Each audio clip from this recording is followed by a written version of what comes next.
start. Welcome back. I'm finishing the fronts now. Why did this connect? What you're not supposed to connect. Like I can't.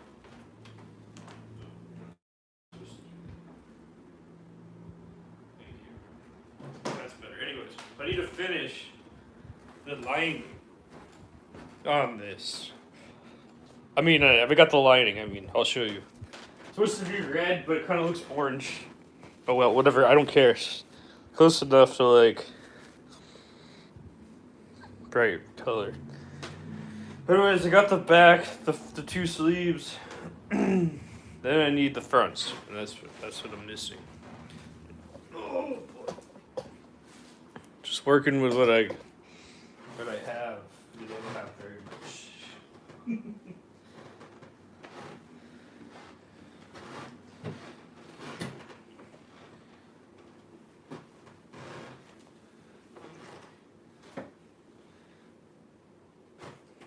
Anyways, yeah. I'm thinking in my brain what to do next and where to go. Yeah, that's good. That's good.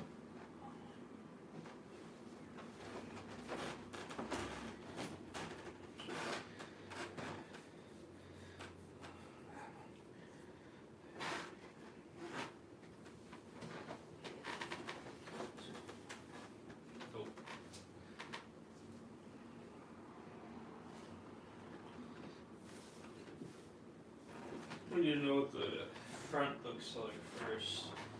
Let's see if I can find it.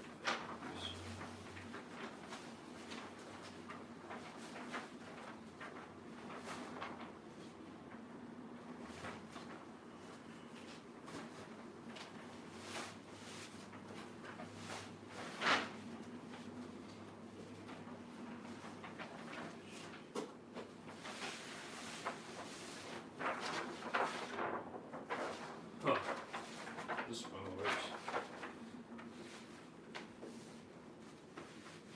And the hardware's not in the way.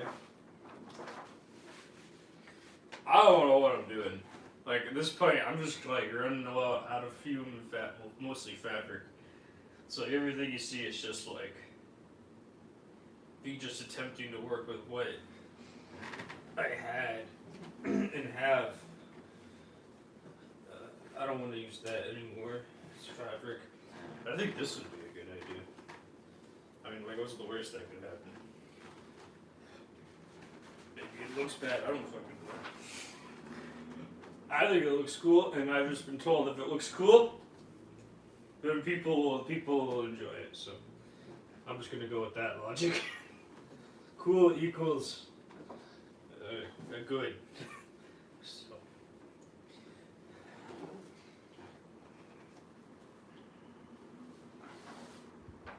Especially since we don't have money. Like, I'm pretty sure that, it looks, I have a lot of fabric, but like, it's not about the fabric you have, because I could use as much different fabric, but also like, you want to keep it cohesive in some sense and feel like it's actually like meaningful and not just like put random things together. Like people like to do all vintage T-shirts and all different like things from the '90s references, and I don't know. That wouldn't be me personally, so. Kind of stuff like that people like to do. Hello, one person. Hope you're doing well.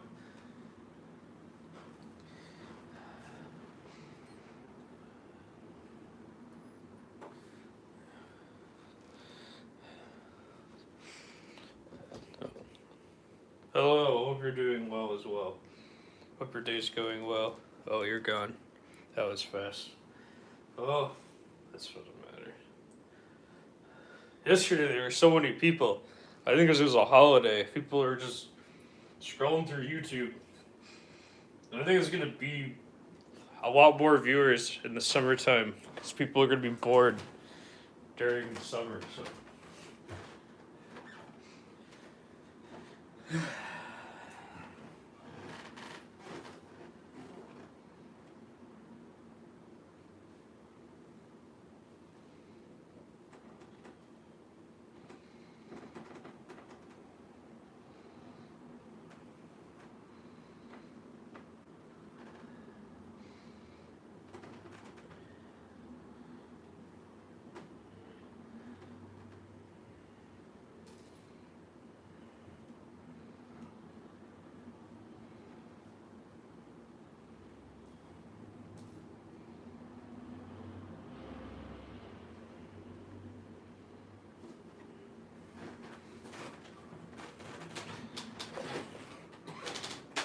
Hello, one person. Hope you enjoy, like, and subscribe.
So, I was on a pop-up the other day, and one of the vendors, very nice lady.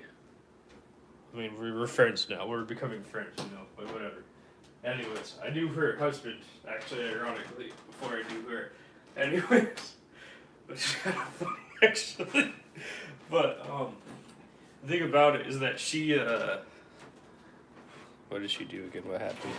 What happened on my thing? Oh yeah, she showed me this artist in Wisconsin. I don't know if everyone here is from the United States or knows what the United States is. It's a state. There's like 50 states here. There's too many places. I don't know. It's a gigantic place. Okay. Anyway, so he did this like very intricate detail with stitching that looked like. I mean, I've always done this, but like he did it like super planned out and intricate and like did it perfectly and like engineered it. No, that's not me, but like, I mean, people were buying. I was like, so people do like that kind of stuff, and I just kind of like gave me this thought of like, so I can do things my way, and people are just like it or hate it. Who cares?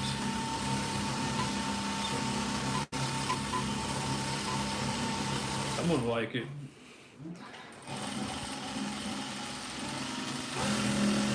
And I guess that's what matters, I guess. I mean, I do it for myself to begin with. But what I'm trying to say is that, like, don't be afraid of trying something new because somebody might not think somebody likes it. Fuck those people, I hate them. They suck. Just do your thing. Who gives a damn?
I've been developing this stitching technique for a while too, so it's not like my first time doing it or anything. It's just, it's my first time. It's just my first time seeing it. Something that just was creatively done in a sense that it's like, who cares? 'Cause someone liked it so much they commissioned it. Like they wanted it. They wanted it. They wanted it on a scarf.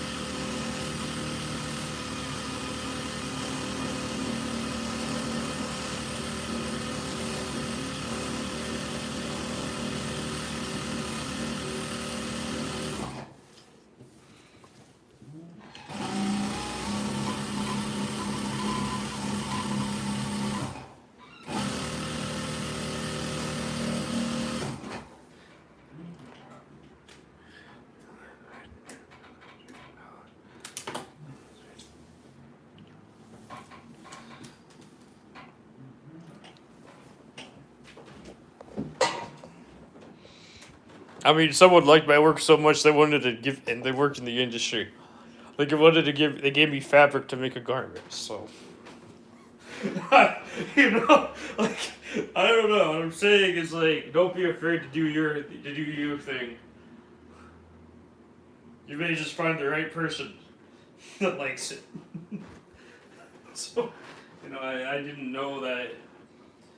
I didn't know it was gonna be some random person that liked my work enough to want to even see me try to do something with something.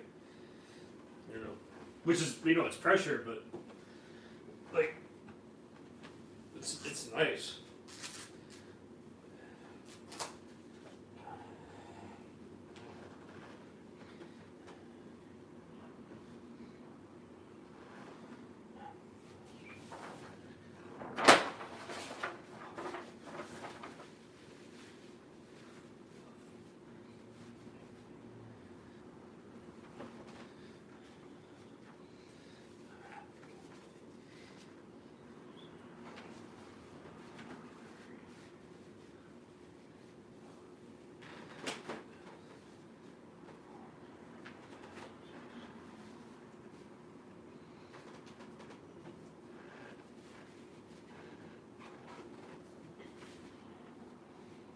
Lining here, so to make sure it cuts out perfectly for the lining.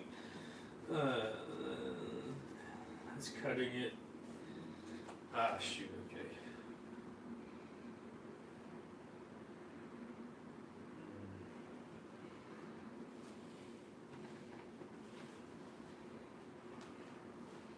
Maybe this will work better. Let's make sure it follows the grain on it, so it's. That's what I thought here.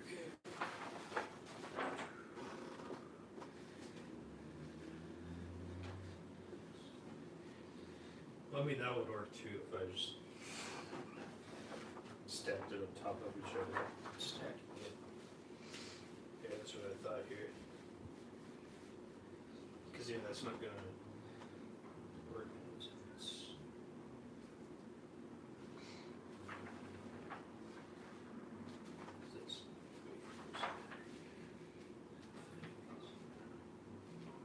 Yeah, that's about half-inch in, so that's fine.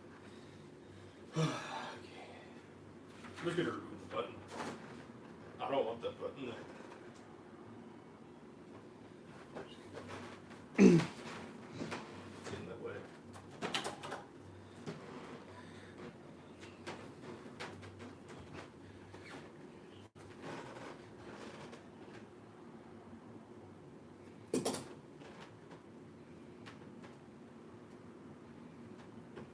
This button is.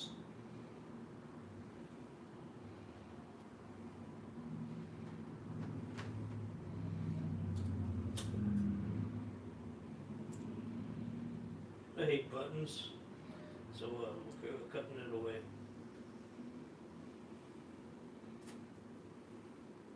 Ah, perfect.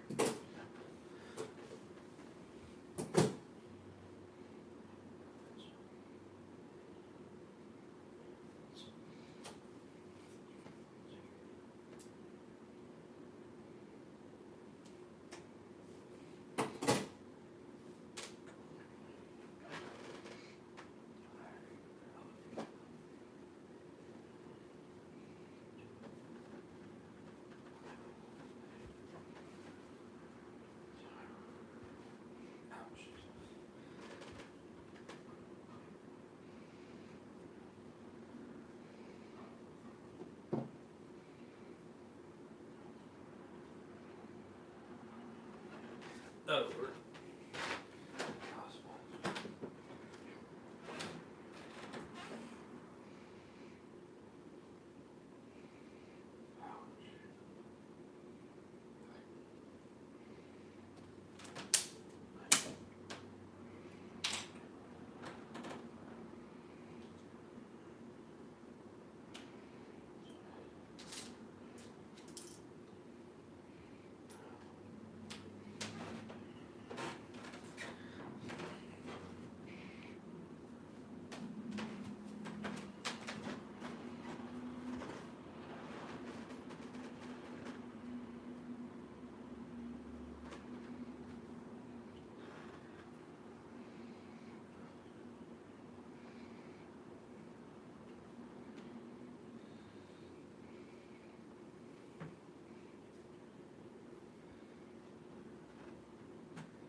I don't even have my glasses on. I just realized it. I mean, luckily I don't have to stand that far away.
Hey, let's go.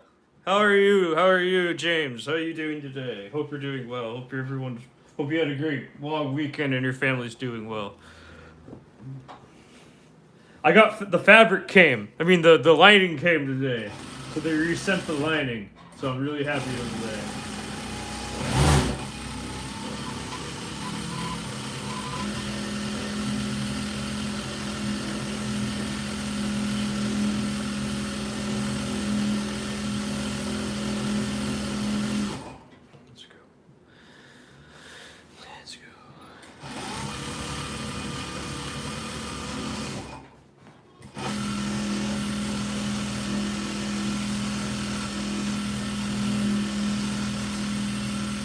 You know, I was thinking about the thing I sent you today, and I was thinking about like what I said, and I just remembered. Like I remember watching this like I don't know if it was a documentary or something. It was like a weird. It was like this YouTube video. It was about things around the world and how different like countries use their time with like what limited resources they have and like in their poverty and.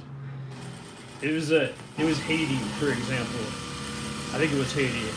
Correct me if I'm wrong. I don't fully remember, but that's just what pops into my head. And they were like all the youth were just making art all day.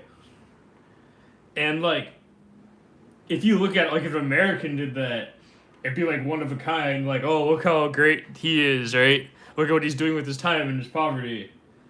Well, you know, like when the Haitians do that, no one cares because, you know, they don't have money. Or, you know, they don't have like the same, like they don't have like all the people that are surrounded by them, what could be posted and stuff.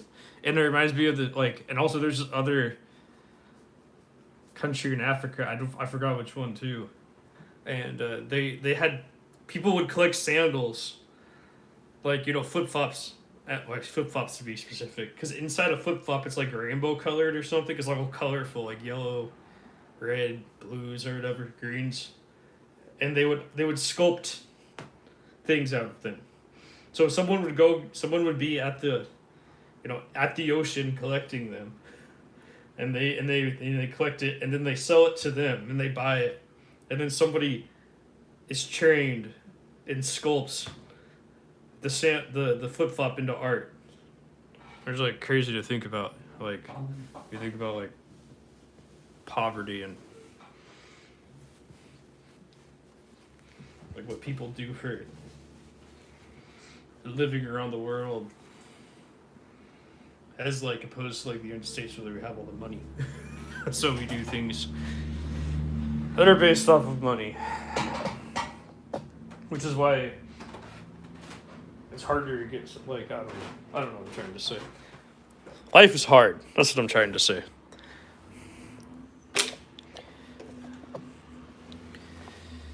Life is really hard.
Ah, okay, that's good. I got the front.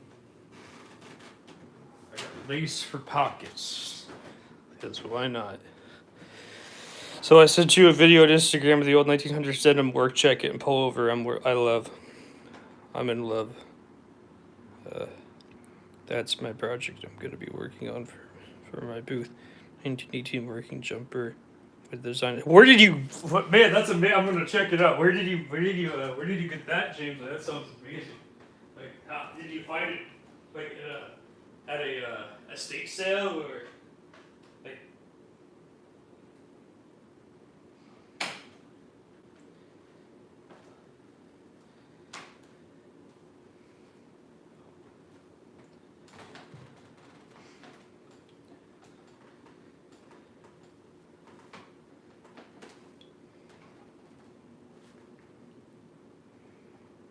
Oh wait, are you gonna wait? Oh, you're gonna make one.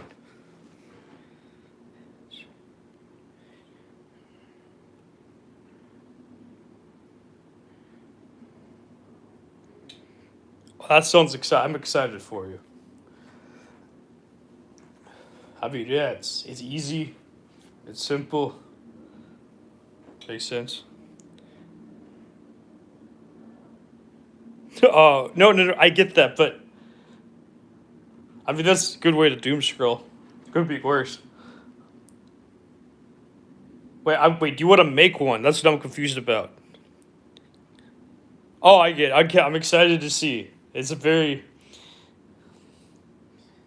okay. I like how the collar's not gigantic. I don't like gigantic collars. I never like gigantic. That's what it looks like. Everyone. That's gonna be exciting to see you make that. Yeah, it really is. Yeah.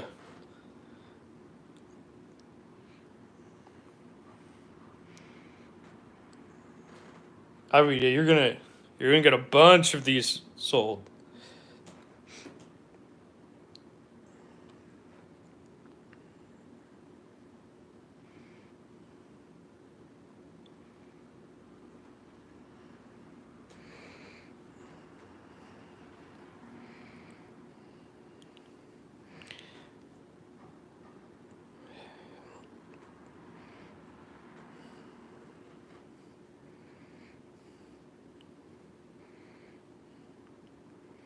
Yeah, I mean, I don't like buttons, as you can probably tell. I prefer zippers, but I understand why people like them.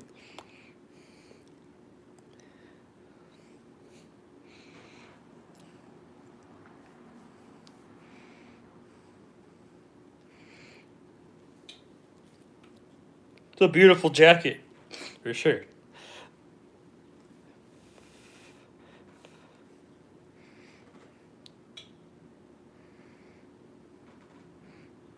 So you're gonna make a 1-to-1 copy, or you're just gonna make a full on, or just gonna be your own version of it?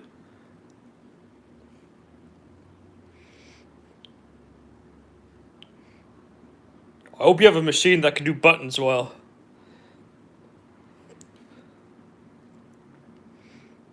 I gave away my machine that did buttons.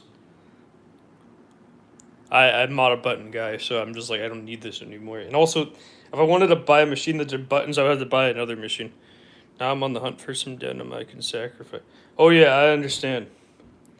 I understand that completely.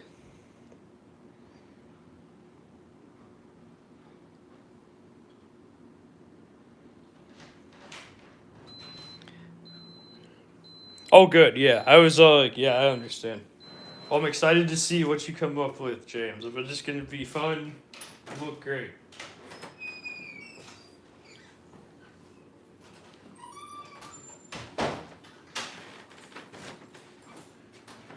I'm sure this. I mean, I'm sure it's really easy to find denim where you live. Let's be real here. Change the pockets a little, do a few different styles.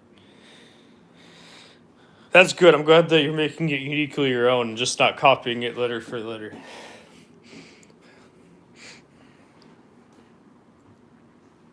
I have a. Hold on, wait. I made a jacket once. I wasn't my pattern, but I did modify. I did a collar on it instead.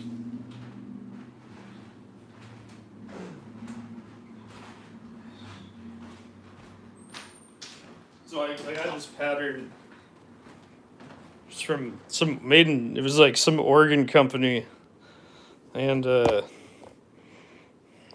hold on. I'll try it on. My sister won't mind. I made it for her, but she doesn't wear it ever.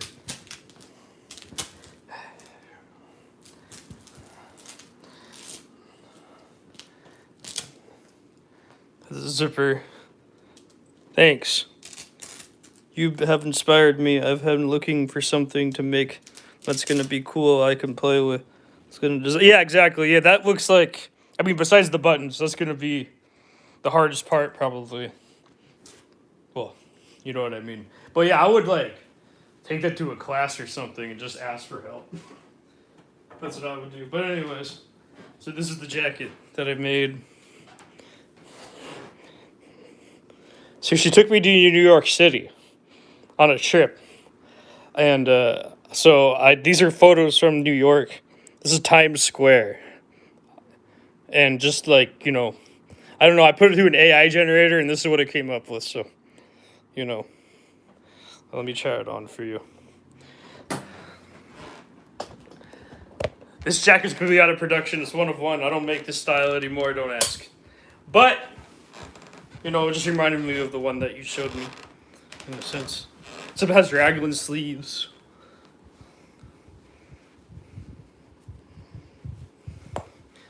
Color. Yard. Thank you. But yeah, this took 50 hours of work. So expect the first one you make to take a long time and then refine it over time, because that's what's gonna happen. I mean, it's not gonna be easy experience. It's always hard. But yeah,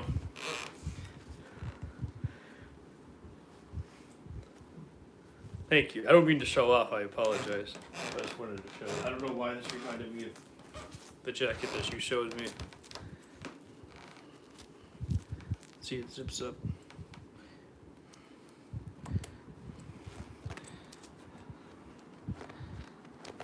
I don't remember the zipper.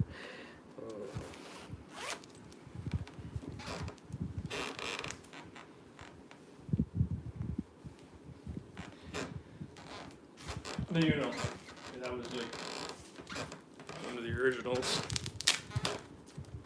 I don't make it this way anymore, but oh yeah, I forgot to mention it has cargo pockets as well. So these are fully.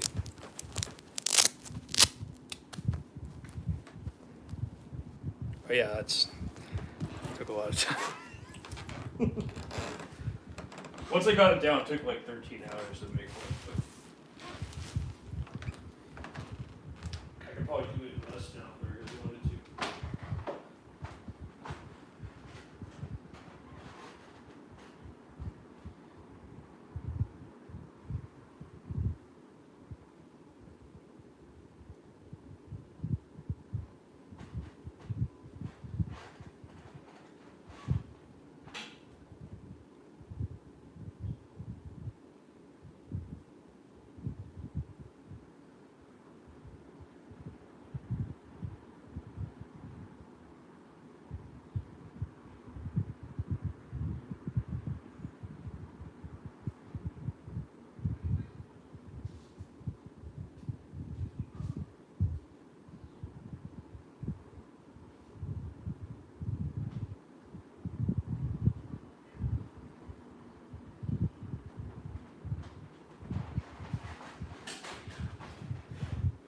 I did not end up doing that style. I think you can possibly tell. I ended up doing a completely different thing, but I prefer it my way.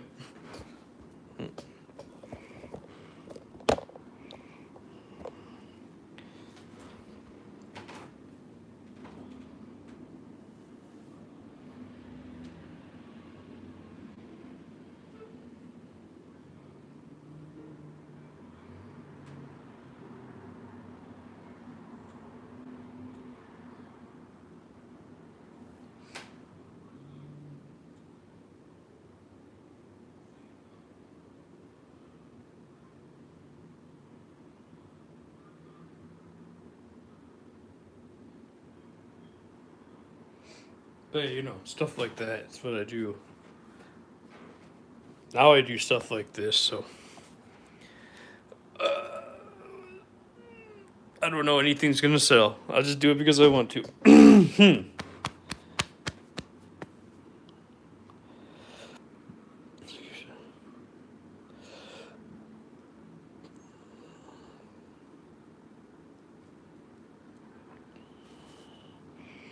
As I'm thinking in my head. I need to use the bathroom. I'll be right back.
Okay, I'm back.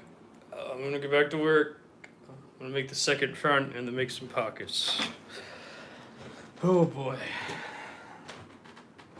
I installed the zipper and then I cut out that and do that. I got fabric for that though.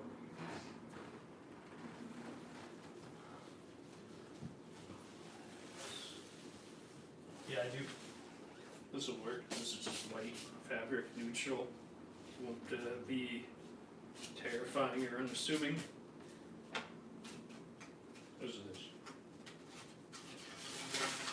Oh.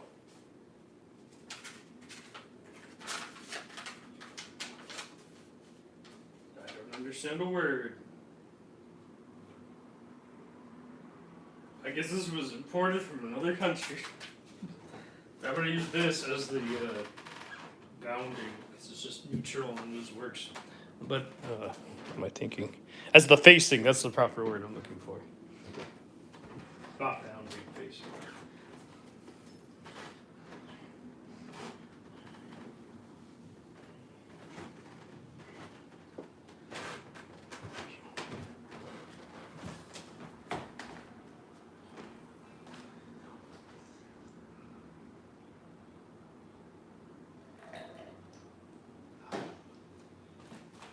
Well, I just wanted to say, James, I'm very happy that I inspired you to start something and do something. It makes me very happy that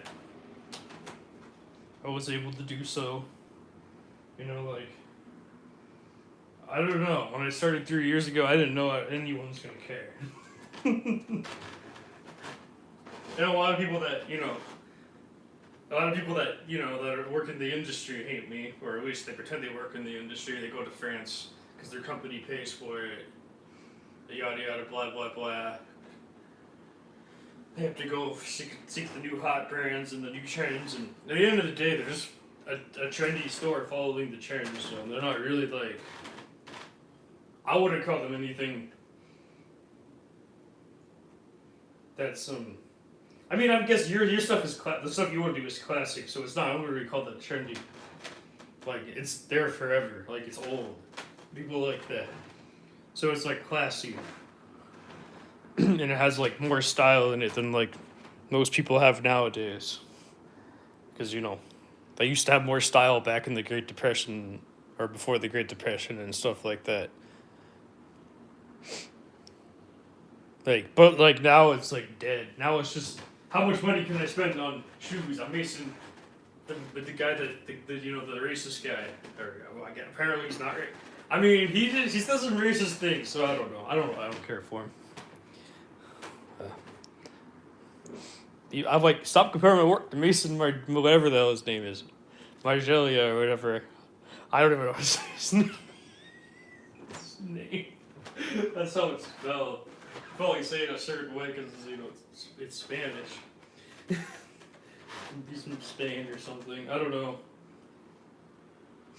Like it's people say things they shouldn't say when they're drunk. So I would give him the benefit of the doubt, but I don't know.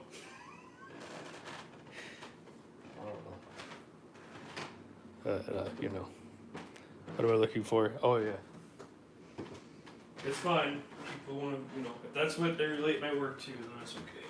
And me, it looks nothing like his work, because he had, industry backing, billionaires, lots of money. Rich, instantly was right in the fashion industry, didn't have to work for it, just right there, instantly, overnight. So, I don't know. That's obviously not me. Oh, here you go, that'll work.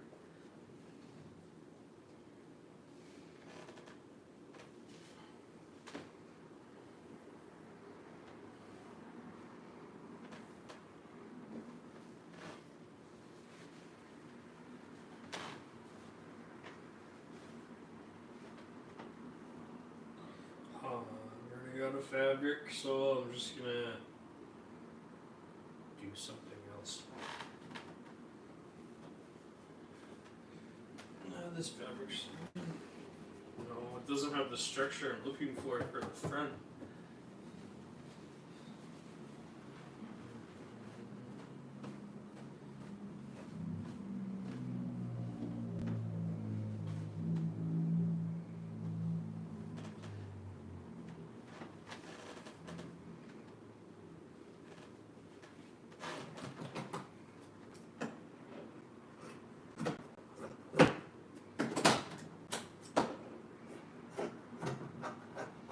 I'm saying they're just jealous people. That's what I'm trying to say. A bunch of jealous people. They want to be where I am, they don't admit it. Which I don't know why they want to be broke with nothing. But I don't know.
This'll work. This'll keep it cohesive enough. Another key point.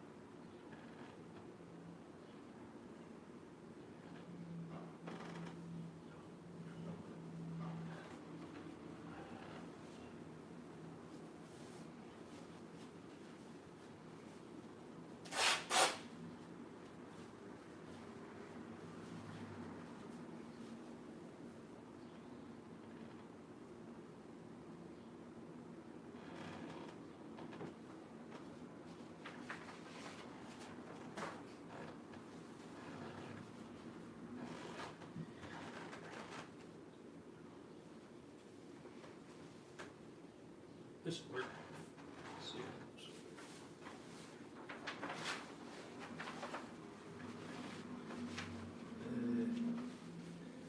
I mean,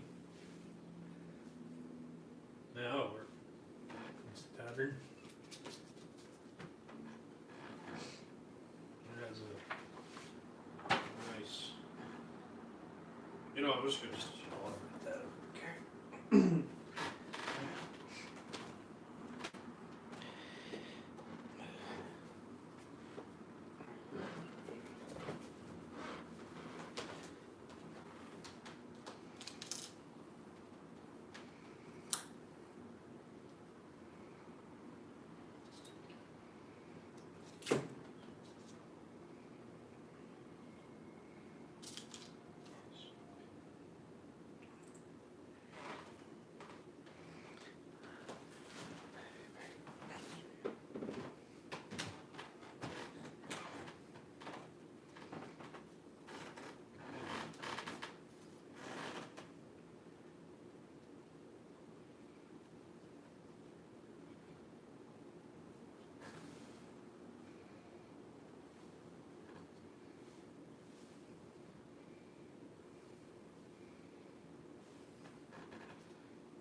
I didn't like my old garments at all.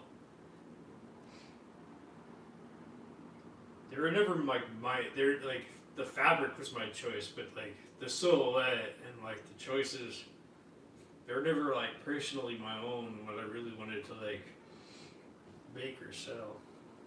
Everything you see here now for the past 8 months is everything that I wanted to do. And it took me like 2.5 years to get that far. Because after I graduated, and right at the summer actually of last year, I didn't know what to do because I was broke. I knew that I wanted certain garments, but I wasn't able to afford. Like I'm like, I can't make the patterns. I just took pattern making classes. I knew I couldn't make the patterns. And yeah, like everything you see now is everything that I wanted to make. I wanted to make a Hanbok hoodie. I wanted to make a Hanbok blazer. I mean, I made 2 garments in my class that were like my own with my mentor in class, you know. But like, I didn't, like, I don't know, I wanted more representation of like my chosen family. Like, I felt that was missing in my work. Cause like, when at the time I just did it, you know, fitted sleeves, and my mentor was directing me on like what to learn. I learned the hard way, like everything I always do. But but as soon as I had my freedom, this is what I wanted.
Deepak's channel.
I think I almost got hired at a tailor the other day.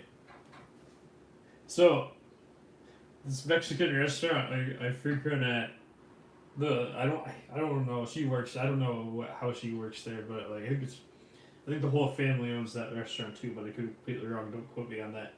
But I know it's a small family owned restaurant for sure, but she was all like, my mom owns a tailor. I want to give you a card to it. And I'm all like, oh no, I don't want to. I don't want to work for a tailor. He's like, your clothing's perfect. Like I'm sure I'd learn a lot. But like, I don't know. It's not. I like the freedom to make my own clothes. I mean, it would be nice to do that. And she wouldn't have to really train me. Yeah, I don't know.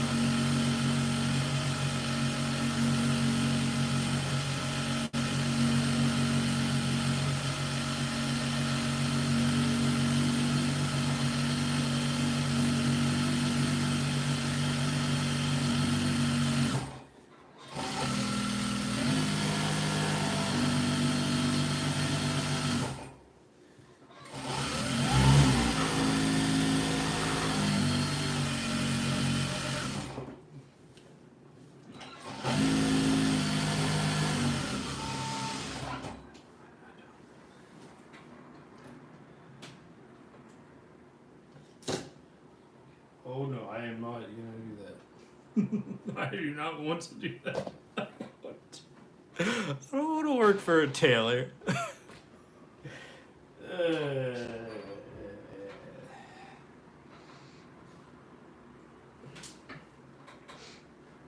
I'm sure, like, she's been doing it her whole life, and, she probably knows clothing 10 times better than I'll ever know clothing, too, so.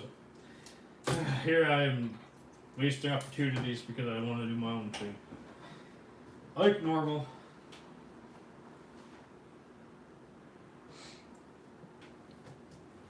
Okay, wait.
Your machine doesn't use a yeah, it does.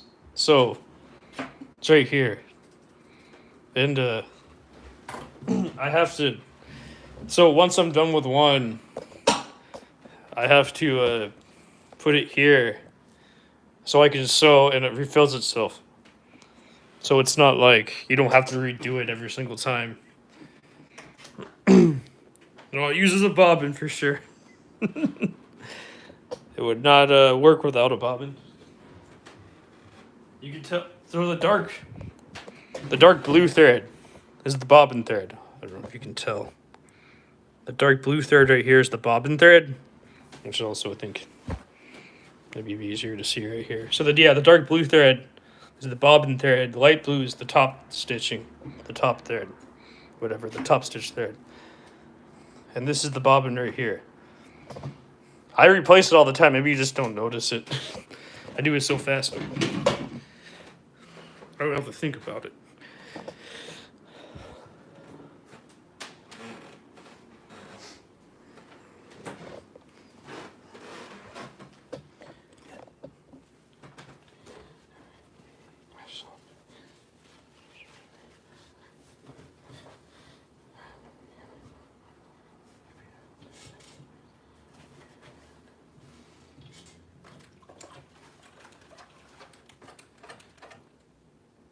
Oh yeah, that's fine. Yeah, if you don't if you don't know industrial machines, you wouldn't understand. So like I just use two bobbins, so that's all I need. I don't mind like changing it every time because no matter what, I have to change it eventually. So I just do one at a time, one at a time, one at a time, one at a time, one at a time.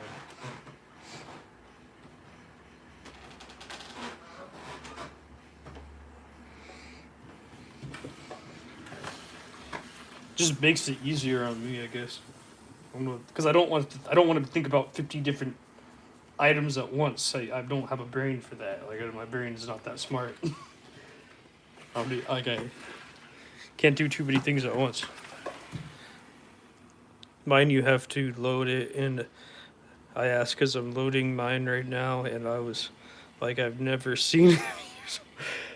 Yeah, no, there's one, definitely one. It's just different for me than yours, as it should be, because you're not using industrial equipment.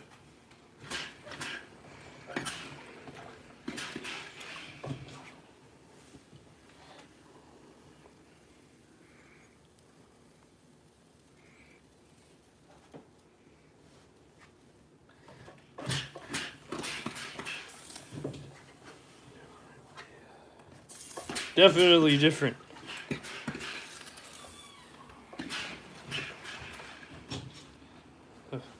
Different trousers.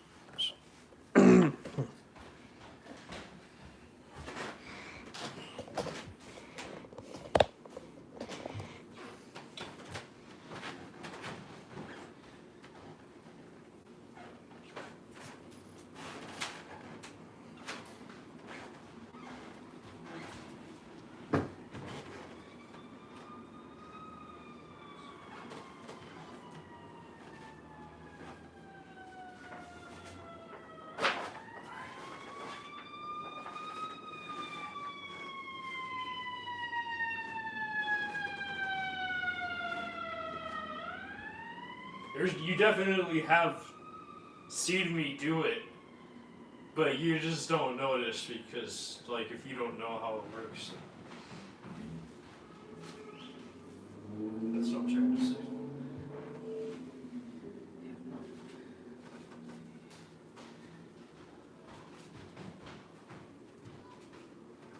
each machine is different. The one I learned on, like, had its own whole setting for it. This one just all works in one. I don't have to change the settings to wind the bobbin. But I could just wind the bobbin as I go, as I sew. So, but mine, I had to like press the lever out. There's a little lever thing I had to pull out, change some things, move it, thread the top. Yeah, thread the top, because it was the same on the bottom and the top. I usually don't do that now because I don't like doing that, but same color. I don't know how to explain it, but it was a whole process. I had to stop everything just to wind up a bobbin. This one, all seamless, all just works in one. So that's what I love about industrial machines. Less thinking. Once you get to learn how to use it, but you have to load it. Oh yeah, right. So yeah, it's different for each one.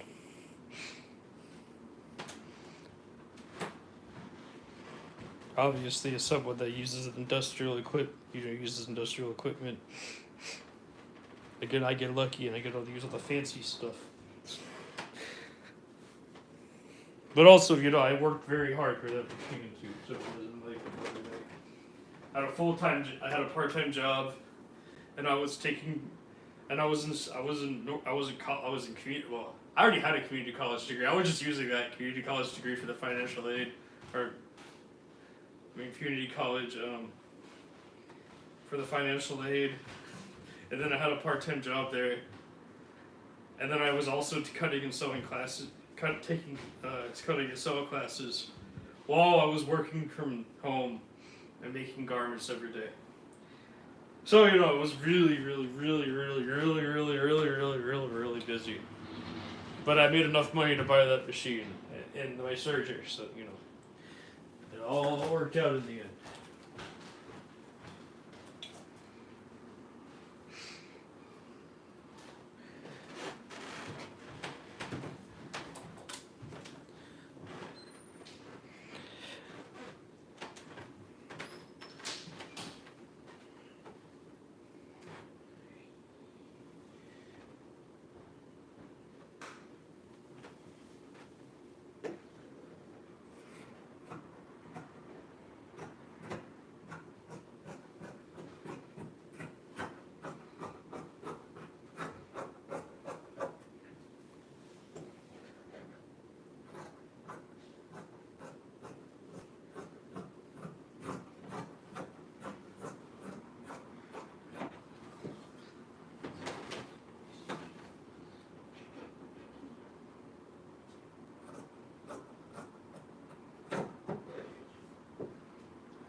Pockets next, and then I can sew it all together and see what it looks like. And then add the zipper and then do the lining, which I don't know if I'm going to do that today. But we'll see how I feel after I'm done with all this. And I'm just sick, so I don't want to overwork myself. I was just knocked out for days, just days and days and days, just knocked out. So.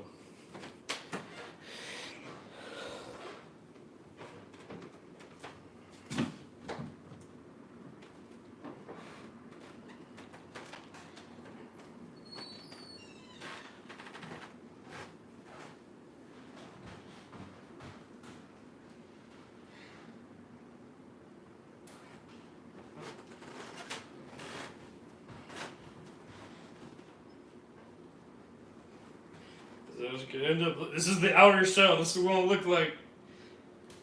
This is all I had to work with. You know. That's it.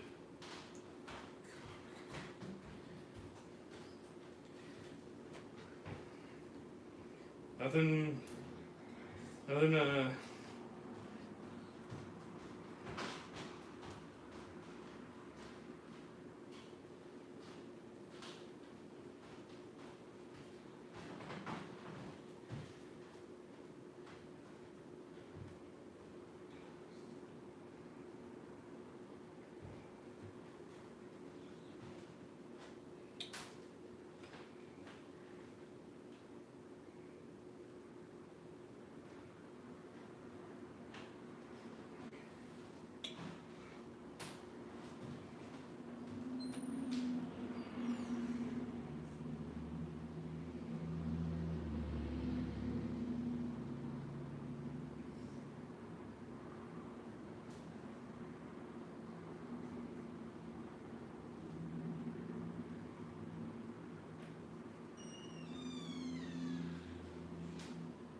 I'm not.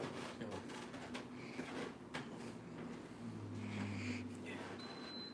This one doesn't have a meh.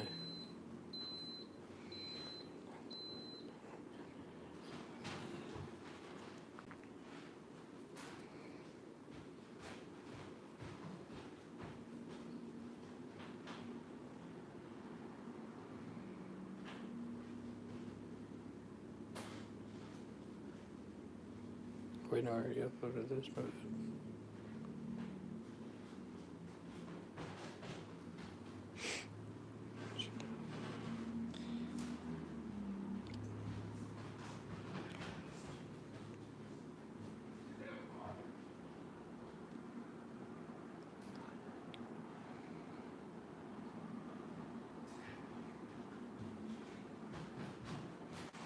I'm thinking I need to add lace pockets.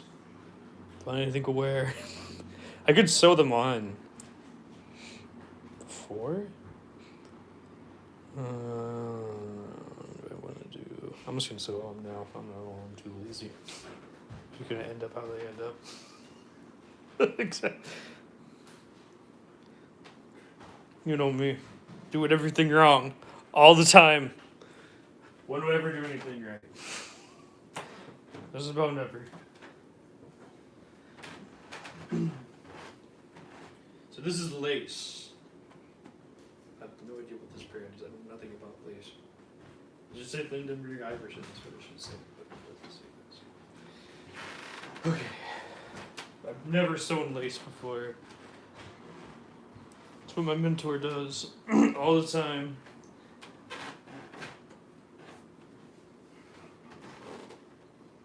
My second mentor to be specific. Oh, that looks like a pocket. I'll just flip it around.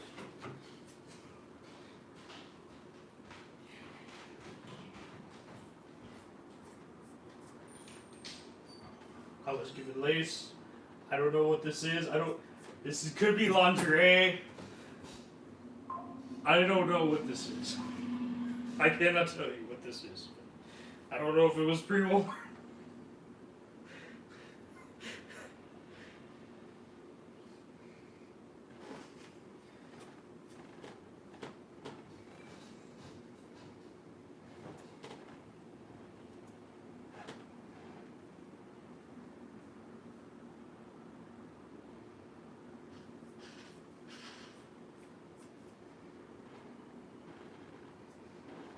A nice big pocket or something.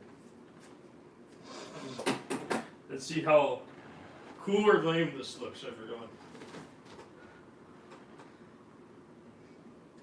Yeah, this is totally something I would mess with. 100%. What is the top stitch on a pocket? It just, I don't know how well this is gonna work. I should probably make it. Well, then that wouldn't be. I could just back it with something. just to make sure it doesn't fall apart. I don't know anything about lace, everyone. It should be strong. I mean, it's just gonna be a place you. It's more so for show because it's a blazer. It's not really meant to be like fully functional. But also, I have to do it my way. So if I don't do it my way, then I'm just gonna be upset.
I don't know what the hell I'm doing.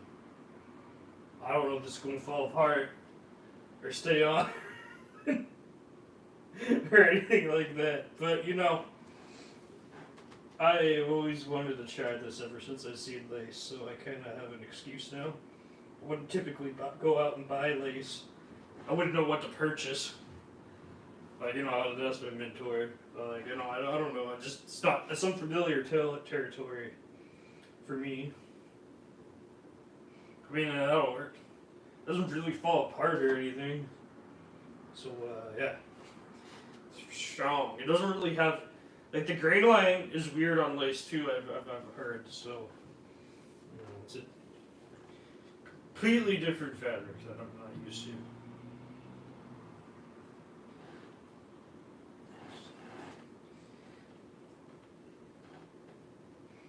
Yeah. That's cool. But anyways.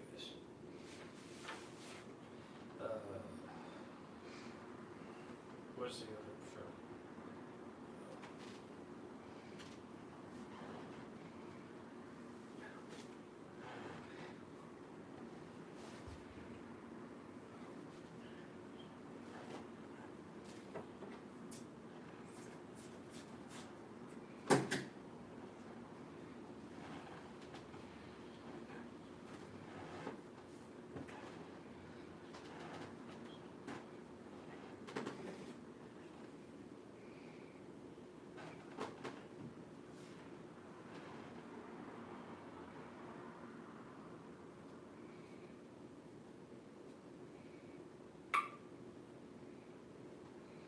Yeah, and everyone ever had inconsistencies.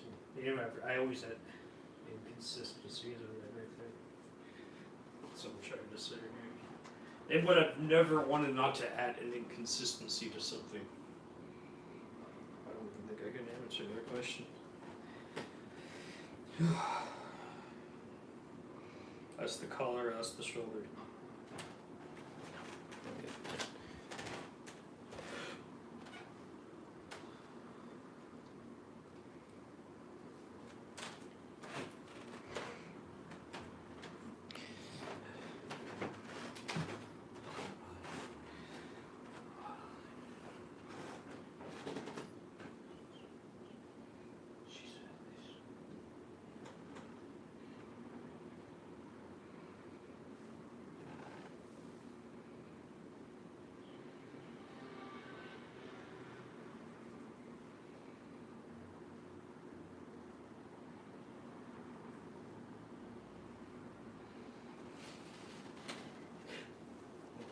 I told my mentor, I told her that I was going to use I was like, I'm gonna use lace pockets. She's like, nothing I would ever do. But you know.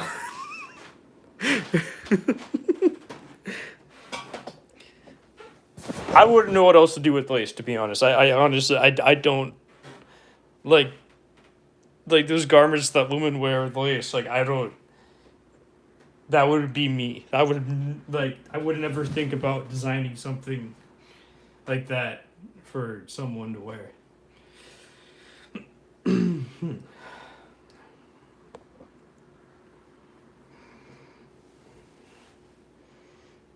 That would not be me. Ever.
Ah, okay.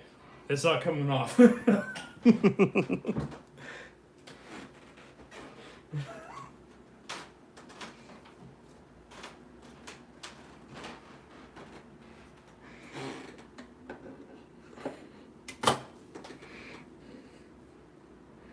know what? I think I'm just gonna stitch it here one more time. Just it's fine. Never mind.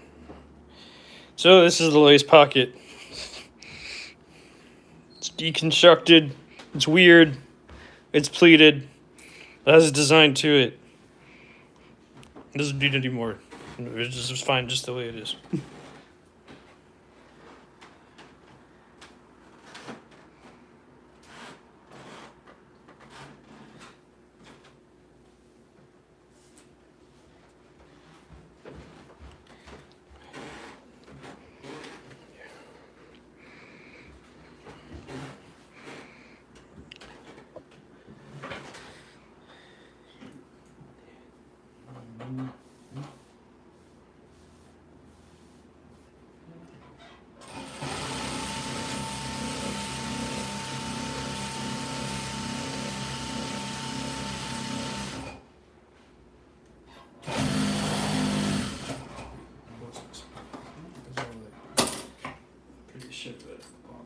Look at the bobbins at a third. I don't know if you're here, James, but I need to replace it. So what I do is I take it out like that, and then I move it over here. I mean, this is not how I normally do it, but I'm just showing you for the sake of demonstration. So this gets replaced here.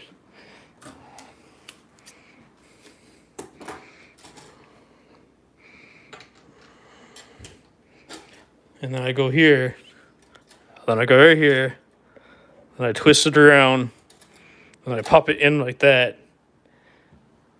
And then I go over here again, because that's fine. If it doesn't work, I keep on fidgeting with it until it works. And then I fill it up, and this is the bobbin. And then I put it here, and then I put it here, and then I spin it a little bit to get some length on it. And then I put it in here. And then I spin it down like this, lift it up until it captures it. until it decides to work. Okay, then it decides to work. Then I sweep the deck. As my mentor taught me.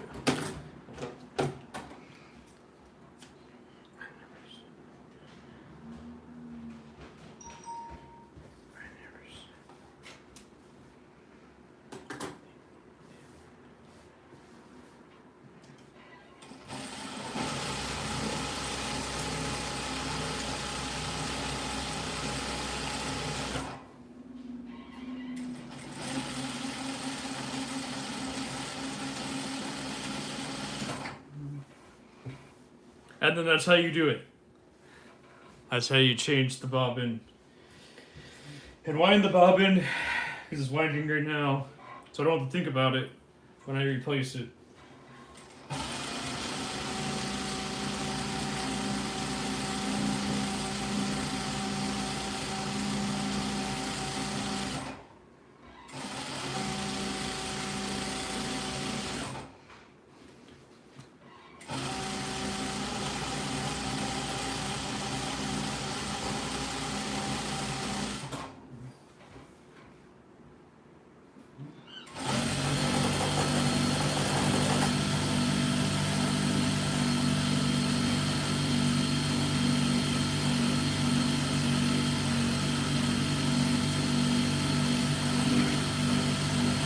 Okay, now it won't come apart.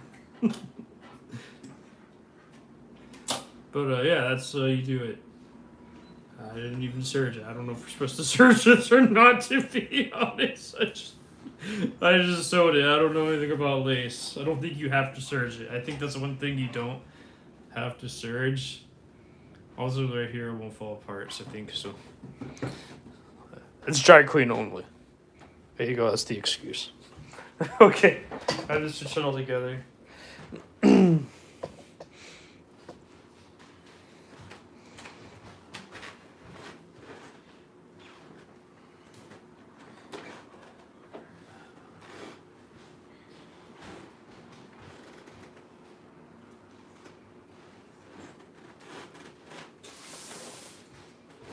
Yeah, that's it. That's the top of it.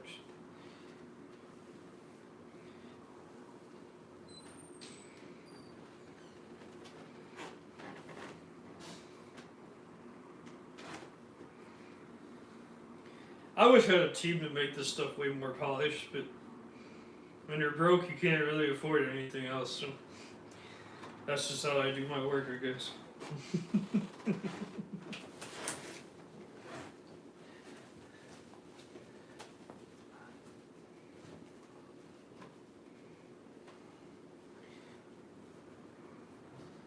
And I don't put that perfectionist crap on my mind either. So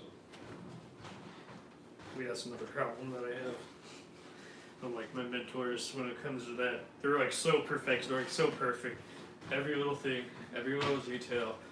I just wanted to go as far away from that as possible. So that's exactly what you see. And that's not no insult to them. I thought what they taught me was amazing.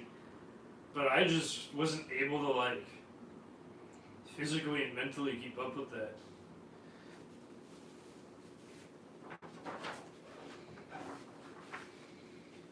Yeah, that's what I thought. Sure, okay.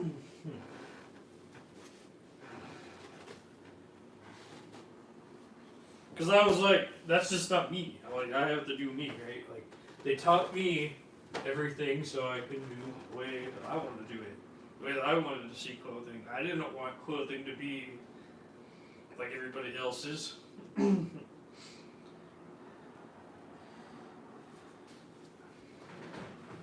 Otherwise, I'd be bored.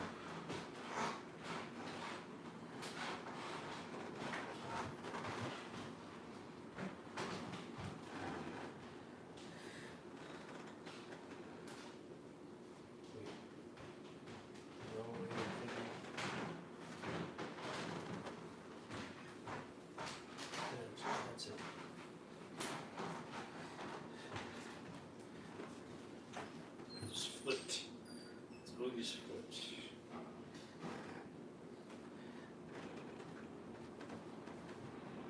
So everything I do is just how I want clothing to look like. Good, bad, ugly, terrible, I don't know.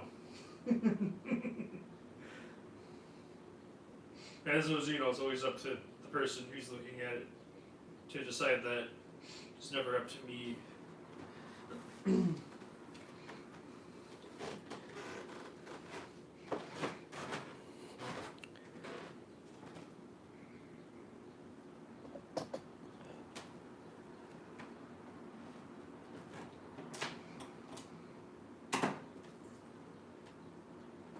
Because if you look at all traditional humbucks that are made now, compared to mine, you can tell I went my own way and direction. Like, you can't even find anything that looks like that online from any other fashion house. So I had to make sure that I could stick out from everybody else. And I was just looking at all these other garments. And I just kept on researching and I just never felt like anyone was doing this futuristic looking stuff in comparison. I mean, not to compare it, but you know what I mean, just trying to find something something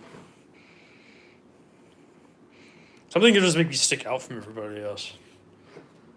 Because I used to do everything else, and that bored me.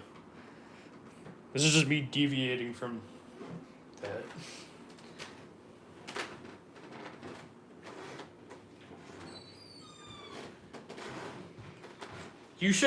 James, you should look into Anorex. They give me Anorex. They have it, instead of 3 buttons, they have a zipper and a hood. You can change it with a collar. What I'm trying to say is that you should, eventually if the zipper's easier for you, you might like that. Anorex are cool.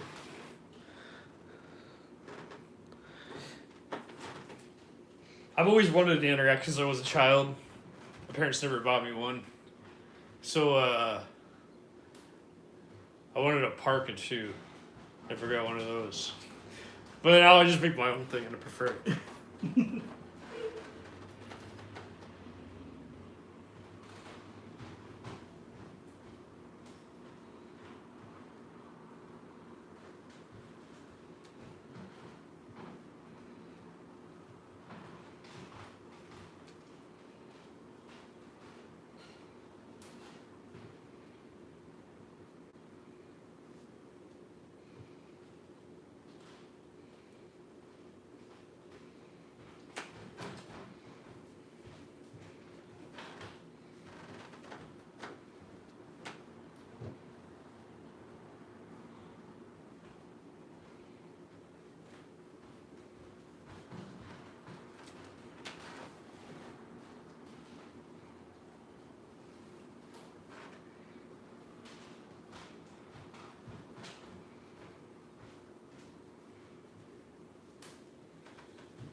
I get this area.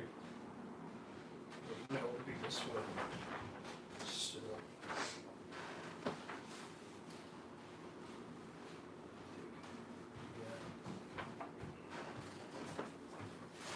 This way. Yeah, it flips. That's what I thought. I got it right.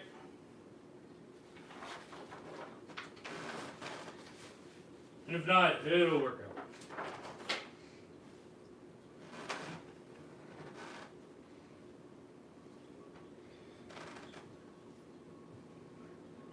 Oh, I see what I did. I miscut, that's why. Oh well, that happens.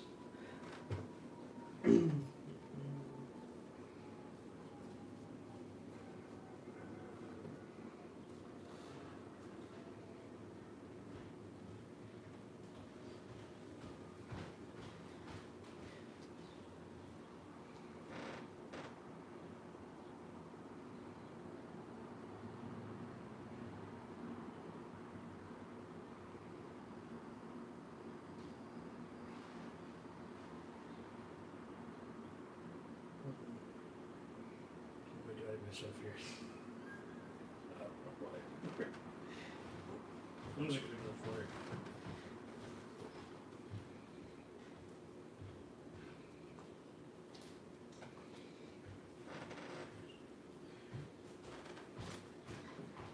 That would be it. That's the. I just haven't done this in a while.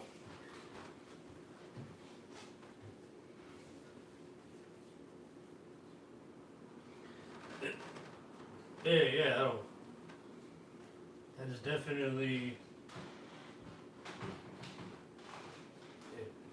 It's a weird sleeve.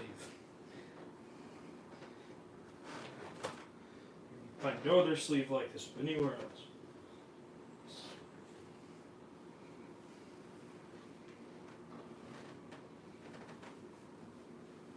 Yep, that's it for sure. Yeah, this sleeve is weird. I know. It was very uniquely designed for this. It's not it exists, but it's like an uncommon sleeve that was designed for this specific garment. You don't find it very commonly. You don't really find fitted, between a fitted and a drop shoulder sleeve. They don't really exist out there in the world. So my mentor or my pattern maker had to do a lot of work. I look at those as, I like those as well. Maybe I'll mail you one, make your dreams come true. Oh wait, mail me what? I'm confused. I would appreciate that. I don't know what you're talking about. I don't remember what I said. I'm sorry. I mean, I wouldn't mind.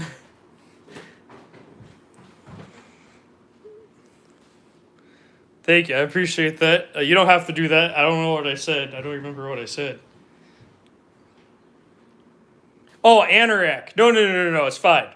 It's fine. Don't worry about it. Oh no, it's cool. Don't worry about it. I appreciate you though for that. No. My dreams. That dream's over with. I like my garments now. I wouldn't wear that. I'd sell it to somebody else. I'm sure they'll like it more than me.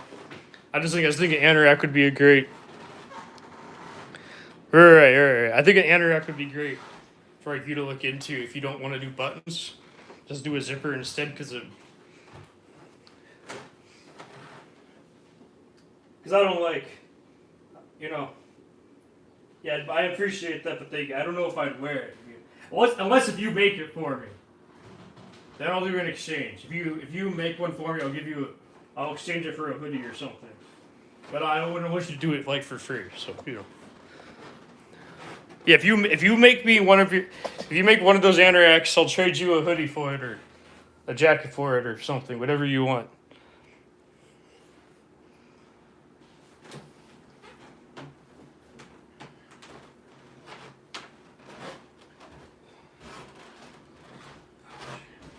But you have to make it. I don't want anything that's not made by you.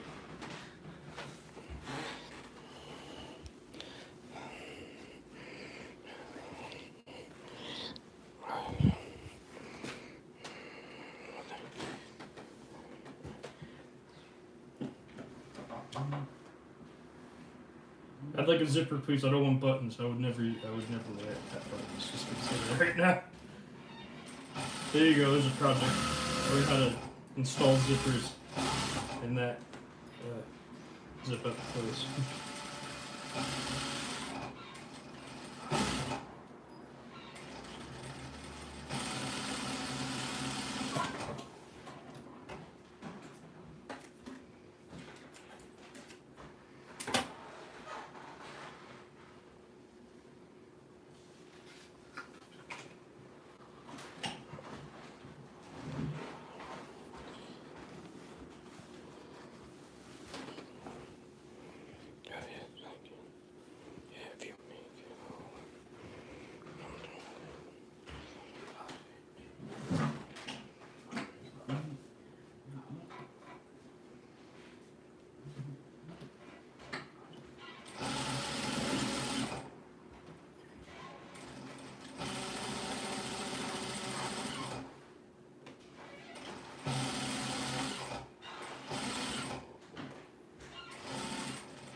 I would only send you one if I made it myself too.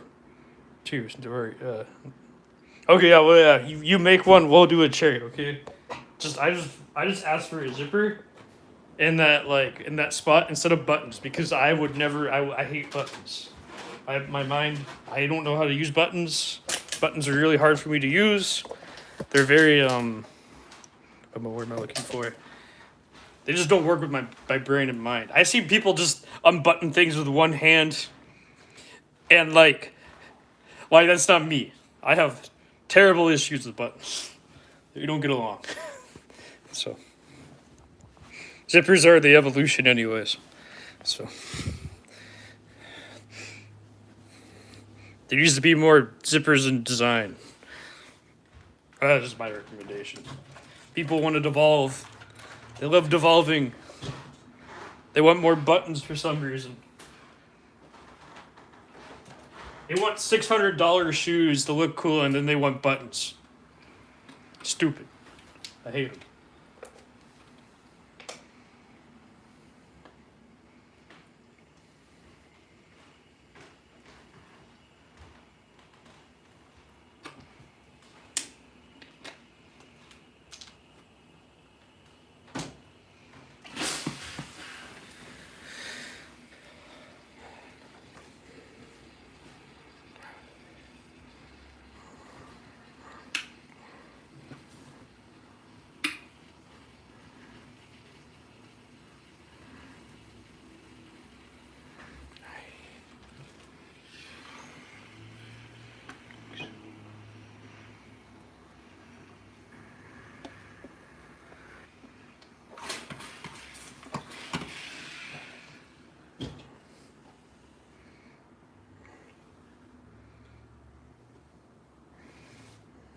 And it's gonna be all lined anyway, so it's gonna be fine.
Here, I know I make clothing, I know I can make my own anorak and all that, but like, I don't know.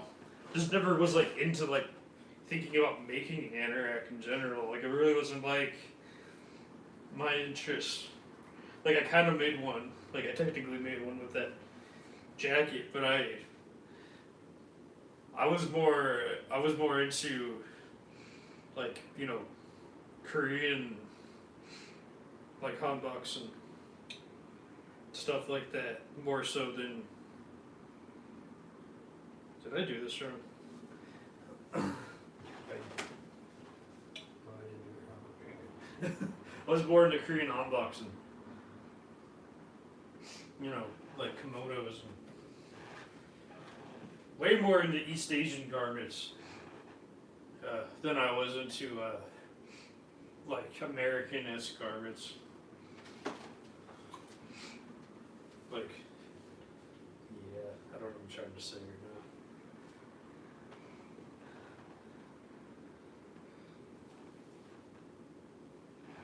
Way more into that than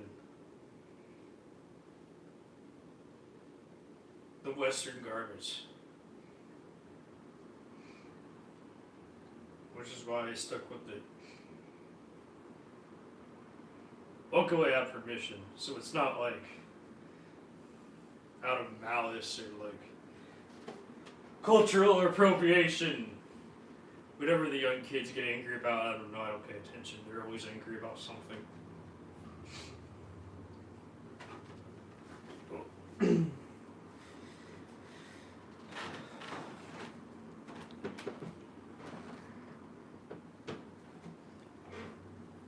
This is cultural appreciation.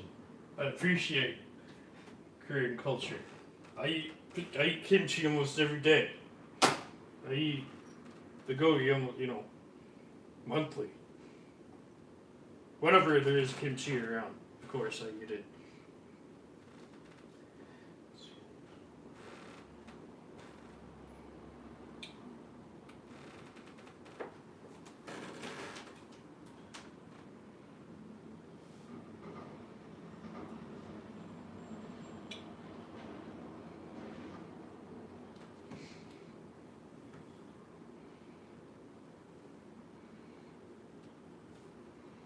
How about something not to get outraged and get happy for?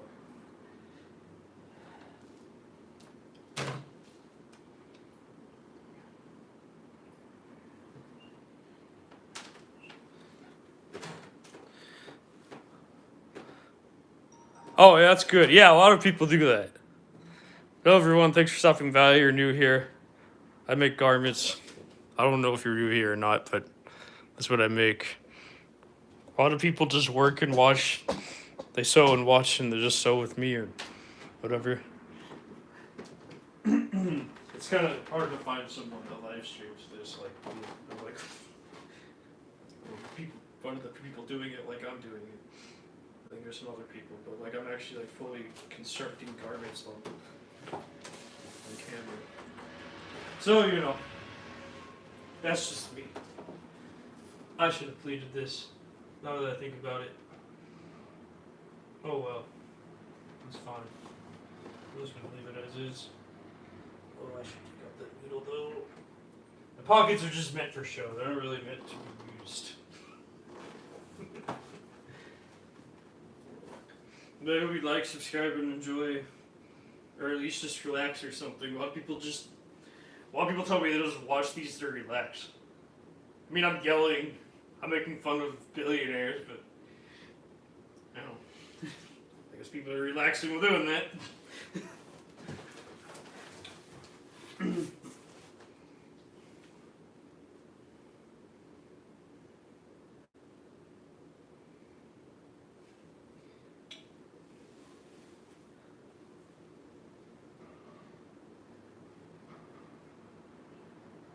Thought I clicked it. Oh, I did.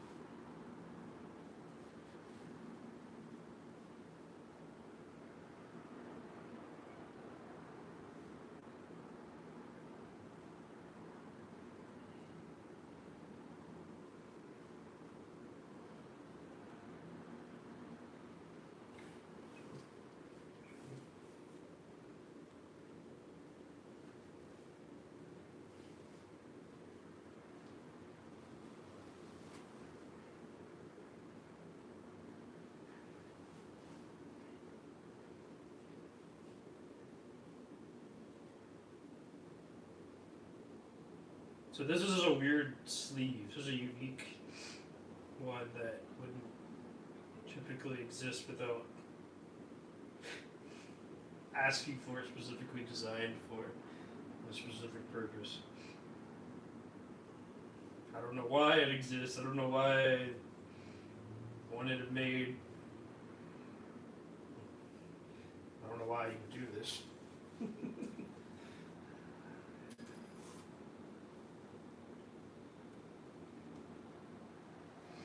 I mean, one story I tell multiple different, well, depending on the person.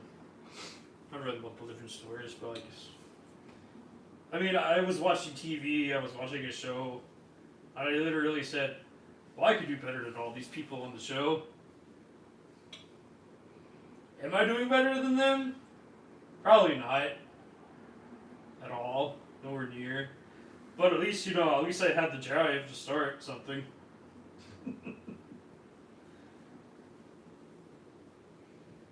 And another reason why is because that one person on the show, started,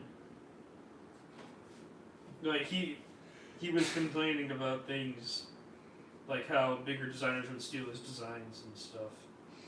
And then he would go and do the same thing to smaller designers. And he's a bigger designer than smaller designers. So, kind of ironic there.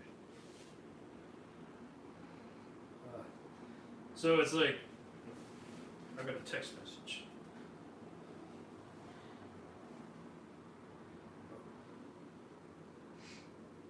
Just ironic there how someone would complain about something and then continue doing it to other people.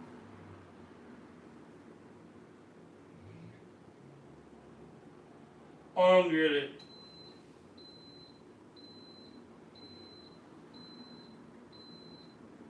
Wait, what the hell do I know?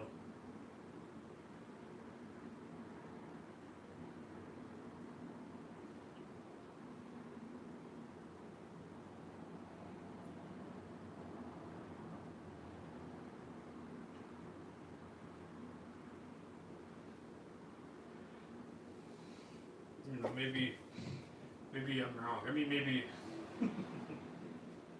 it's all like you complain about something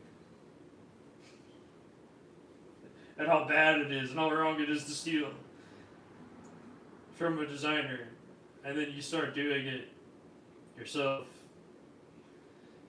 So, I don't know. I wouldn't necessarily say my story changed. It just became more aware of the realities of the industry and how it works, and just what's marketing and what's reality. I don't know. Maybe it became cynical, maybe in a sense, or something. I don't know.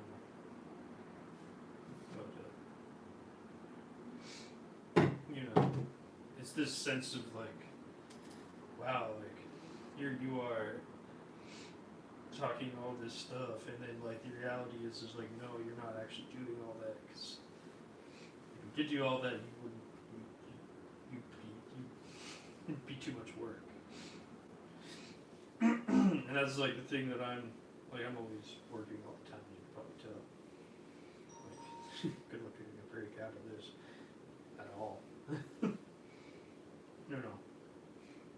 Like, and that's like the reality of like anything, right? Because even like you, James, or the people that I know that people that I met that do reselling, like vintage clothing, so saturated I can't tell the difference. It's all the same. Like they all sell like the same, like they're all fighting for the same exact designer clothing and selling it for lower or higher prices depending on the context of like how you want to do it, right? And how you want to be seen and marketed. And then now you as a one, and then like people that go buy the higher end stuff have to go buy it from a lower end from somebody else and then resell it at a higher price. So it's just like the middleman of the middleman of the middleman. It's just like, to me, it's just getting ridiculous. I couldn't imagine. I would be miserable in that space. But then also there's the context of like, well, how do you create something nothing out of something like I did? Well, it takes work, dedication. It takes years worth of work. But also, like once you get on my level, then you can just like, you can own it. And you're just not pretending, and you're just not marketing it anymore. So, there's that context of it.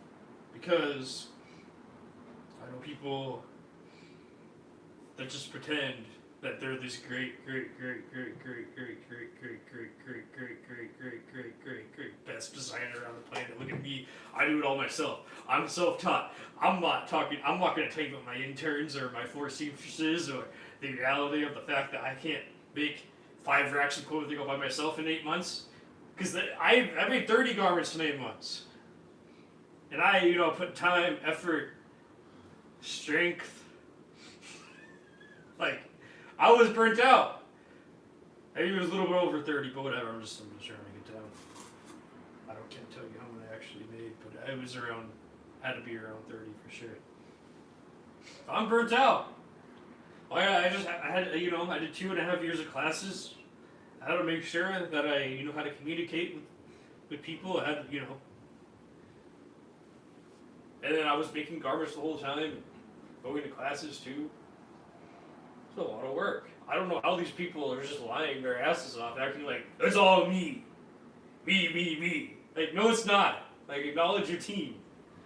Acknowledge the fact that you hire someone, that you have help. Like, I would not feel ashamed if I had a team doing this for me right now. First of all, my work would come out way more polished, because, it would just be me. And second of all, my prices would be raised, but I'd have way more buyers, because, I'd have way more work done. I would know where's the shame in having that, but, apparently there's a lot of shame in that in the fashion industry. Because if it's just not you and only you, which is like a complete lie, because you can't produce that much work all by yourself, because I know. I met someone that claims they know someone that makes 13 garments a day. 13 garments! I couldn't even imagine making 13 garments a day. I would make one a week. Like, I like my time. I like to chill. I like to relax. I like to enjoy and think about the next one. Like, I like the quality that I put in each one. I like the time I put in energy in each one that I make. It's just because I can do it in 4 hours, I want to do it 4 hours a week, and then make all the videos. So, I'm constantly doing that. But, like, it takes a lot of time and energy, and I keep on forgetting to make more videos. But there's already videos I haven't even made yet, apparently. As I'm looking at them, I'm like, oh damn, I didn't even make them all yet. So, I'm just doing all this work, all the time. I'm exhausted. I would love a team. Oh my god, those people are just jerks. I can't be friends with them. They just lie their asses off. I couldn't. I physically and mentally could not do as much work as they claim all by themselves. It'd be impossible. They market a lie. Which is fine if that's what they want. But, like, they need to tell the truth to people. And if they want to get into it, it's not all them.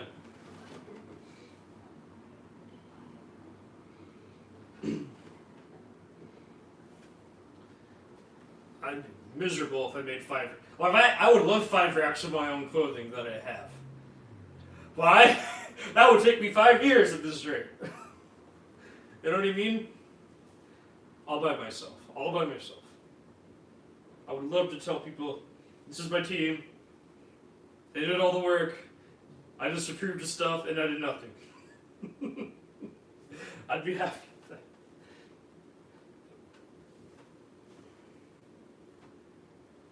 I'd be ecstatic. Because then I'd just be making money. And doing all the things that I wanted to. Like traveling. And like seeing the world. And like, having groceries and a roof over my head every day. And not pretend to be this lone wolf artist or designer that does everything themselves. Oh, no thank you. That would be exhausting to be even just to think that. And I get it, they have to sign NDAs and everything. I'm not going to make my team sign NDAs and just talk about it. I don't give a damn.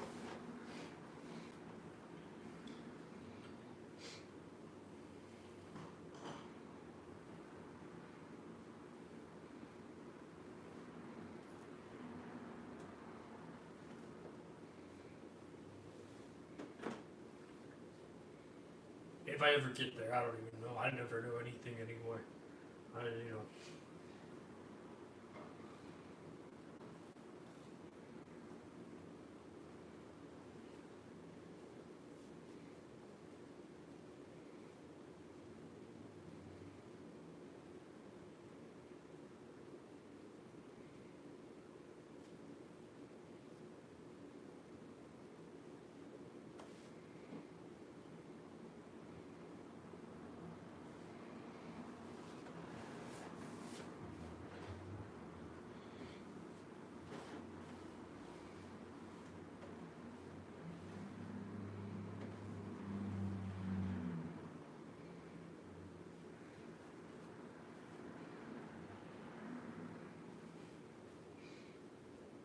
You can go ahead and call me lazy, by the way.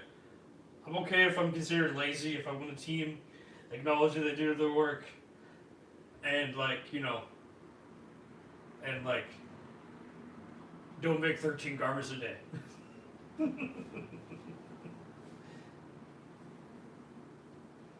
It doesn't matter. It doesn't matter. That's just my workflow, and that's how I like to work. So.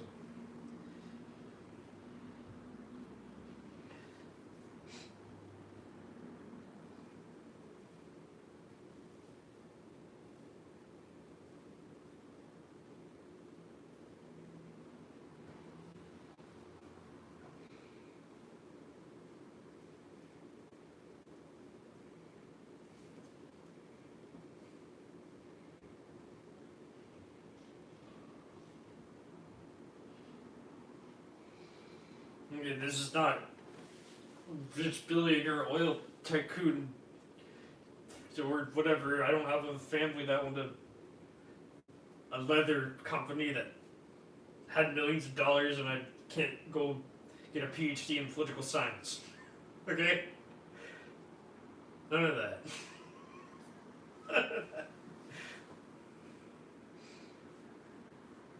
I'm making fun of Prada, by the way. If you don't know, the second part was Prada. The first part was just American wealth. The second one was Italian wealth.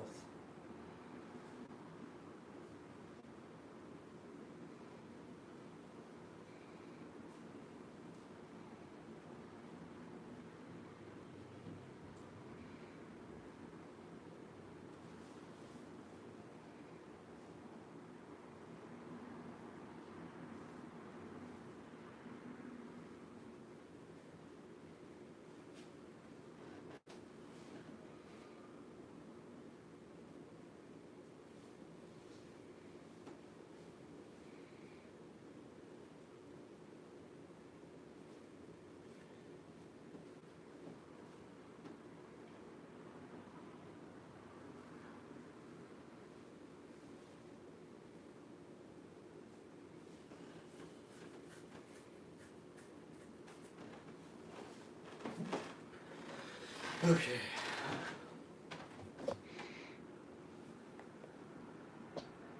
Oh, Anorak, I would only send you one if. Oh, wait, no, sorry. 13 a damn day, so less than 1 hour per garment. It takes me hours just to these underlay. Yeah, I know, that's what I mean. I don't know how he does it 13 a day. That's what I mean. I don't know. I'd rather spend 7 hours of most 12 hours like an entire week making a garment, making just one garment that whole week. The max I can do is 3 a week. That's it, 3 a week, and that's me working as fast as possible, and stuff like that. So I couldn't imagine doing 13 a day. A day. Well, how do you use the bathroom? How do you all by yourself? Apparently, it's allegedly all by yourself too. How do you use? Okay, first of all, how do you use the bathroom? How do you eat food? How do you relax? How do you talk to anybody? How do you go sell the garments? How do you market that? What are you doing with your what I'm trying to say is how is that humanly possible all by yourself? It's impossible. It's like I wouldn't want to imagine. I wouldn't want to be anywhere near that. I'd be miserable. I'd be a miserable human being. Super unhappy every single day of my life. I don't care about money at that point. I would shoot myself. That's what I mean. Yeah, it takes you just. I don't know. I don't know what you mean by underlay sweaters, but I don't know what you mean by that. But yeah, I'm sure it takes a while to do that. Like, I would not want to live anymore. I would want to be unalived. Okay, like literally. I wouldn't even want to put my own crew through that. Hell no.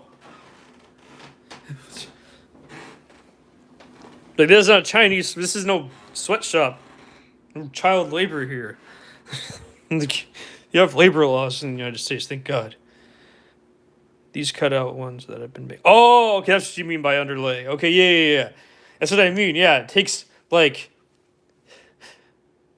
cutting all that, sewing all that, making sure that's all in grain. Like, are you cutting like 15 layers at once or something? Like, do you have like that machine that just like cuts it?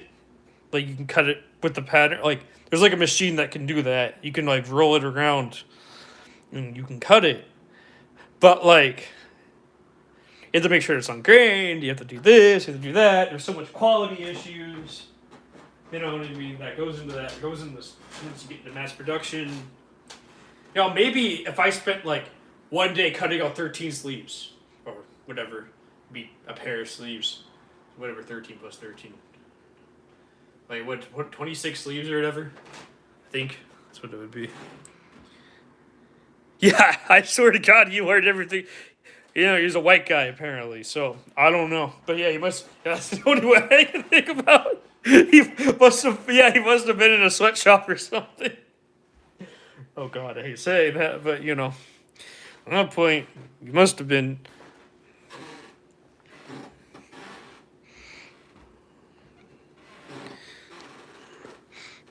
But I'm just saying, I don't know how anyone would do that. I would not be happy. I don't care how much money I'm making.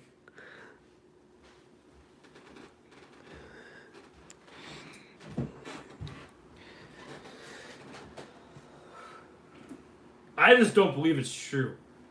That's it at the end of the day. Unless if he has a whole team of people, that's the only way you'd be able to do that production and keep it quality. Because, like, I was so burnt out after these 30 garbage that I made. I couldn't imagine 13 a day. Oh, I'd be so unhappy.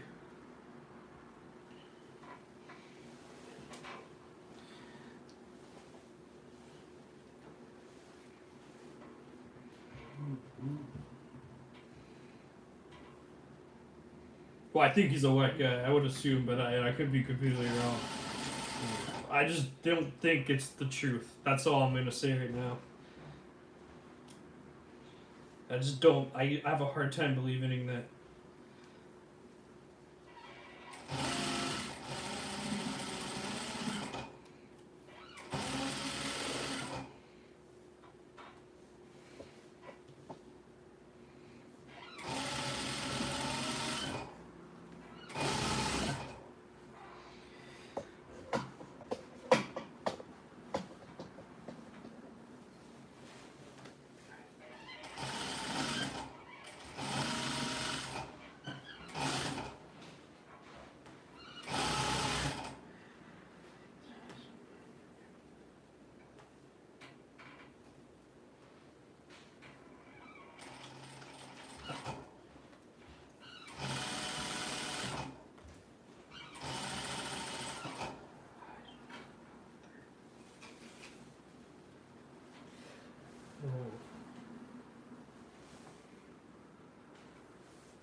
I mean, just like, there's so many designers that use buzzwords and keywords when they're making videos. They're all like, my dead stock.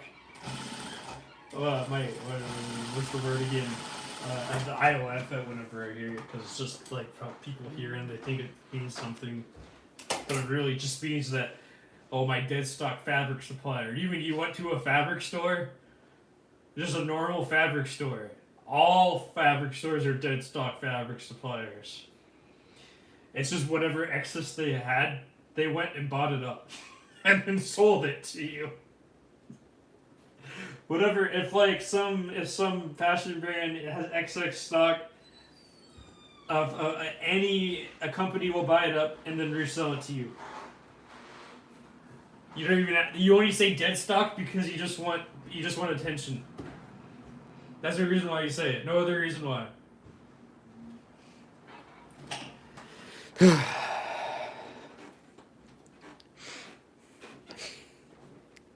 I don't know. I kind of just find it funny what people say for attention. I mean, especially, millennials started it first, right? Because we were the internet first before everybody else. But Gen Z really got the formula down.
Okay. Okay, I need to fix that, but beyond that, it's okay.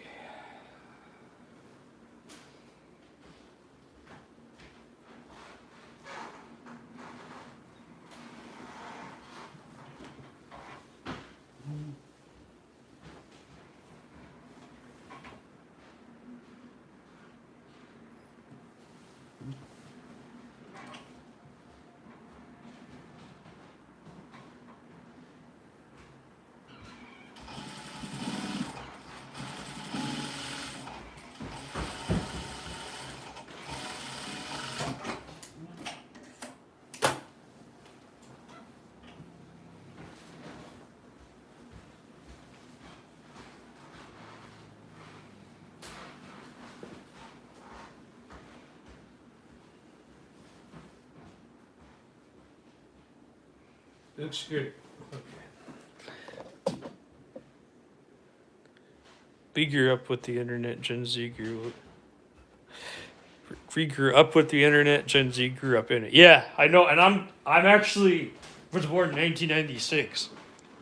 So I was born the last year that millennials existed. So yeah, so technically by default, like I don't relate to Gen Z. I relate to young millennials way better but also like late Gen Z, or yeah, I should say late Gen Z at this point. Anyone born in 1997. Though he's talking about SpongeBob. Like I grew up watching SpongeBob, but I never like talked about it with anybody else. I don't know, like I know SpongeBob references because of the internet, but like I don't care. Like I never liked SpongeBob all that much. You know, also because my biological sister's like 5 years older than me about. So you know, I was always weird like that. But yeah, I remember like Minecraft and YouTube because like that was like the Gen Z thing. And I was like in the between that weird like a year older than all of them. So like it wasn't like YouTube was definitely something that I grew up with for sure. I would never say that I grew up in it ever. I would say that I'm way too old for that. So I don't like when I've heard like the Gen Z, I don't get them fully. Like they claim to be like I see some great Gen Z kids that are like my one friend that's like 19.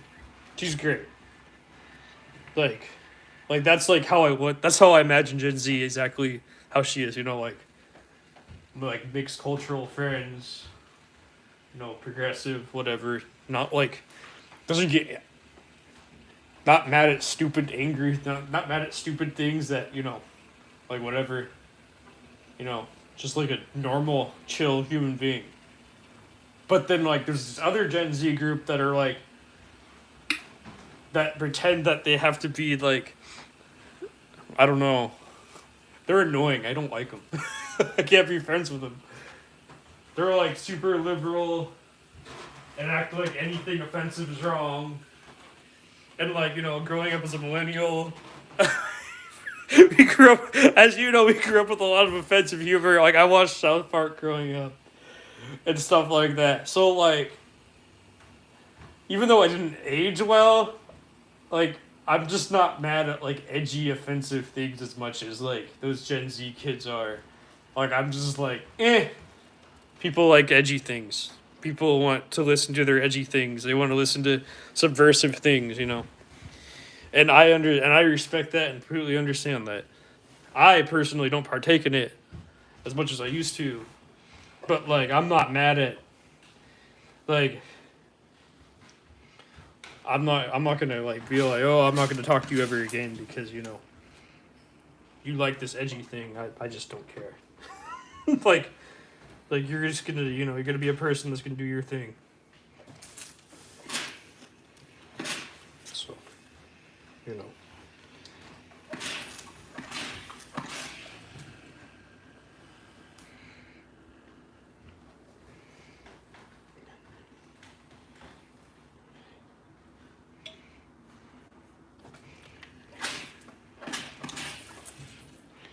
Like, and also, like, what you said 15 years ago, I'm over it. Because, like, that was 15 years ago. I'm sure you've grown as a person. Like, I'm not into those. I don't like those people that are like, oh, you said the one thing I didn't like 15 years ago. Therefore, I'm never going to speak to you ever again. I'm like, okay. 15 years ago. Great. To say that they haven't grown as a person in 15 years is wrong. Like, you know, people deserve chances, you know.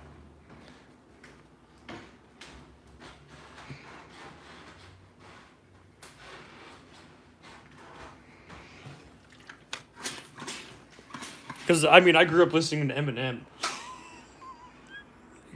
I was literally in a trailer listening to Eminem, like all the other white trash kids, you know. And I was in kindergarten. I didn't know what it was. I was so innocent. You know what I mean? My sister was playing it. It was the cool, edgy thing to listen to. You know, so like, I don't know.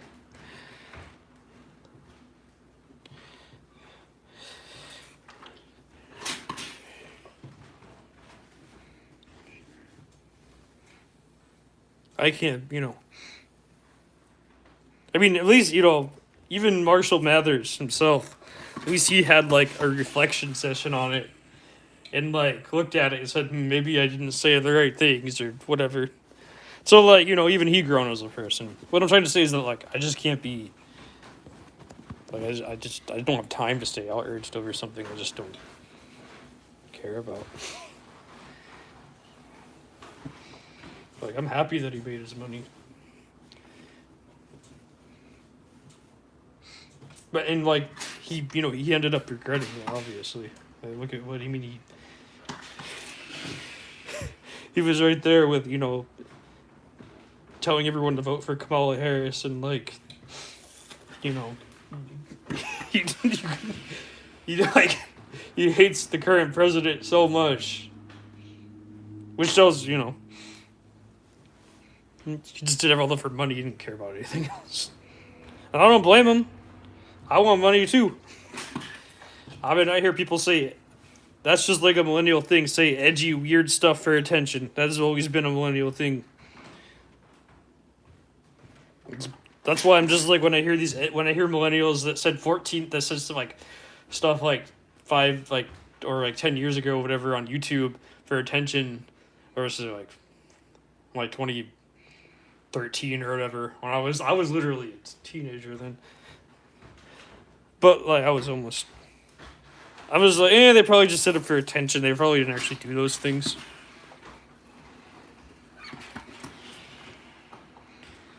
So that's why I'm just all like, that's millennial humor for you. What do you expect? And then Gen Z hears it and they're outraged. Because it's not the internet. They didn't grow up with that, so. We're weird. We're a weird generation for sure.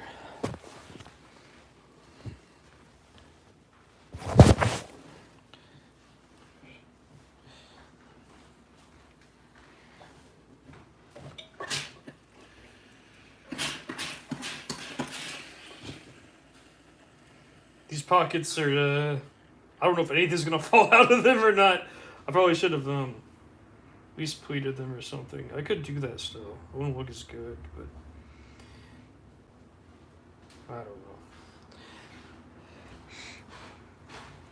But anyways, what I'm trying to say is that, like, yeah, like, we're just a different generation completely, and it just shows, like, the progress between the two generations is just, like, night and day.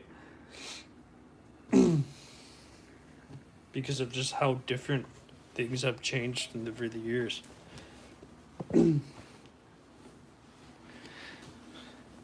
It's just, I mean, at the end of the day, we always have similarities, but you know,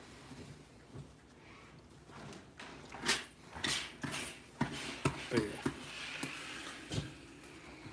that smells like strong perfume.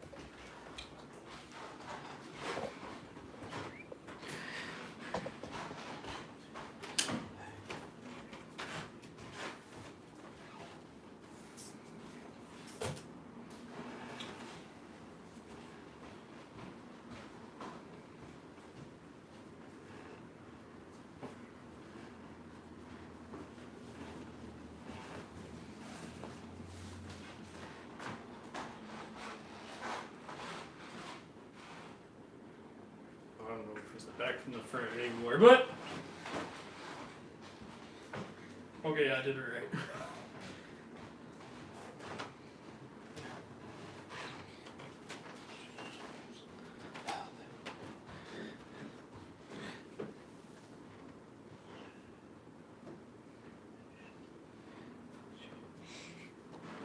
I wish I'd be, you know, this is like a great time just like for you to open up a bottle of, or just like White Claw, well, I haven't had White Claw, but like any kind of like alcohol and just sip on it and just work.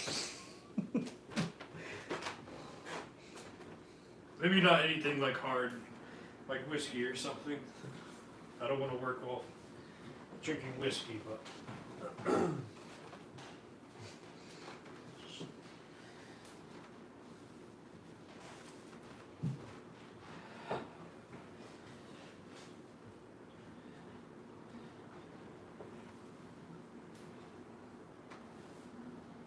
think that's right. I have no idea if that's how I ended up making it. Okay.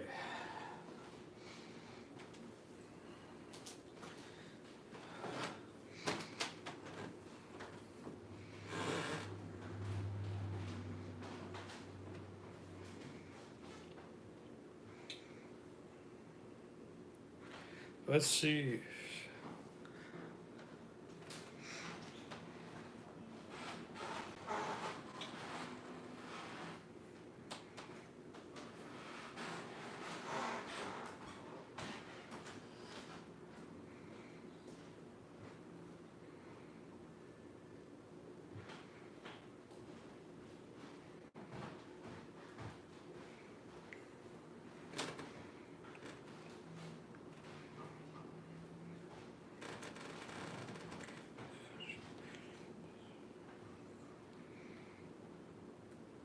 Ooh, that looks really good what you did, there, James.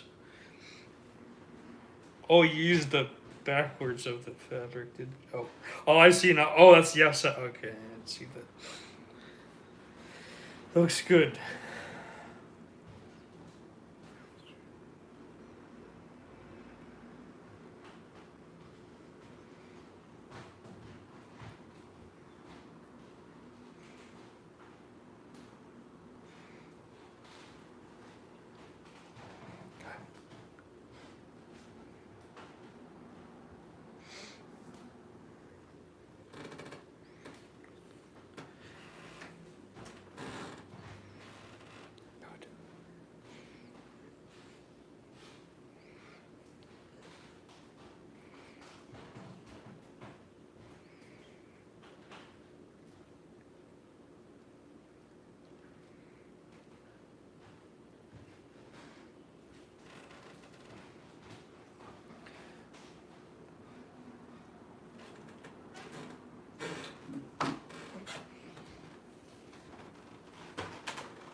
So I didn't get the color done yet or anything. I think it was just all already done today. Because I don't like want to do that yet. I think. So I don't know what to do for the color yet, so I'm thinking about that. I think there's a good bow bag. That would be interesting. Because that's blue.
I'll bet. Take your time. Don't worry about it. There's no.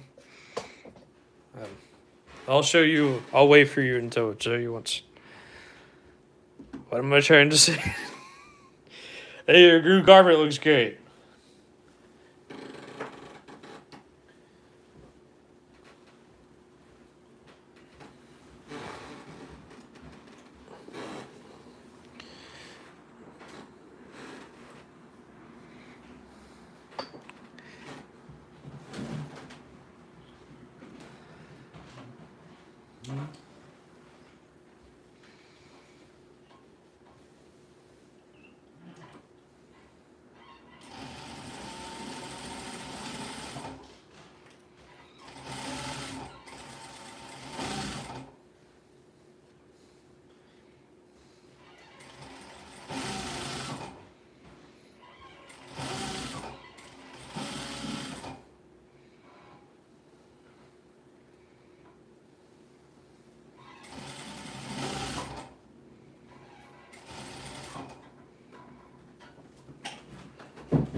Oh, okay, good. Yeah, your new garment. It looked great, by the way. You know, Mickey Mouse and Minnie Mouse. Oh, yeah, it's fine. You're welcome. Yeah, I mean, you know, this place is just for chilling. It's not like, you know what I mean.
Oh, good.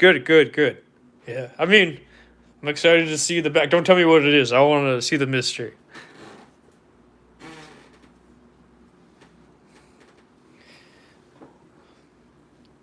I'm sure stuff like that sells way easier than mine. Also, you have support your price point too. I wouldn't sell those things less than $100. I don't know how people sell those things for $100. I would be miserable. I think you are fairly priced for your, you know, for what you do.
Okay, found on internet.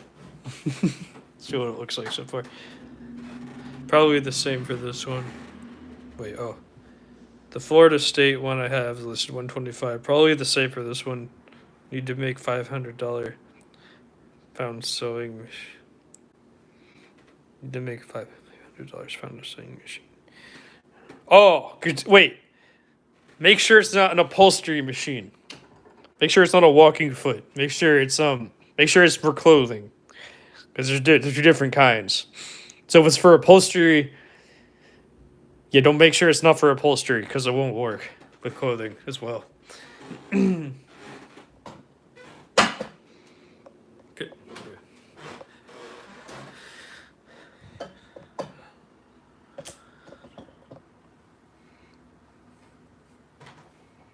Yeah, that's a great price. I think 125 is a great price for that.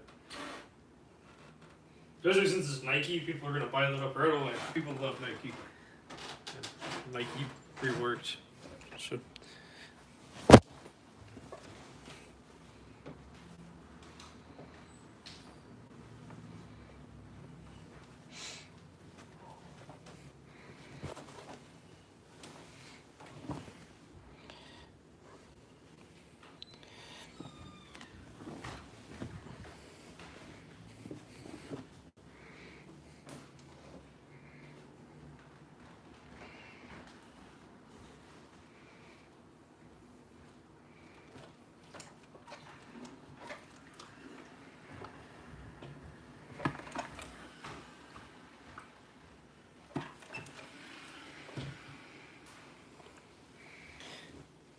I see people that are spending so much money on fashion design school.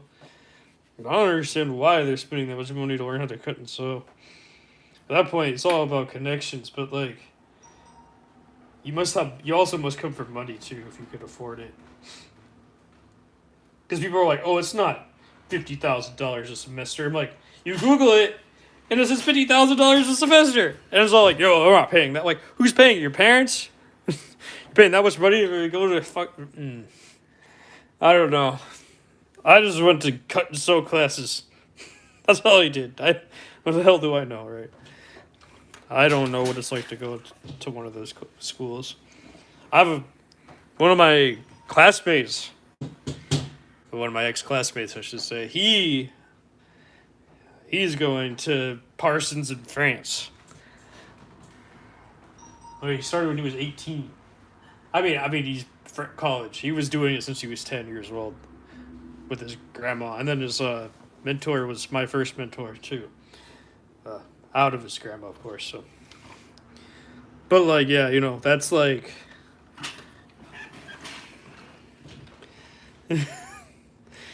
like, I don't want to pay for that stuff. And these kids, these hater kids, will say, like... I don't know. They're like 18. They copy Rick Owens. And they're telling me that all my stuff is crap when they're just copying Rick Owens. And I'm all like, your parents are paying $50,000 a year to take you to the school just to copy Rick Owens. Yes. Okay. I'd be upset as a parent. I mean, I'd be happy my kid's gone if you're going to be being a big brat like that, too. But you know what I mean. I would hope my kid would want to not copy Rick Owens. I'd be miserable.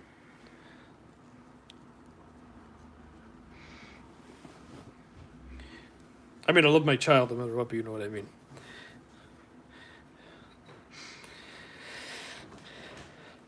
Frustrating aspects as a parent, that's what I'm trying to say. But yeah, I wouldn't want my child to be like, I want to copy Rick Owens. And like, no. No, sorry.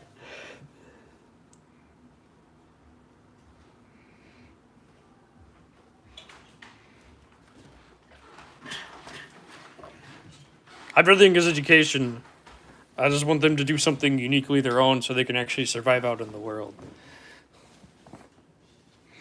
If they want to work for Rick Owens, that's fine.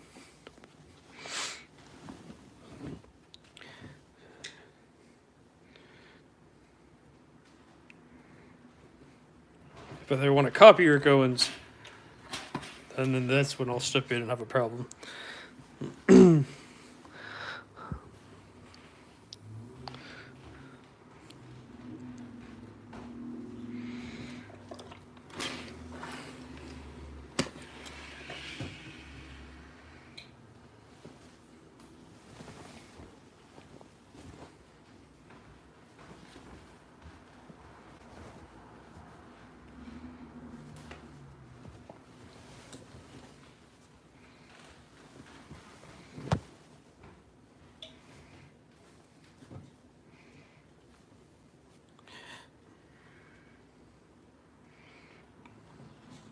Yeah, I wish I paid $500 for my machine. I bought it brand new from New Jersey. Shoot. I was probably being ignorant at the time.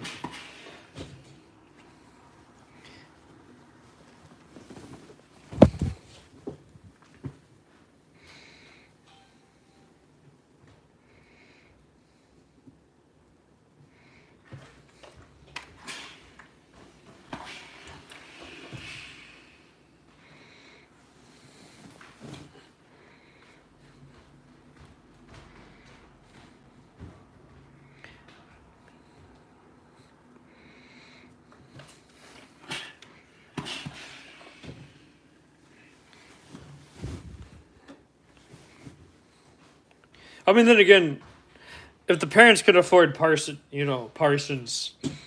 University and all those high-end fashion colleges, of course your kid grew up privileged and they probably have some kind of attitude from like all the privilege that they had without, good parenting. So of course you're probably the miserable one commenting on the internet because your life is miserable and you're unhappy. So of course, naturally, I would also want my kid just gone. I don't care who would be copying. But of course, I would never want to raise my kid to be unlikable. At least I'll try my best not to.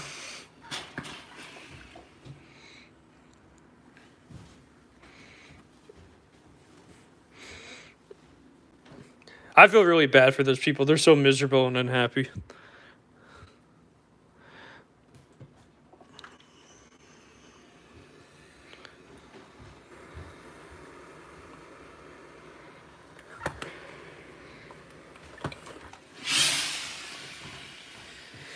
Okay. This is what it looks like so far. For the collar and everything. I'm just going to use a white collar. I think I'm just going to use that fabric and just make it a white collar and make it simple and not overcomplicate everything.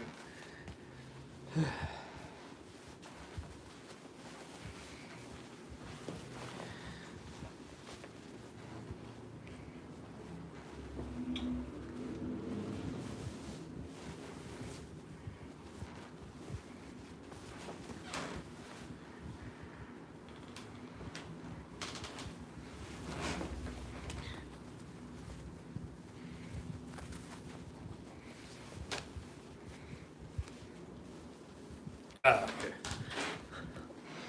This is what it looks like so far. Finally, I got it together.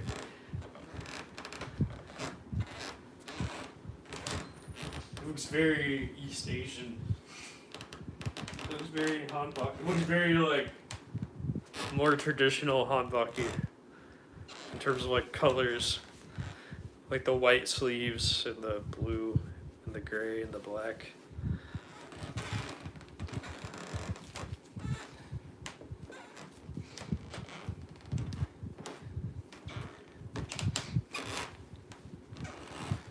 And the weird pockets, kind of random. Thank you, I appreciate that. Human being means a lot to me. I can't read your name from here. Your name May May? Is that how I say your name? I apologize. But thank you, I appreciate that.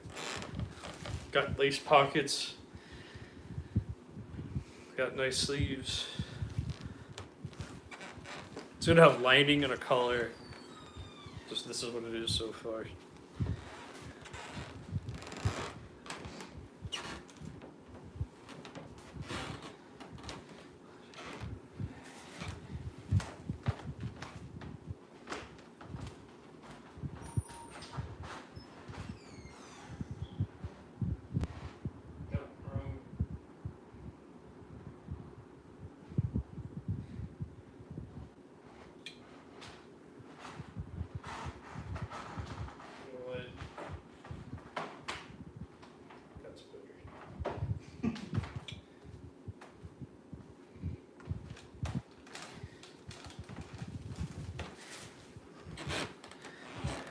Thank you for saying that, Steve. I do appreciate that a lot.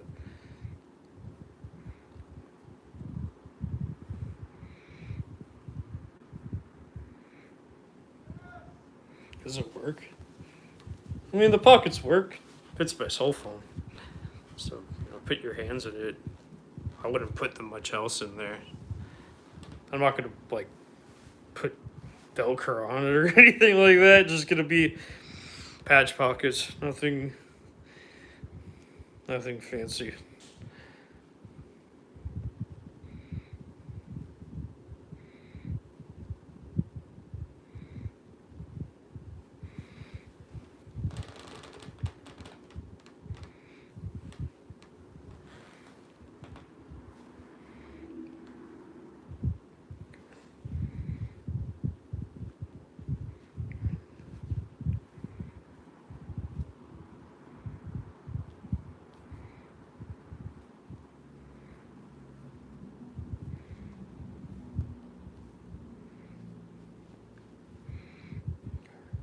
There's a lot going on in this garment.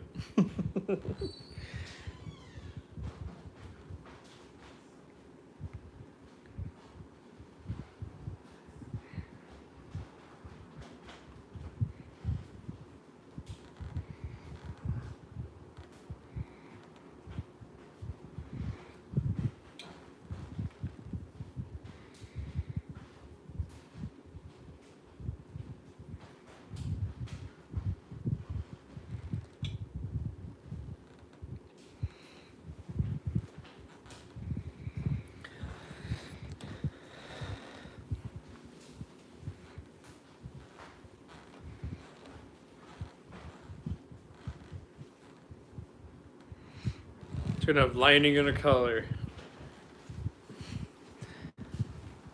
And a zipper. I'm gonna install the collar first and then the zipper and then install the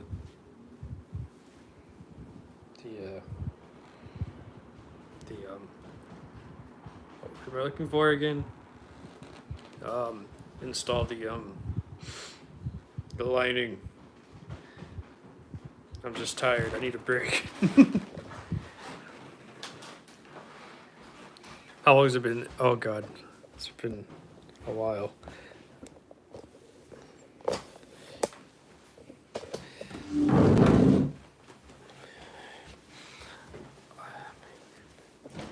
If I go now, I'm tired.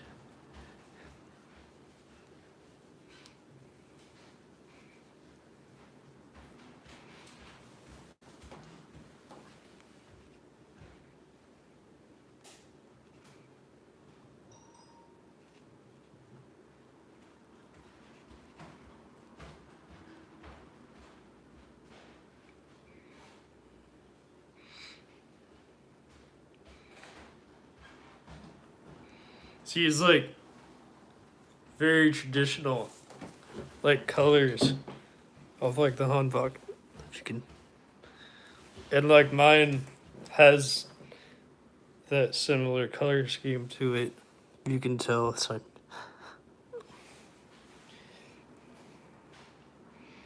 just kind of funny how that ended up. I can't see these images in my head. So everything that comes up is just me. I don't know what it looks like until I see it on the body. Like I wish I could see the images in my head, but I can't. I mean that's why I'm just excited to make the thing because like I can't see it.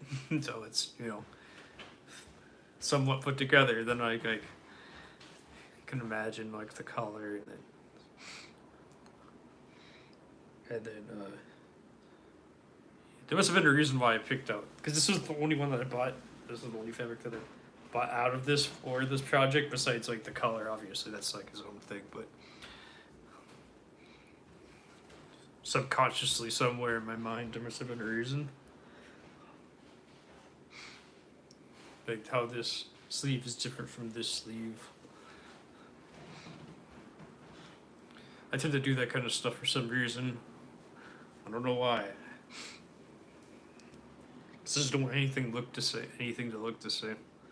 Also, I ran out of fabric to do it this way twice, so I was able to do this. I had to do it this way the second time.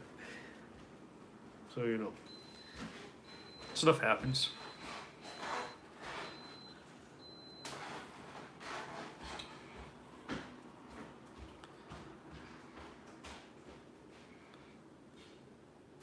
Yeah, I mean, oh, by the way,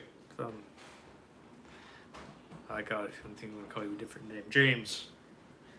Like, yeah, make sure that you buy it from like a tailor or something, not from an upholsterer. Upholsterer is not gonna give you what you want. A tailor's gonna give you what you want, and I guarantee you, there's like a 30-year-old machine that goes really fast and is way better than mine, and is like, you don't have to replace the oil every like 10 years. Like stuff like that is like, compared to like mine, where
wow, I was live streaming for a while today.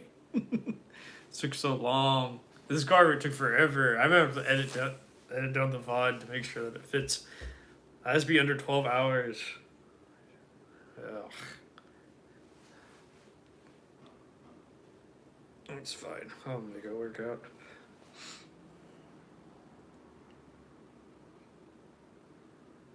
Well, I'm gonna take 8 hours, I think.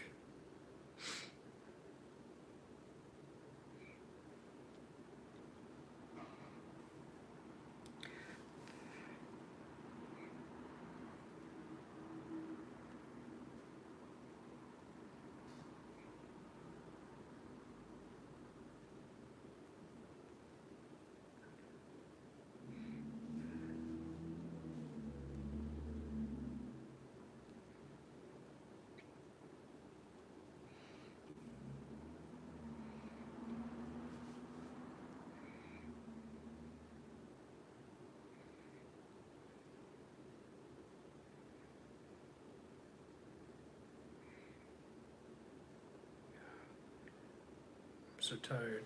I think I'm gonna get going. James, if you're here, looks great. I'm tired. I don't know if I should just cut out the. You know what? Fuck it. I'm just gonna do it anyways.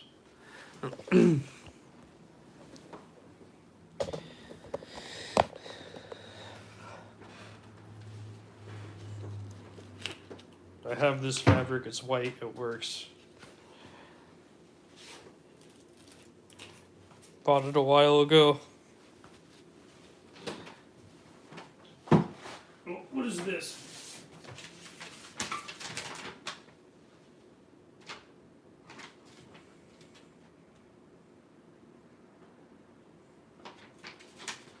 They made $13 on this. Oh yeah, great. When I bought it from them. Good for yes. So Mercari took $3 from this sale.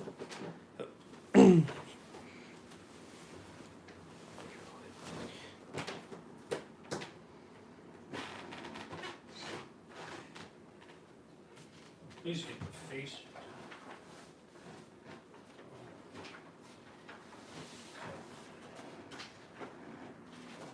Salvage the salvage. That'll work.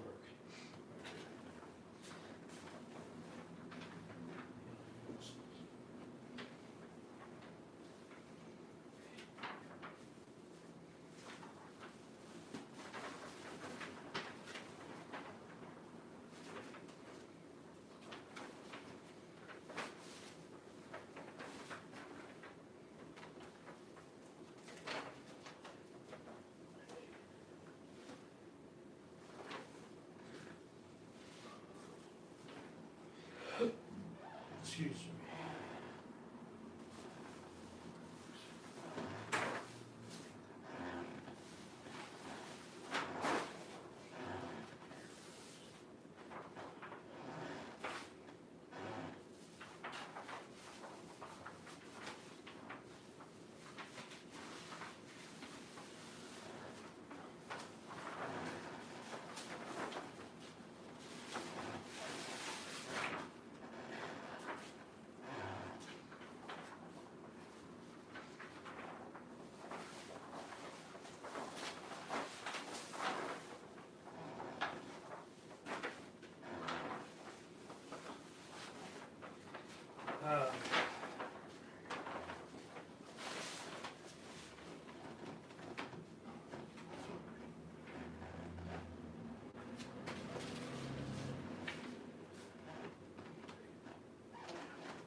I don't remember the last time I even done this.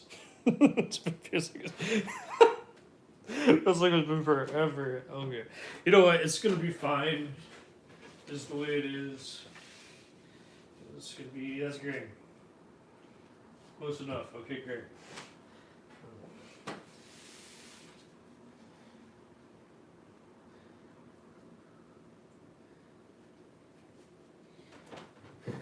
I mean, this is cross grain. This is just like fine on this fabric because it's so heavy. What was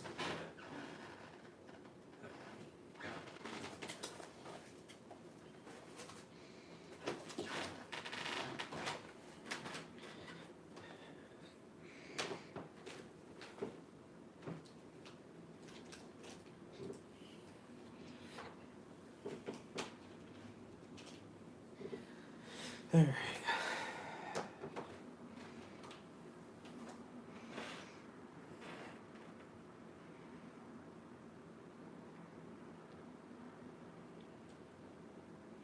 I always get confused how this damn thing is sewn.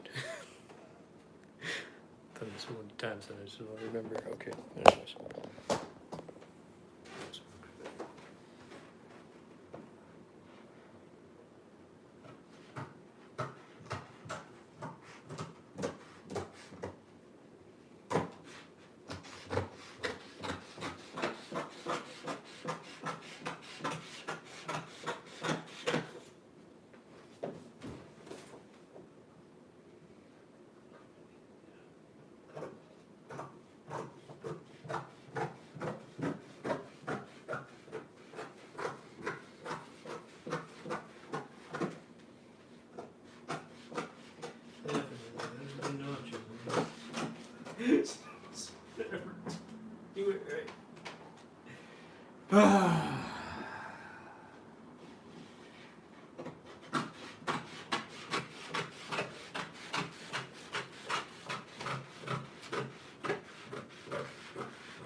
Music not playing.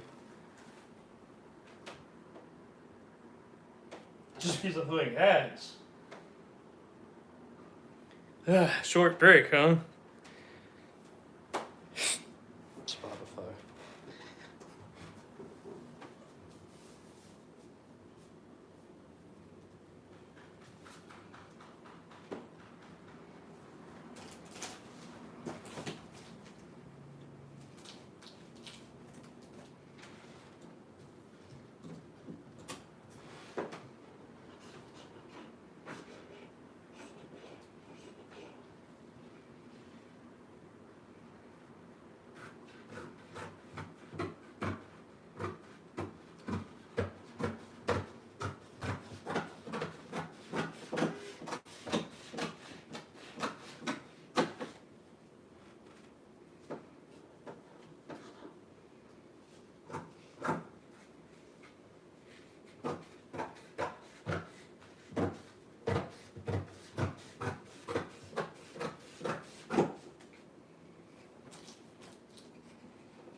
Not like that. That's not how it's sewn.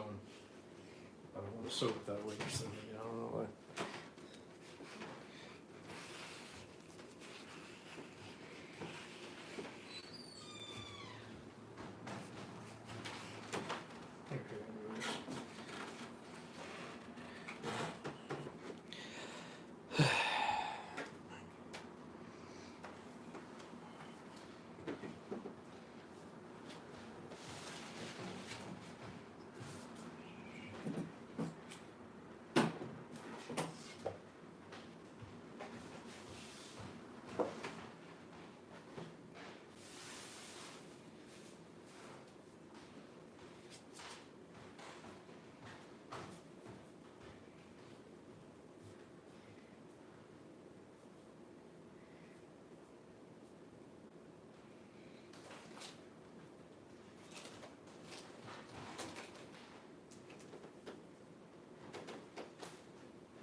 Had to get a glass of wine. I feel the same exact way. I want a glass of wine. I can't afford a glass of wine. So then buy something so I can go buy a glass of wine. Oh, at this point, wine, White Claw, anything. I don't want to. I don't even give a damn.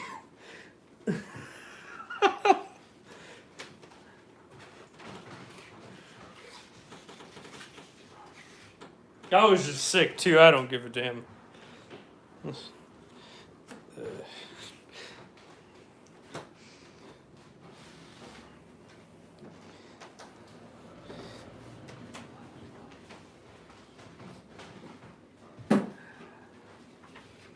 Adulting's hard enough. I just want to break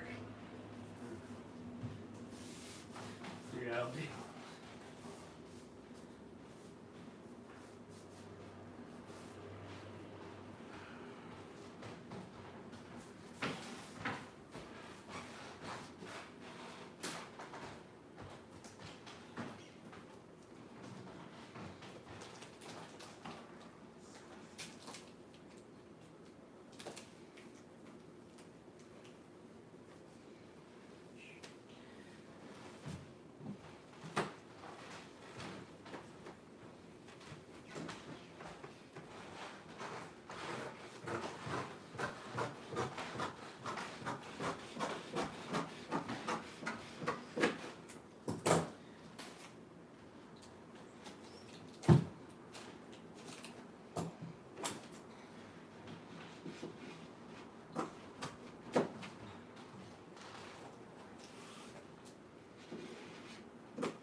Obviously, this is not a show for kids. This is like adult fashion Bob Ross, I guess you can say, if anything, if it makes sense. Like, we're not meant for children. Not a family-friendly show. Not a...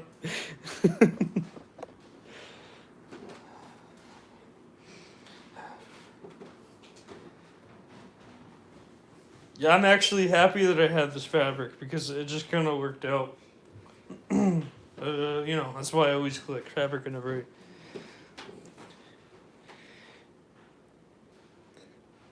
I use a lot of curse words, though. I guess, I don't know. I guess that would work. PG-13 does work. But I don't drink wine in PG-13. Ah, whatever. I guess PG-13 could change depending on their logic and what ages or whatever you... parental guidance.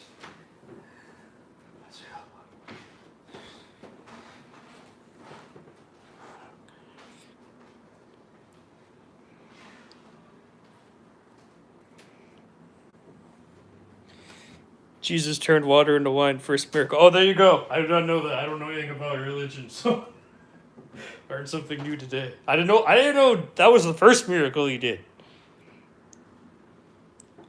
It has to pass YouTube regular. Oh yeah, you're right. Yeah. It's PG. Well, no, yeah, you're right. Yeah.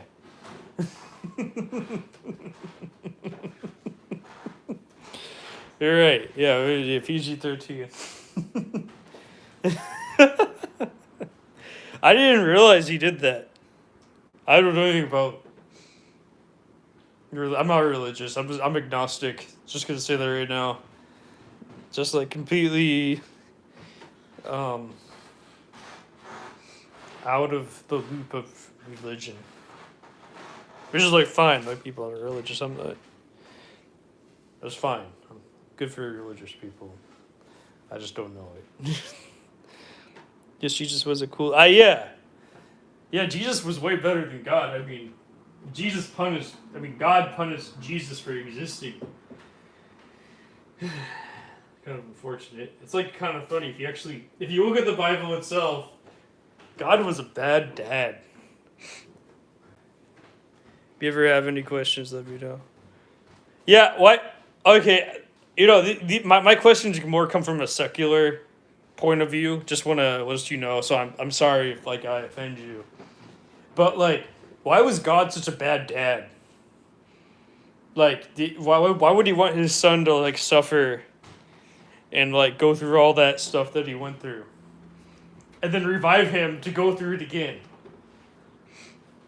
and then not revive him anymore?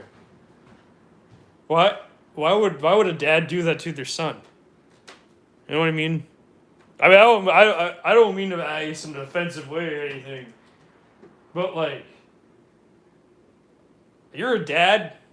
I want to be a dad. I would never do that to my own son. I want him to live the best life possible.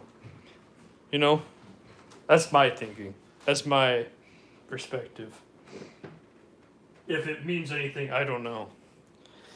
If it makes sense, I don't know. No, not at all. Oh, okay, great, thank you.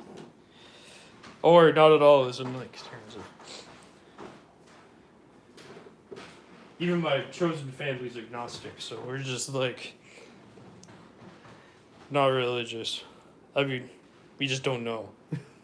We just live day to day. It's a Korean thing. I personally fit into that, but you know what I mean. I don't know. Doesn't a parent want the best for their child? You know what I mean?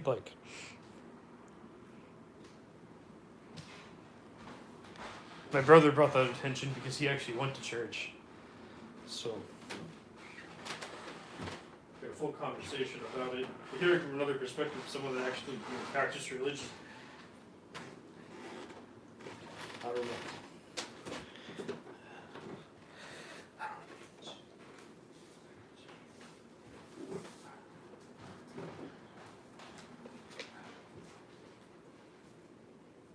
Even, my mentor, my first mentor is highly religious. She goes to church. She's like, I went to church before class. Or, when she had class on Sunday. She always went to church before class.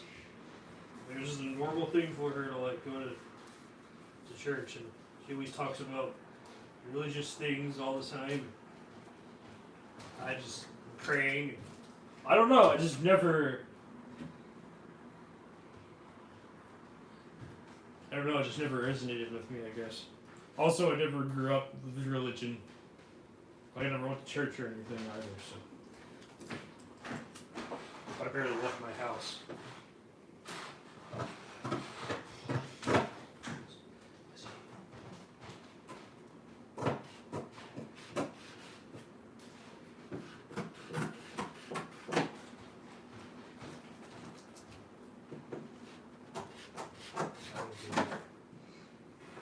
I didn't want to be born. Or no. Oh. Not really the same. Christians use the term Father and Son, speaking of Jesus and God, to show the roles they play. I believe in Trinity which more or less means God, Jesus, Holy Spirit, are the same power but fulfill different roles on the hierarchy. Oh, okay. Right, but like, so Jesus really wasn't God's son, you're saying, right? And that's why he was able to be, that's why he really could be treated like anything. Because, like, it was just his human interaction with people. Is that what you're saying? Like, because he's, like, not the, because he's God, and then it's Jesus, and then the Holy Spirit, so. It's the same power, but fulfill different roles. Yeah, I don't know. It's the same power, but fulfill different roles. So his son was meant to have a tragic life, be like a cool person, but meant to have a tragic life about it. I don't know. I honestly prefer the story of Jesus over God any day of the week. You know. I think.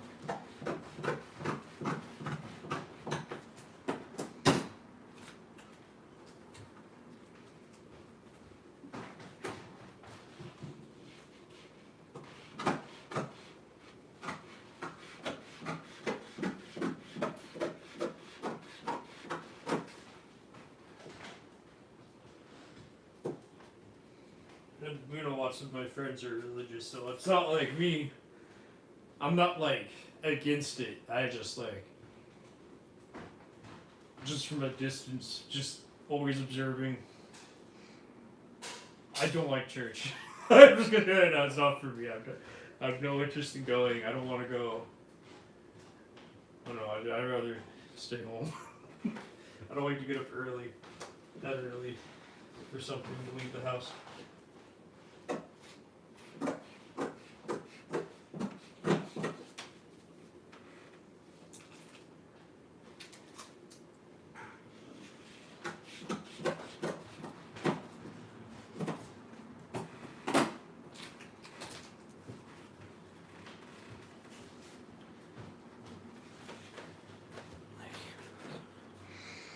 Okay, wait, hold on. Jesus came as the suffering servant to fulfill the law set by God of divine nature. He was able to not sin in human life and died as a perfect sacrifice for sin in Judaism and many ancient. Yeah, I know, that would, like... yeah, I mean, I get it. So, we know humans sin, so therefore we needed a vessel to feel bad for the bad things that we do. Religion's sacrifices needed to repent of sin, and Jesus being unperfect,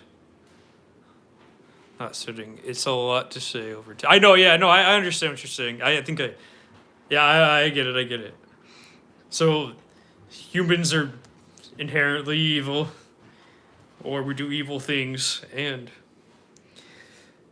we needed someone to forgive all the sins. So Jesus existed to forgive all the bad things we do. Because we're human and we're not perfect. So we needed a perfect vessel to put all of our sins into to feel better about ourselves. Which I don't know, I feel really bad for Jesus, to be honest. I feel like he got, I know he was created for that, but like, he got the worst end of that.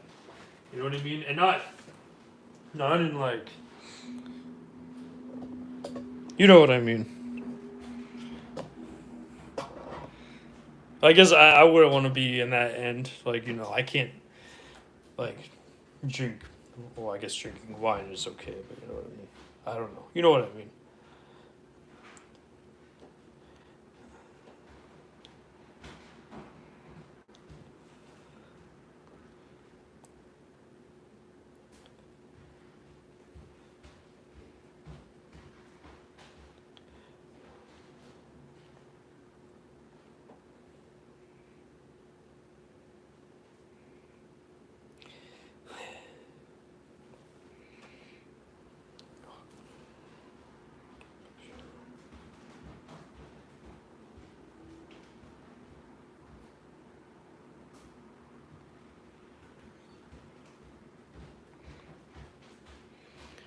But then again, I also have really like atheist friends too.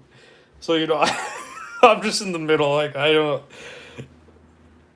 I have people that are like super atheist, like ultra atheist, and I have people that are like like you, like religious. So like both sides. I'm not. I'm just neutral. I don't know. I don't know any better.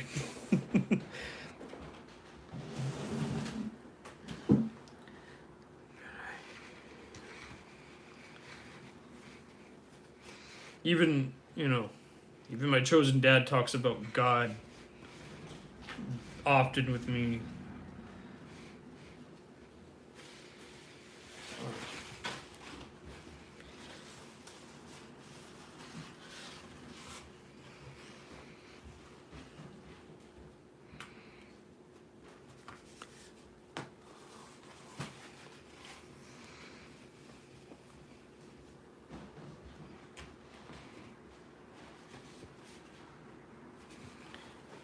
And like from my understanding, his mother, his biological mother, was a like staunch, complete atheist. Like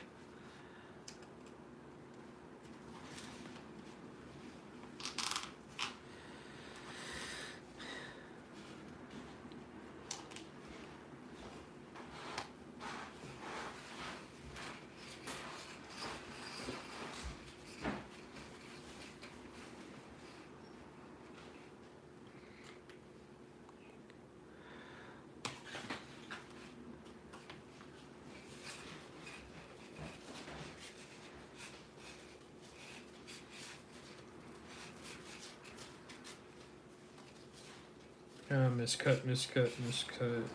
That's okay. I can just so right.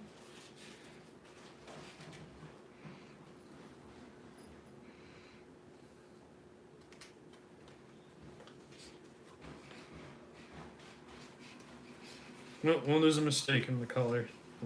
It's gonna look exactly like it is, like a mistake.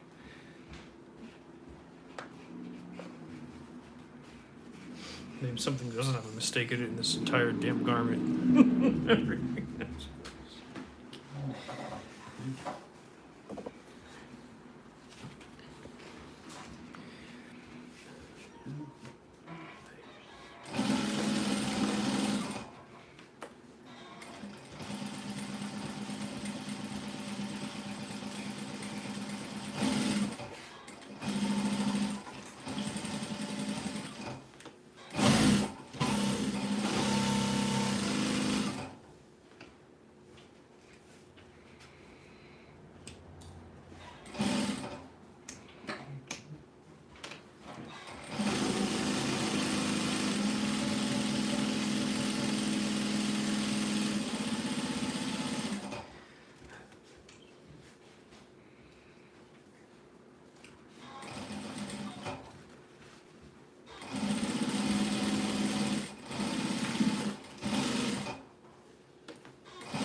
I was excited for the new, what the Pope did to J.D. Vance. I'm just considering right now. I thought that was hilarious how it did. How I don't like you, and then he died. And then the new Pope came from Chicago. I was considering that right now. I thought that was hilarious, the whole interaction.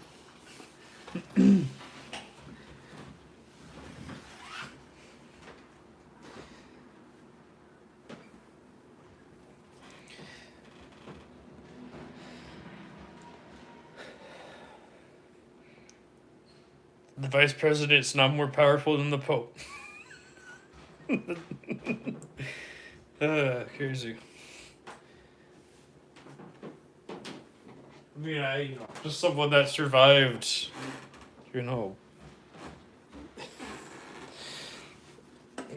Hitler and the Nazis and all that. Just crazy.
You know what? This fabric's so thick that this isn't necessarily going to help it or not, but.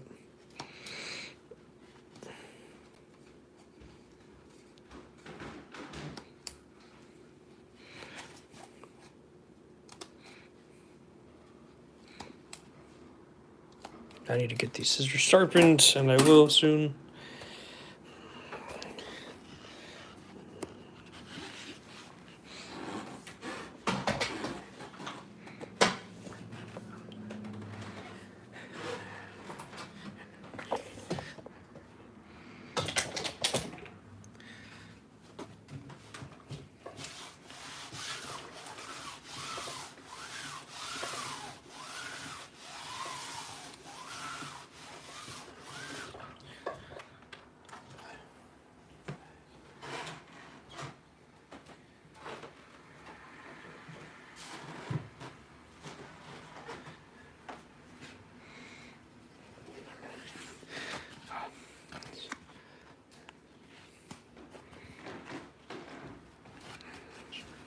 Well, I didn't do that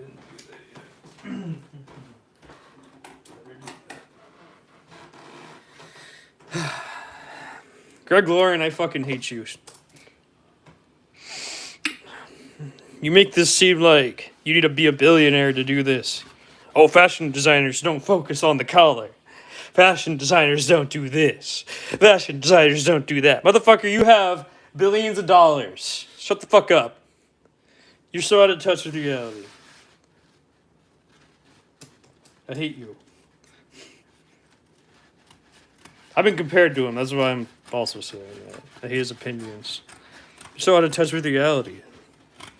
Whenever I see this collar, whenever I think about it, whenever I think of all the detailing I have to do, whenever I think about how I have to cut this down and do this and press it and just spend like, sometimes I spend an hour on a collar. He's like, oh, fashion designers just ignore color. Yeah, if it's mass produced in a factory, unlike yours, you have a whole team. Stupid. I never want to work with you if you're going to be that out of touch. Ever. Ever. Just ever.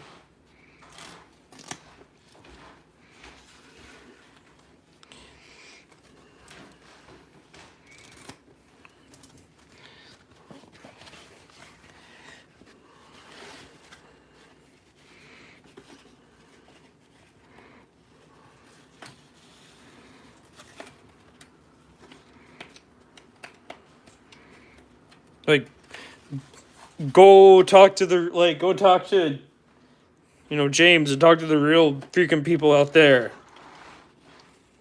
Like, and understand the real reality of it.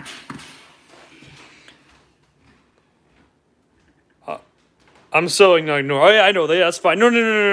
I'm just being like, no, that's fine. I don't care. I'm just mad at Greg Lauren for like his ignorant opinions, and he has such a huge following. And people just take him up like gospel. Like, holy crap. Like they don't know. He doesn't know. He doesn't understand. He's not in touch with the average person. He grew up in mansions. He had the best schools in the country. He didn't even have to go to college. He didn't have to do any of that.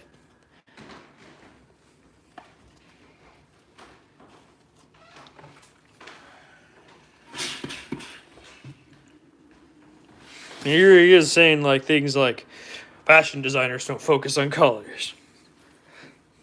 None of you know what you're doing. Only me. Yeah, because you're a billionaire, you can say and do whatever you want.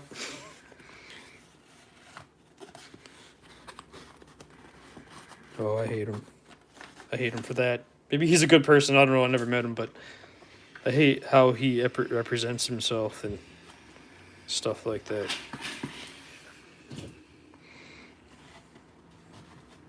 Oh, I hate billionaires.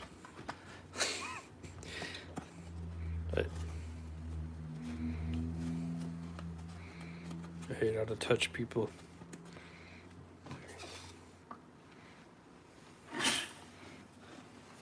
Like $1,000, he spends $1,000 on lunch a day, probably. I don't know if that's true, but you know what I mean. Like, yeah, that guy has private chefs and shit. He probably hires someone to like change his toilet paper or something. Like, you know, has like that kind of life. You know what I mean? Like he doesn't talk to us. He doesn't know us. He don't care about us. He don't care about poor people. But what do you want to be anywhere near? We're the peasants. So why would you want to be near us?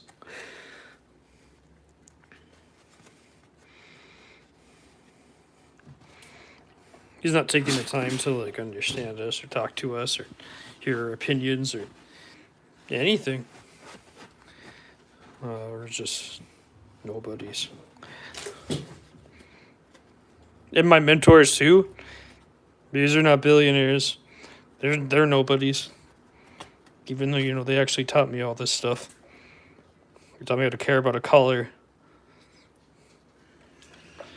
But of course he wouldn't listen because, you know, I'm a peasant.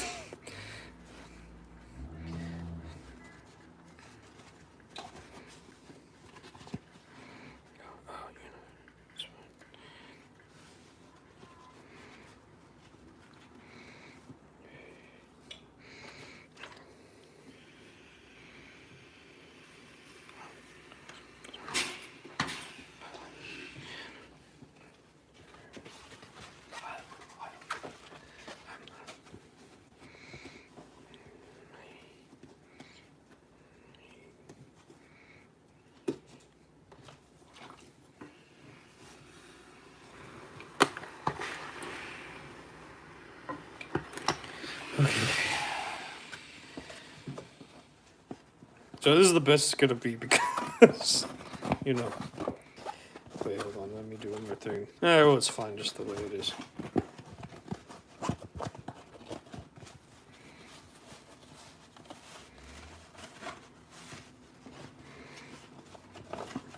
So I'm gonna have to charge my cell phone.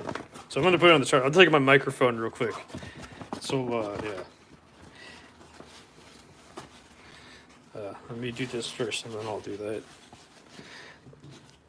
I have a fast charger, you know, so that's good. But beyond that,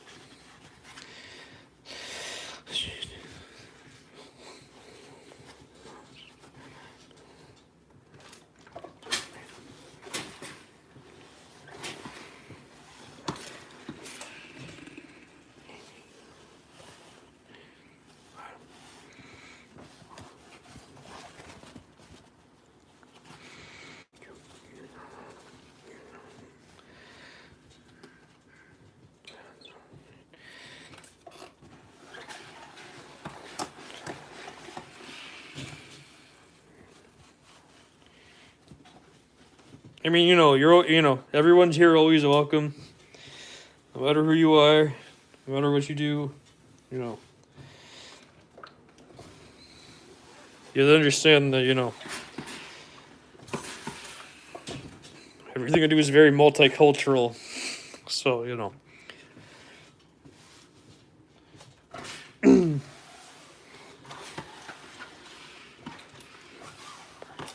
This came out just fine. And I don't know a lot of things, but, you know.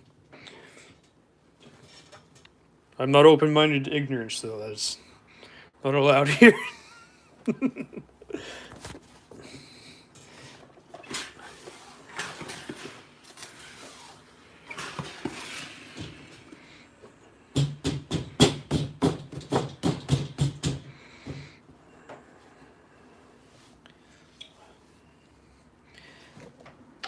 Okay, good. Got the color done.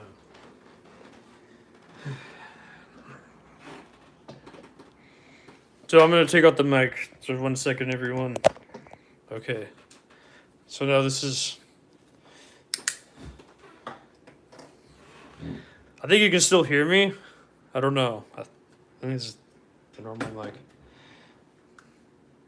Kyra said okay. Wait, what?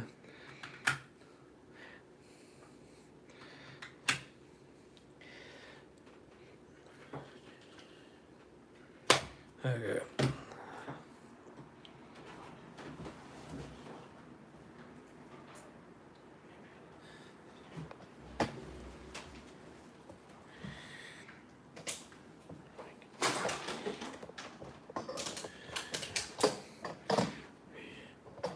Oh, okay, thank you.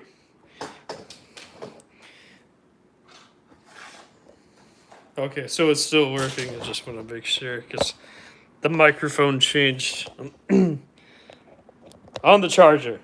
Okay, so I'll go back to this charger. I mean this microphone once.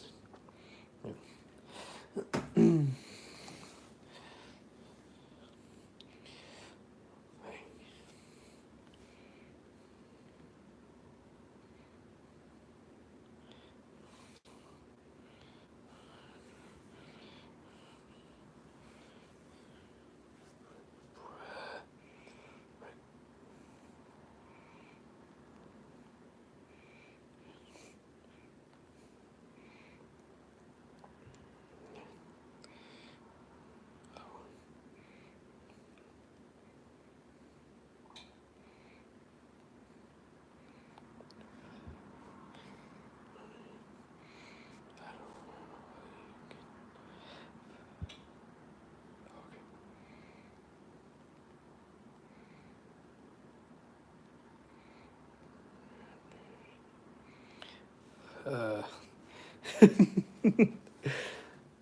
Oh boy.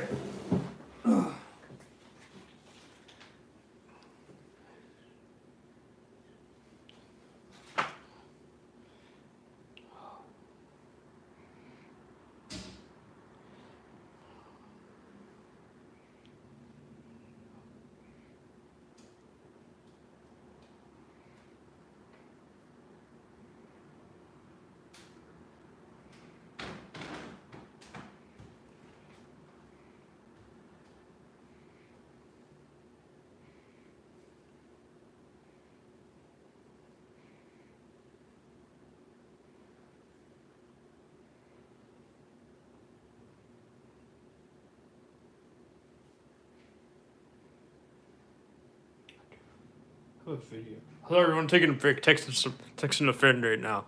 She's great. She's one that I. She's the mentor that you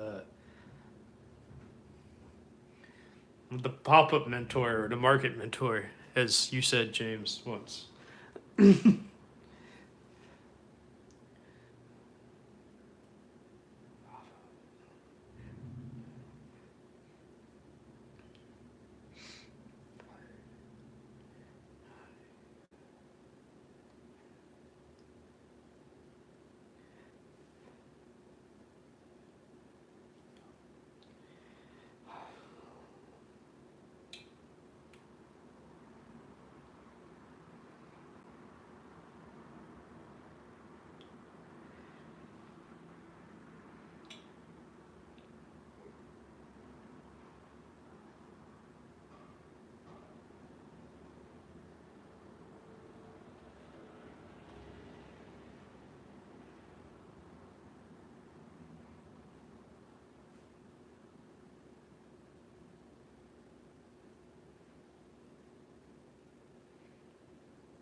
I needed to take a break because of all the Because the phone needs to charge.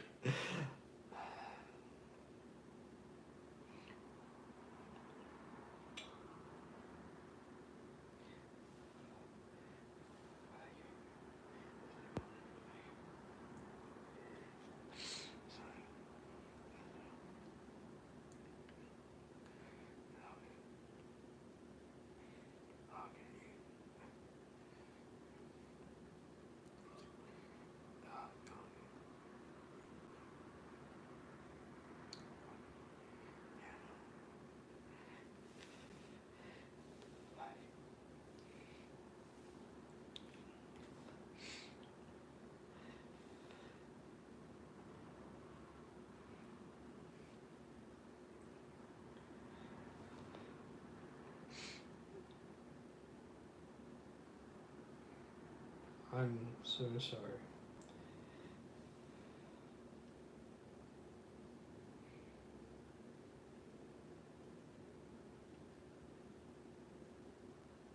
Florida and Tokyo, what a world.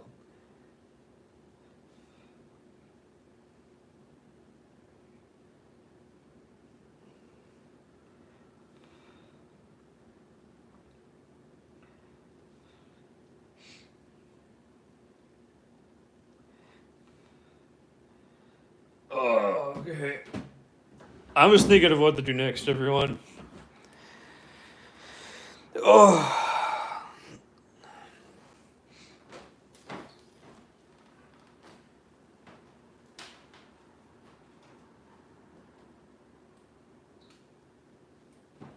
I need to charge my headphones as well, my earpods, whatever they're called, I don't know anymore, but anyway, I'm gonna get to pinning and get to sewing. Heard that so many times in my life. Hit the pinning. Get to sewing. You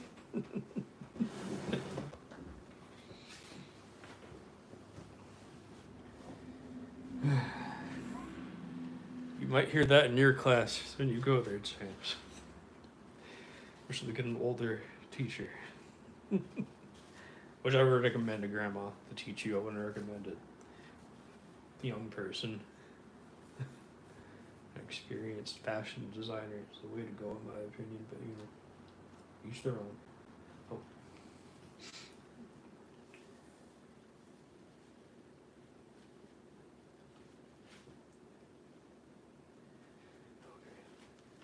This is gonna be, this fabric is so hard.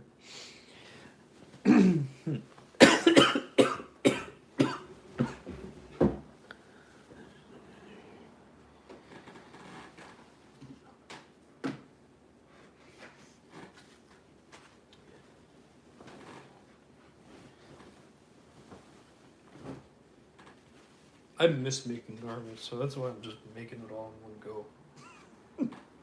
Oh, I got a message.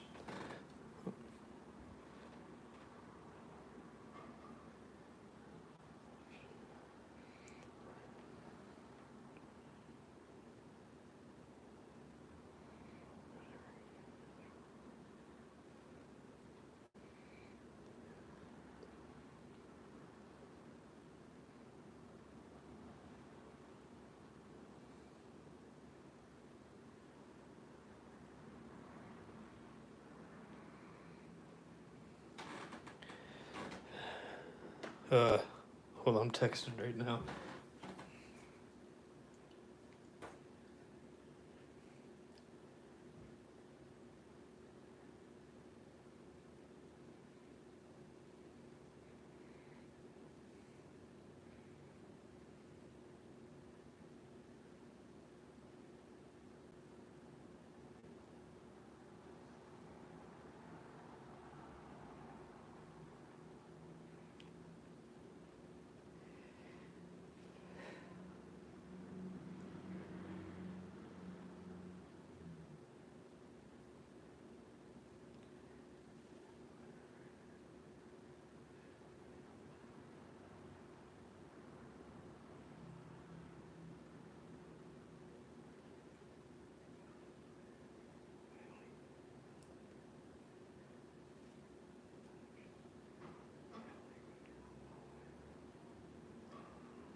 Yeah.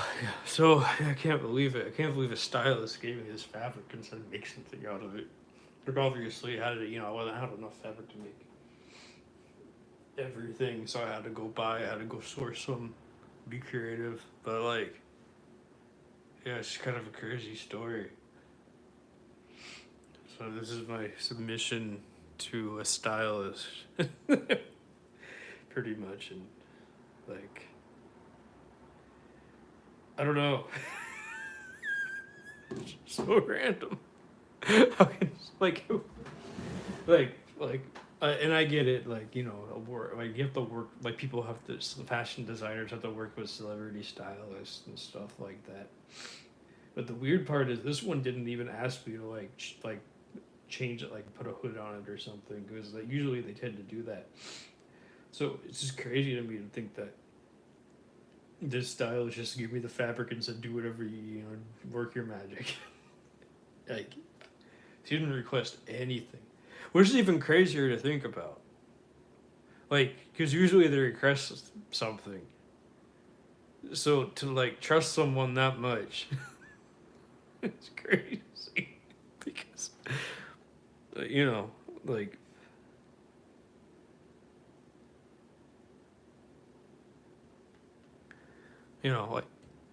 you put that in context of like how many people get to experience that, and it's very limited to oh my bad. Oh, I forgot. Yeah, I forgot I'm charging my cell phone.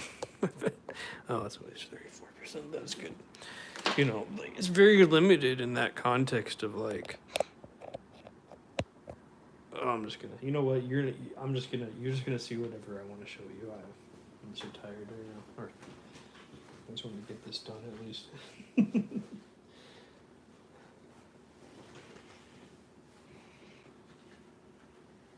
But anyways, usually they like try to like control the situation and say, I want this or that, or I want you to do this instead. That didn't happen with this one, which is even weirder to think about. That I just somehow convinced someone that I could do it without their guidance, which is crazy to think about because, like, how many people, especially since since stylists are stylists, they want something very particular. They don't want. They don't want this. Want their client to wear a certain way, or be a certain way, look a certain way. They may have wanted a hood on it instead, for example. Just an example, just thinking out loud. But no, that didn't even happen. So,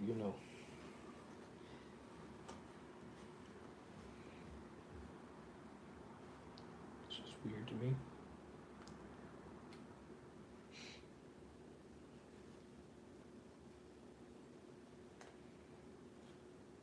Or should I say, that's not the normal.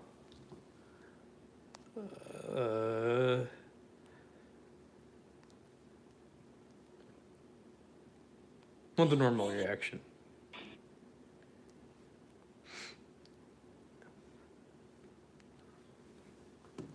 Of a stylist, because usually they're all like,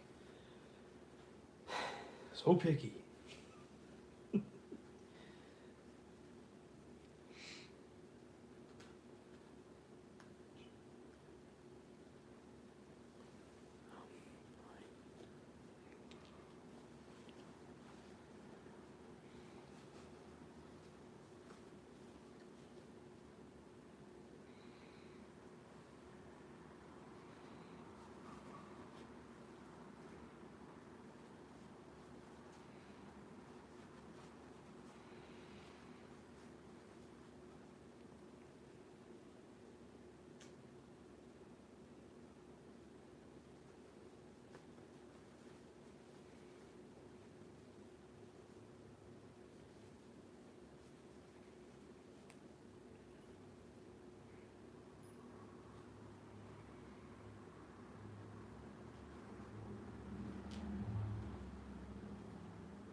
You know, it was just weird to be in that experience of like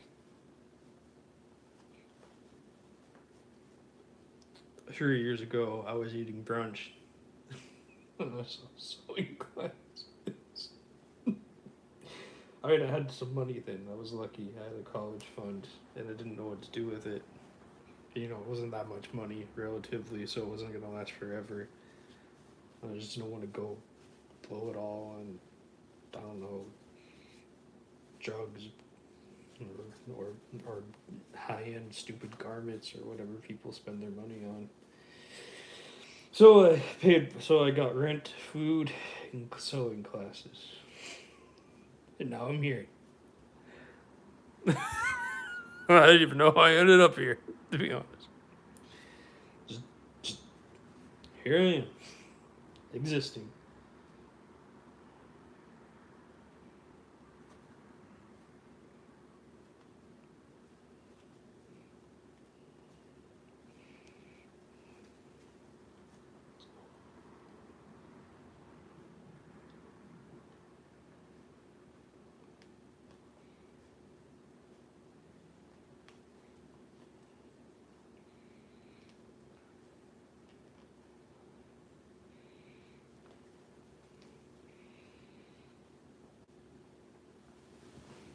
Here I am, this random stylist from Los Angeles. I will make this work. Or use this fabric to make something with it. Alright. You asked for it. When you ask me to make something, you know, I make something. So do it quick, fast, and efficient. I'm not doing this right now, so.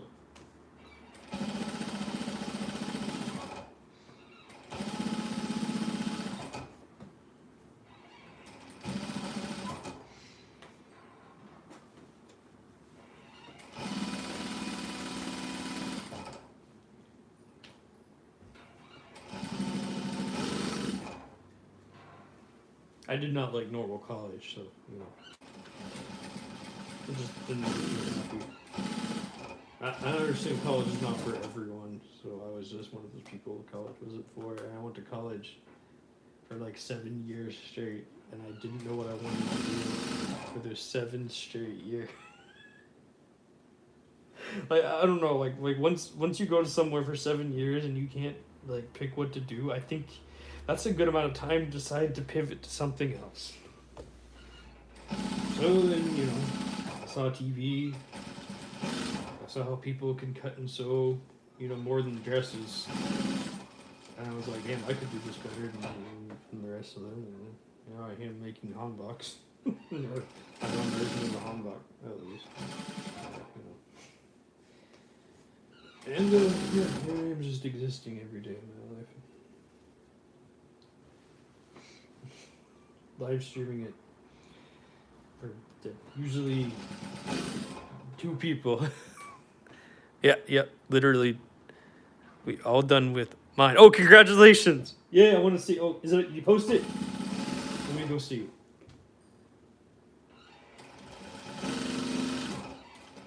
Yeah, and that's it. Wait, you know what? That'll work. And here I am, just let me go.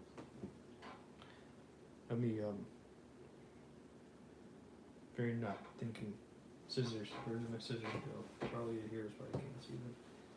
I'm gonna get my scissors sharpened on Saturday. I'm so excited for that. One thing that I really needed.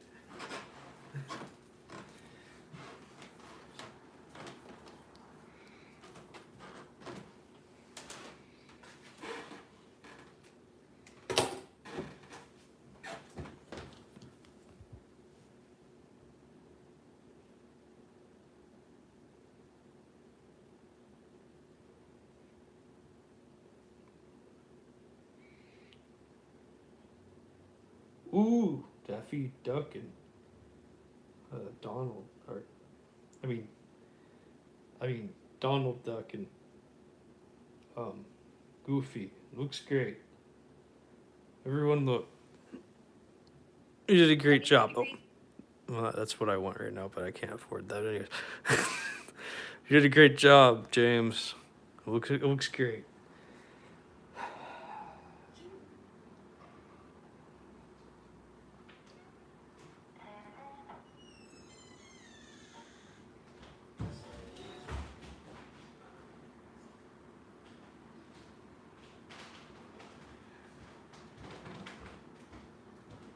It's good how you follow Grand Line. You know, there's this one guy. He went to the Art Institute. He paid $800 for barely anything. I wouldn't. $800 for that. I couldn't believe it. Another guy, you know, my mentor would never teach me like that. Never taught me like a. I don't even care. She never taught me like being like a bitch. You don't whine over shit. You don't cry over shit. Like you don't do that. Like you just go ahead and do it. You know. Yeah. 4 hours to make a tote bag. Like that's what they teach you in Art Institute. No, thank you. I would be miserable. I'd be unhappy. Almost ready to start making garments from raw material. Yes, you're welcome. Oh, you're welcome. Donald Duck. Okay, yeah, that's it. It's Donald Duck. I like Daffy Duck. I guess I'm more of a Looney Tunes fan, but you know, each their own, right? But yeah, almost ready to. Yeah, I know you are. You need to take a class or two, but then you'll really be ahead of everyone else. I know because I look at everyone's stuff all the time.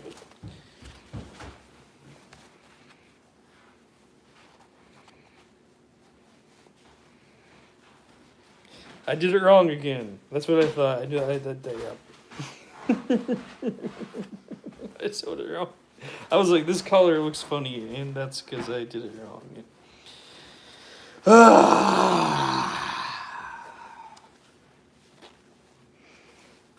I mean, I could keep it this way. It wouldn't be right, but I could. It looks interesting, but no, I'm not going to. I'm gonna seam rip it all up and change it again. That's not right. It's not right. It's the inlay color. Oh yeah, right. That's why I got it wrong. Yeah, this doesn't feel right. It goes like this and like this.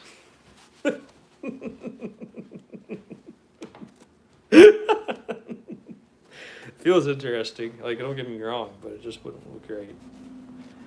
So, I have to fix it. Because this is not long enough. If this was long enough. I see what I did wrong.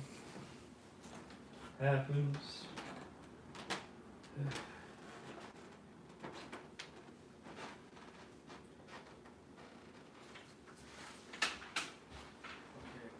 This is a rare moment. I don't do this very often. But today.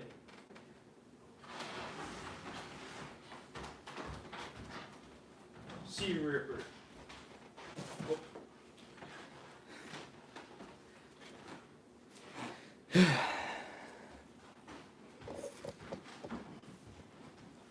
Oh yeah, time to take the garment off and do it right. I knew there was something off, I just didn't quite understand at the time. Oh well.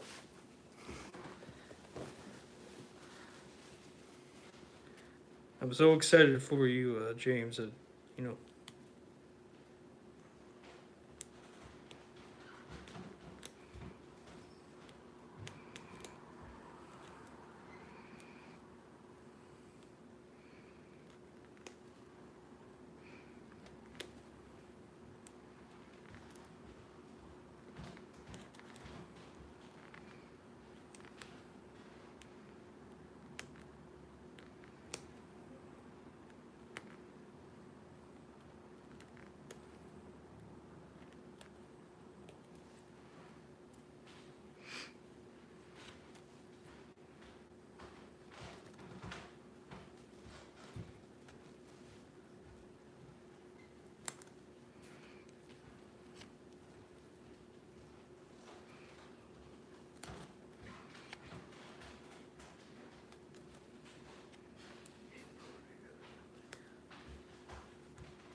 this whole thing now.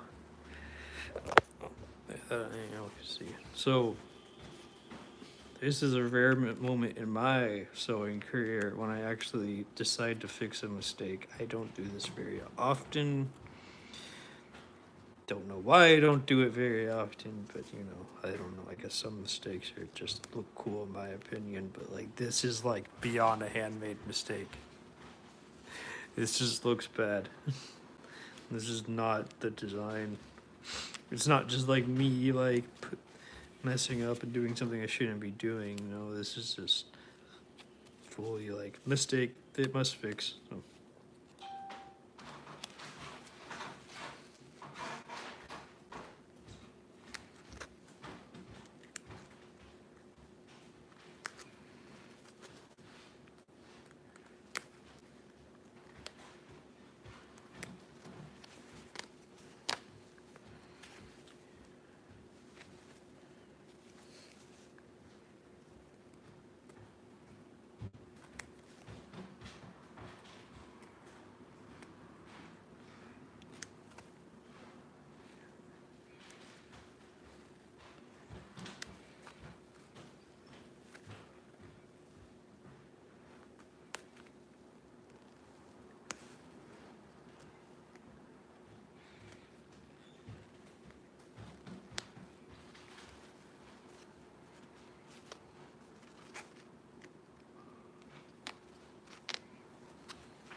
I'm excited to see how you like make that version of your jacket. That's gonna look exciting when when you come up with the design and all of that.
What I'm saying is that I'm sorry, I push classes a lot, and not because of like, it's not out of malice, it's not out of like thinking you can't do it, or not your skill level is not high enough. It's not really any of that. I just push classes to like, just to have, just so you can get out of the beginner stage and then start doing it on your own, like me. Like obviously, I got obsessed with it, so I did it for over 2.5 years. So I'm like a very like rare case. You know what I mean? Like I don't suspect other people to do what I did, but I'm like, you will not regret taking a class and learning something. There's always something always new to learn. Like even I want to take more classes, I just can't afford them, so I have to tell myself I can't go take classes. You know what I mean? And I understand how expensive they are, and I understand how they add up, and I understand the yada yada blah blah blah. But like, there's just something so exhilarating to be in a classroom with someone that knows what they're doing, and teaches you how to do it. I don't know how to explain it, especially since especially if you're working with your hands. It just feels so nice, like it's warm, it's nice, it's inviting. I don't know, there's just something about that experience that I would just recommend just to even try to see if you even like it. You know what I mean? The YouTube video it's so cold and far away, like it will just never capture the classroom.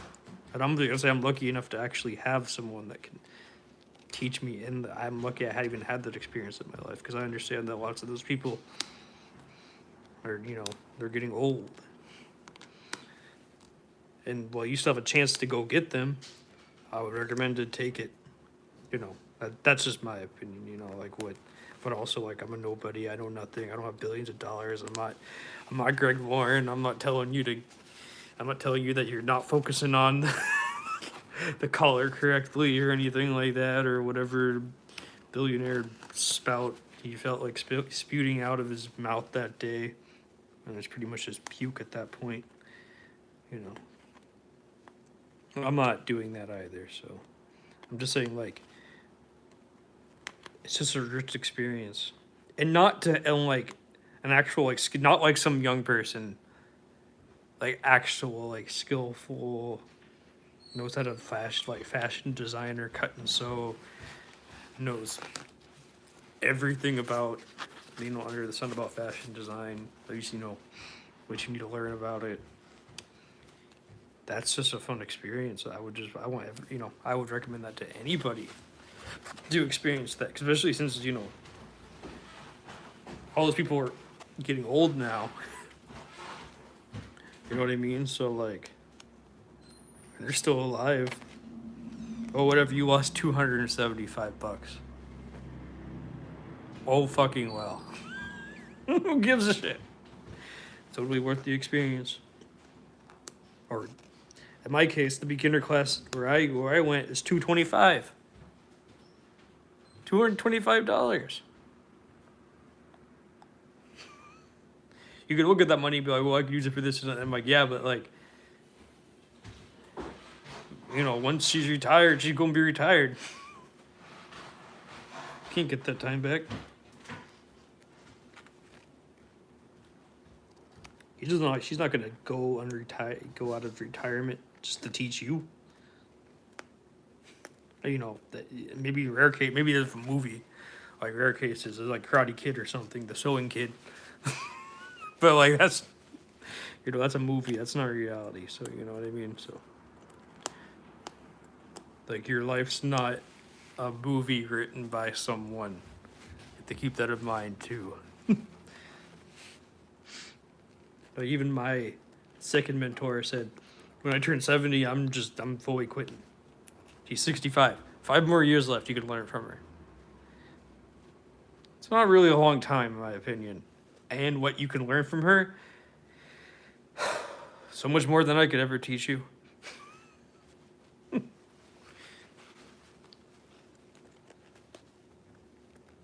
I haven't even absorbed all the stuff that she could teach me. I haven't even absorbed all the stuff my first mentor could teach me. I was in the classroom 2.5 years with her. I don't know why you'd rather ruin the economy in Japan with the 275, and I guess this is you. I wouldn't want to. I'd rather go learn the class and that eventually get noticed by Japanese people and then get invited. And then eat food. I wouldn't care about the fashion over there. Or, you know, I'd like the because I'm in touch with actually a fashion house in Japan.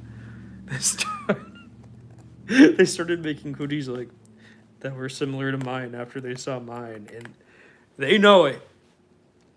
They I called them out, and they just give you a big smiley face back in return. Yeah, they. I'm totally fine with it. It doesn't bother me, but like I'm happy that I even inspired them. You know, like that's so much cooler than going to Japan and spending $1,000 on Carhartt. No, I did. No. They did it on purpose. No, so they didn't do the hanbok though. They did their Japanese garment. They made it look very commercial. No. I don't want to call them out. I liked them. They didn't do it like I did. But you know, they were inspired. You could tell it's inspired. James, you could tell it's inspired. It's not complete copy. They don't know. They're Japanese. They wouldn't do a hanbok. They wouldn't touch that. Like I can't change the fact that they liked my design enough to like cuz I stole the hood. No, they were inspired by it. No, so what they did is they took their kimono or whatever, one of their, I don't know, they have like a couple different garments in Japan, and then like converted it into like a hoodie and made it look sporty and added cuffs. And then, you know, I actually stole my hood. What is about to come? Yeah, don't worry about it. No, thank you. I appreciate it. No, there's a.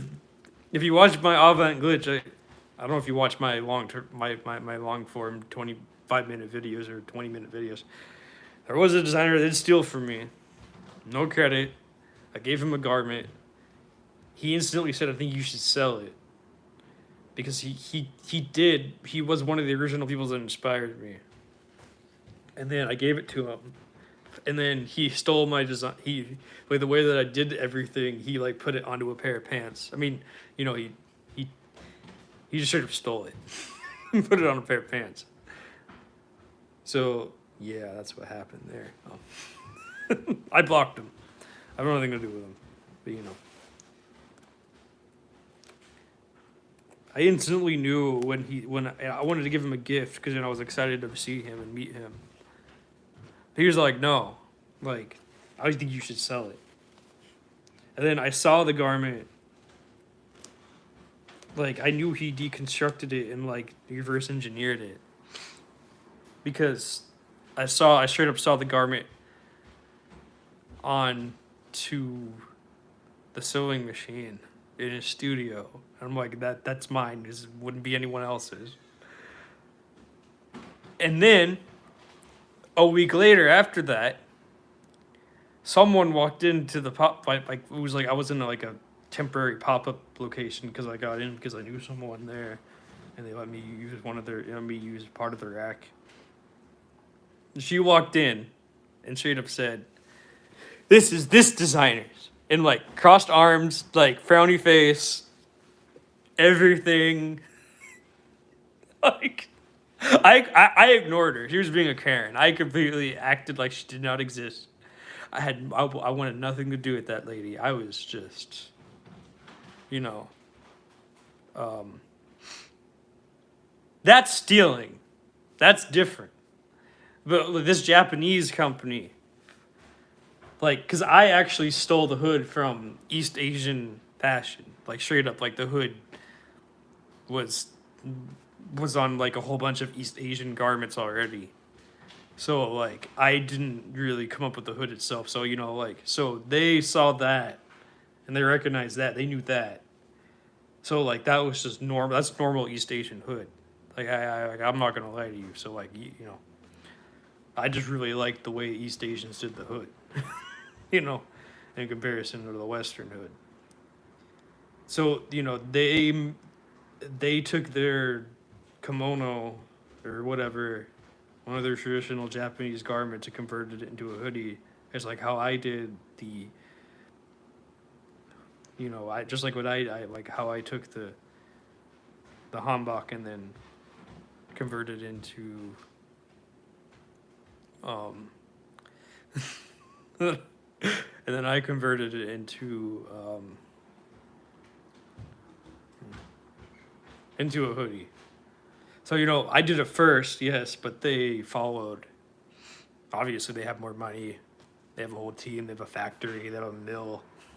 You name it, they have everything. So, like,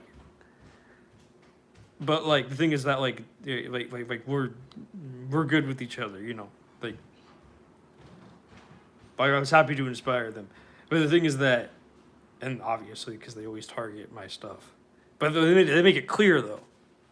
Like, you know, like that made me happy that I started something without even realizing.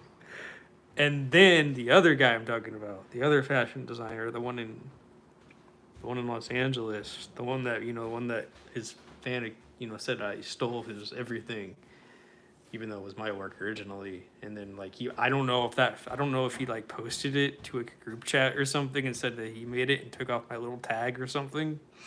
I only had like one little tag on it. As you know, I don't like brand my stuff all that much. So he could have done that for all that I know. And then that's why the lady walked in and said it was, you know, his instead of mine. Even though my stuff looks clearly way different. My stuff is not as polished. My stuff is I don't have a garment factory. I don't have seamstresses. I don't have pattern makers, even though he claims that he does it all himself. He's lying. He's not telling the truth. You know. You know.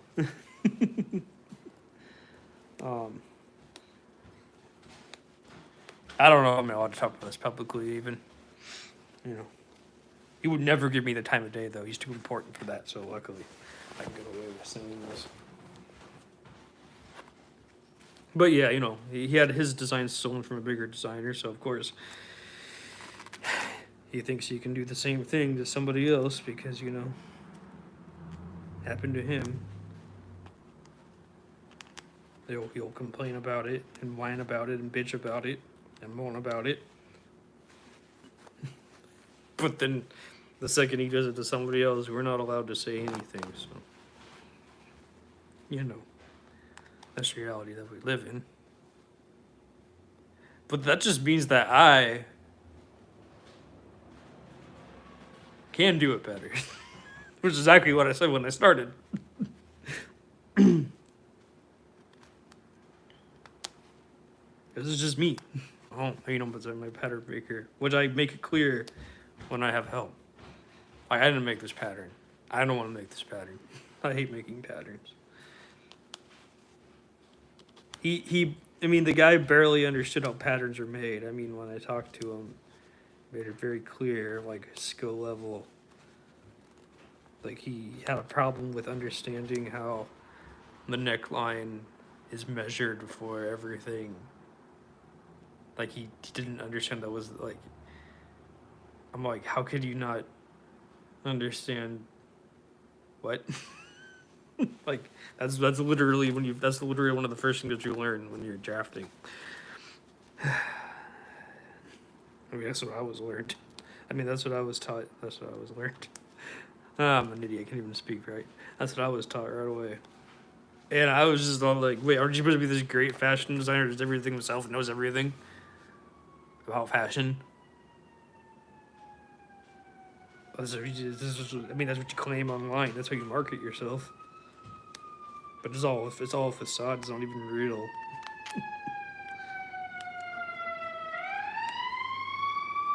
But that's why I like that fashion house in Japan, because they don't hide that they, you know, were inspired by me. And they don't have to. I don't want to be tagged in their post.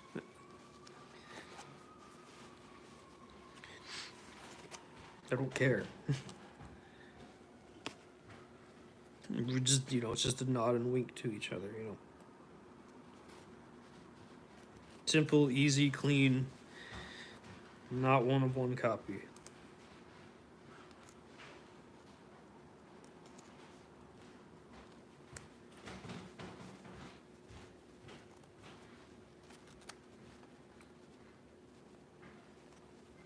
They made theirs like, marketable and sellable and recognizable. Mine is none of that. I went the complete opposite route.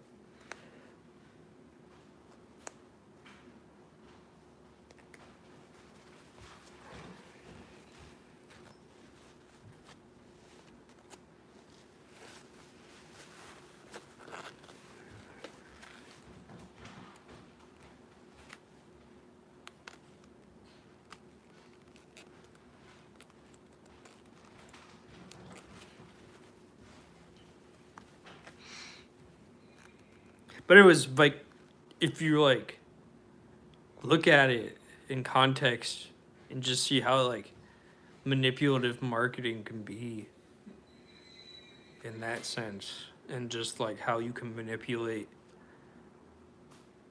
like thousands of people, tens of thousands of people into like thinking and believing in an aspect that's literally impossible. It's crazy. Like, I don't hide anything from you. Like, this is it. It's just me in the studio talking to the camera, talking to whoever's watching, like you, James.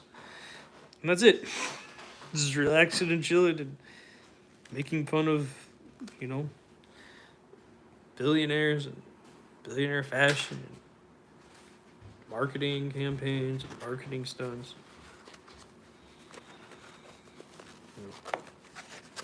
Nothing fancy here.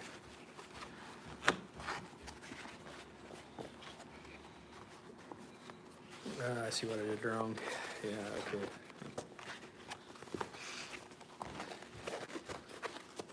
Oh, well, that happens.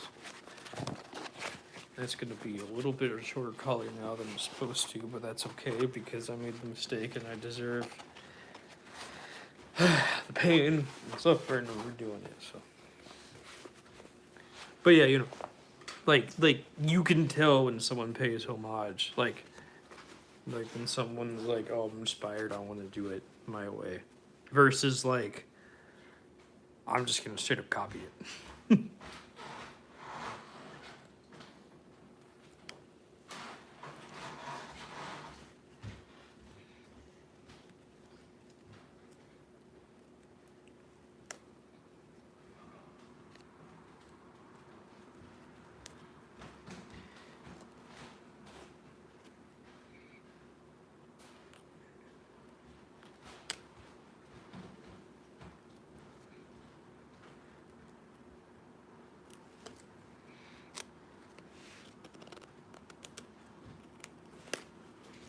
This is gonna be a long VOD. I don't know why I'm working this much. I'm really gonna get the collar done, and then I'm gonna leave for sure this time because I don't know yet. I keep on saying that. I keep on doing more and more. Okay, I'm just gonna. You know what? Your fabric be ripped. Sometimes I wouldn't recommend you've been going for a few. Yeah, I know. Yeah, it's been crazy how long I've been going for. I wouldn't recommend doing this normally, but because the fabric's so thick, I can just get away with it. My second mentor taught me that one. Thank you, Linda.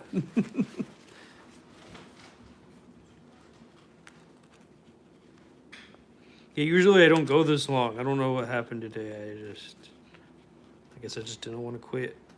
I had the F it moment. I'm on a mission.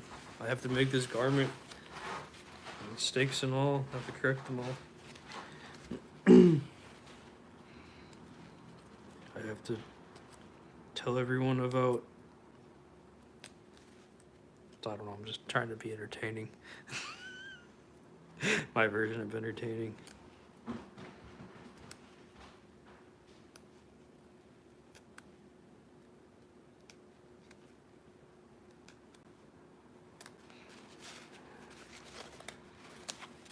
Okay.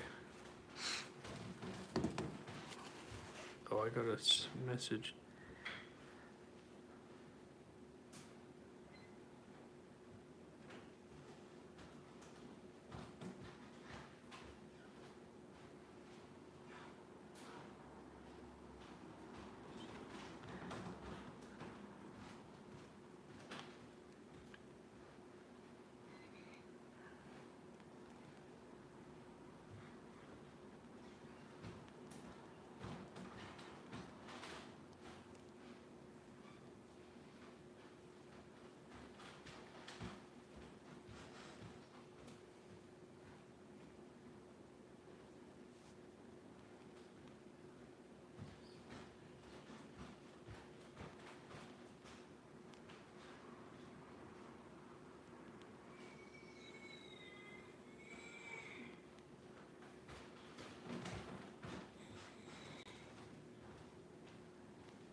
Oh, okay.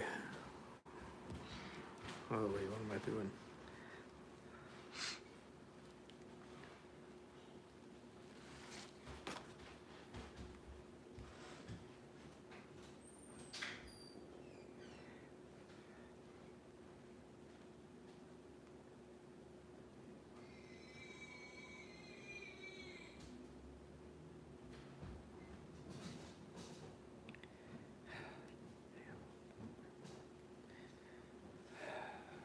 First, my friend is a dad.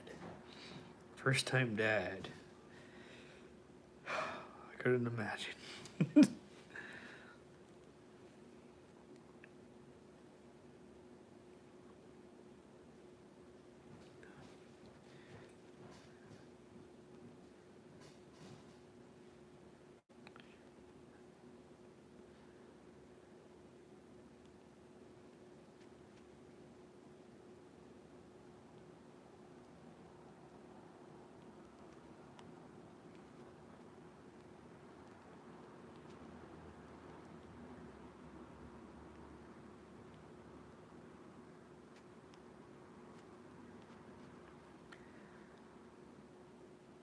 Oh.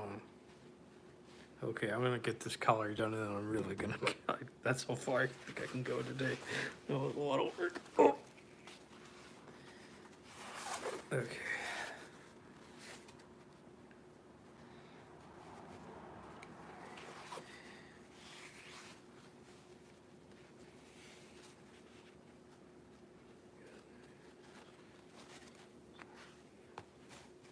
I've never been to like Los Angeles or anything. You know, and it's funny because I'm like from the West Coast, but like, I just couldn't imagine because I keep on seeing this ad for Los Angeles. And I'm just like, nah, I'd rather live in New York City, please.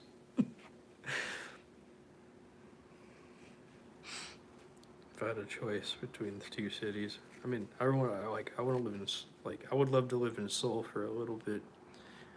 You know, James, you've been to Seoul before, right? Like you've been to South Korea and stuff like that. I could have like, I don't know what it's like, but you know, when you were there, but crazy. Oh.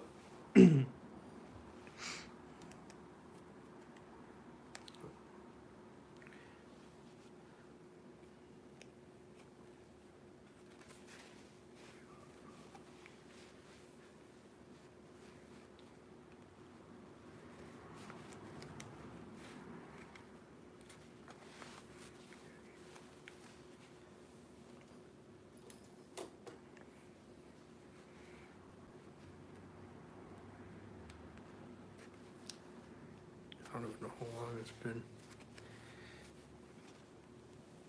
I think I just missed working because I was just sick for so long that I just like missed this whole process after because I didn't I wanted just to take a break after the pop up. I didn't want to be sick after that pop up. I just wanted to take a break. I didn't want to be sick. Oh, funny.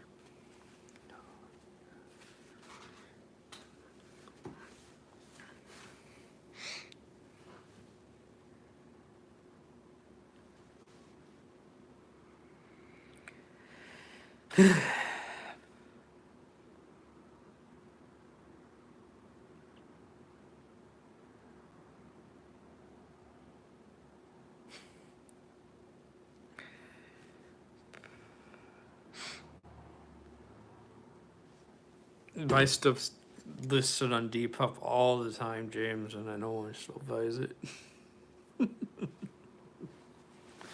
Oh, damn ass, no one's buying it. Just get hate. Just get like people say, just these like mean Gen Z kids. This is not it. And yeah, and they're doing the same thing that you are, or screen printing on stuff. And they're like, fuck fast fashion. I'm like, okay, kid. Actually learn how to, if you're gonna insult me, can you actually be at my level first?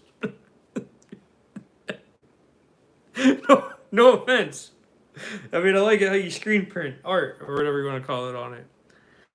He's gonna be like actually like insulting me with like real, critiques, and not just not just. Oh, they're hilarious. They're funny, and they get mad at me whenever I start calling them funny and stuff like that. They're all like, "Why are you laughing at me?" Like, I don't know. Like, why are you being so fun? Like it's not like because like if they were being nice to me, then of course I wouldn't be treating them that way.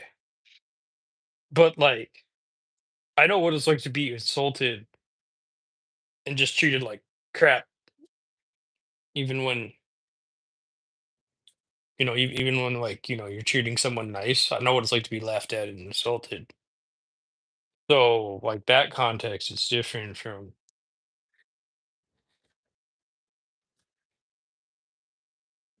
just straight up, uh, straight up insulted versus just like when you're when you're being kind to someone and they're just an asshole to you. Two different things for sure.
Okay, this is how you do it.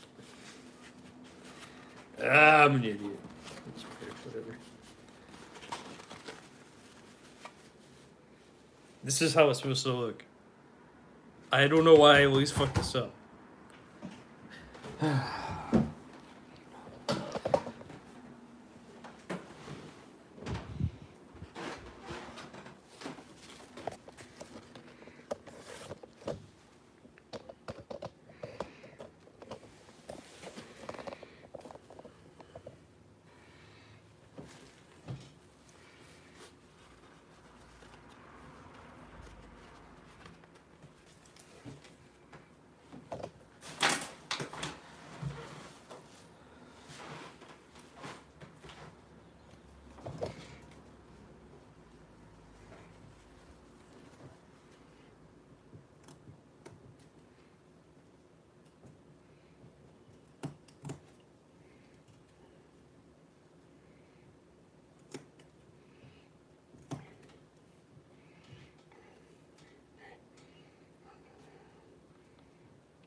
I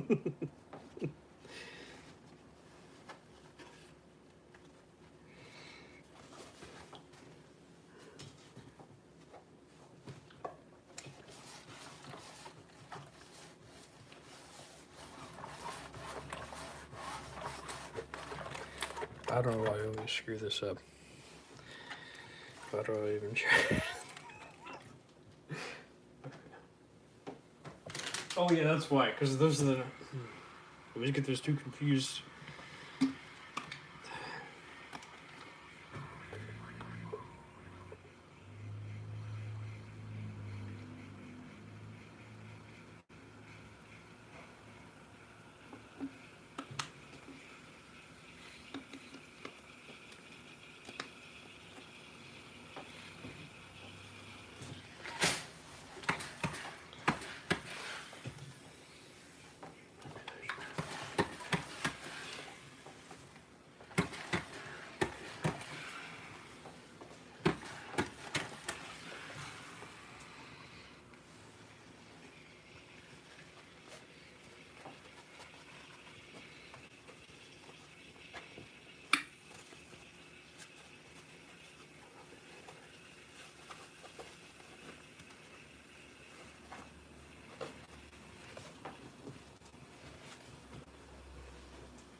When this happens.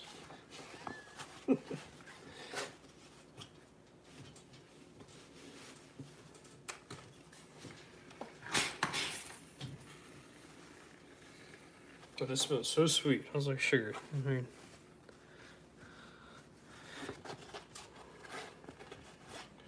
I would also be tired. I'm also exhausted, but oh, let's get this done. Let's get this work.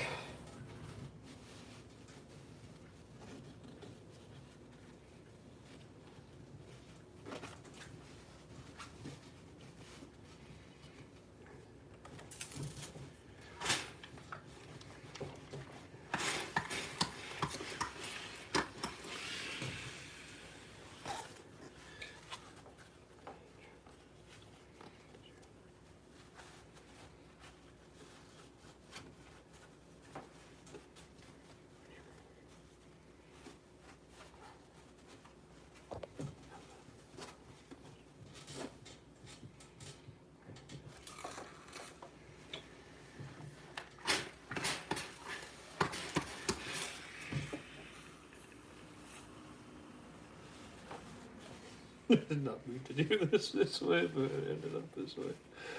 I always screw this one up. I'm an idiot.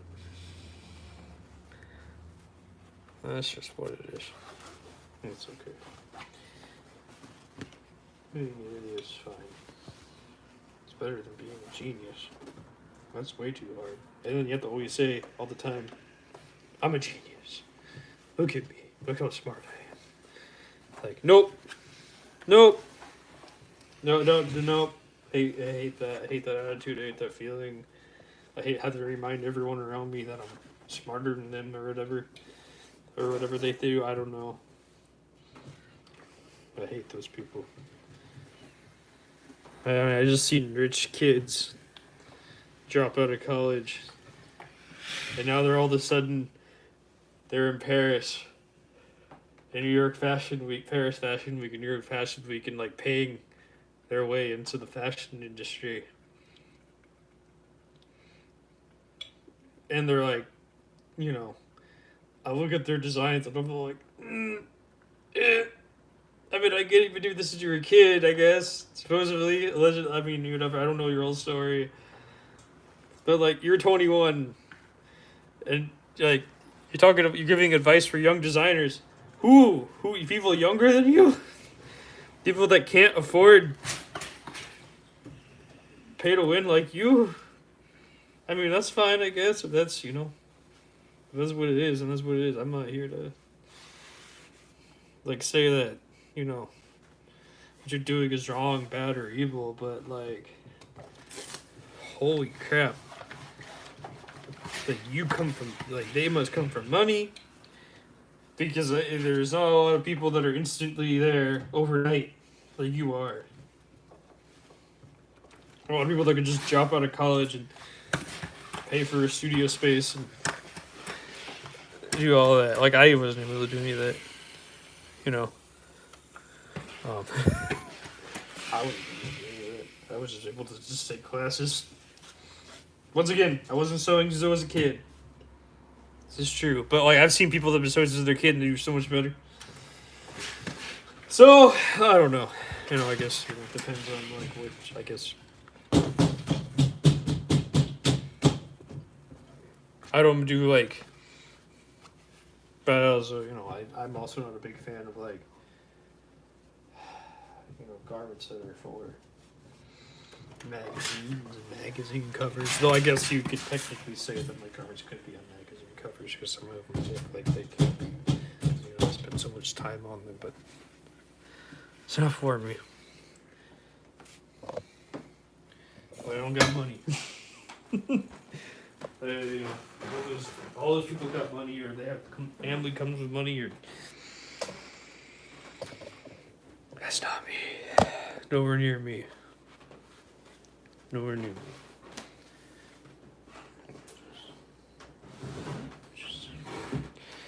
Just some random young man that was a kid. I knew nothing about fashion.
There you go. I did it right this time.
Anyways, I don't know. It's all in the color. Seeing yours makes me about what? I'm getting a good sewing. Oh, sorry, wait. I'm getting a good sewing machine. Seeing it should have made you jealous. It should inspire you, or make you feel envy, to go buy your own. It shouldn't make you feel jealous. I don't mean to make you feel jealous. I worked super hard for this machine. This wasn't just like an overnight thing. This took four. I'm just gonna say 5 months of work to get to afford it. So I don't know. If anything, it should inspire you to put in your own work to go get one. It shouldn't make you jealous. Like you said, jealousy is ugly.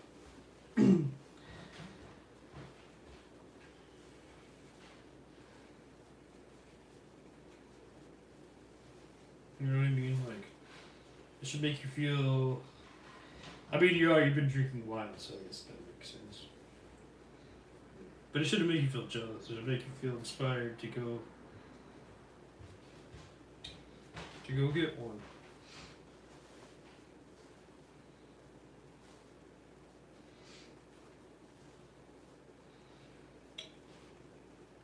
And I didn't get mine for $500. How much I got mine for $500? I got mine for $2,800. Check. What was it? I don't know. This is a receipt, maybe. No.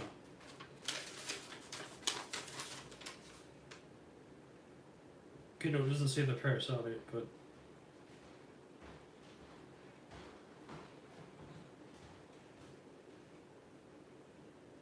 It was like $2,800 for the machine, so you're not alone.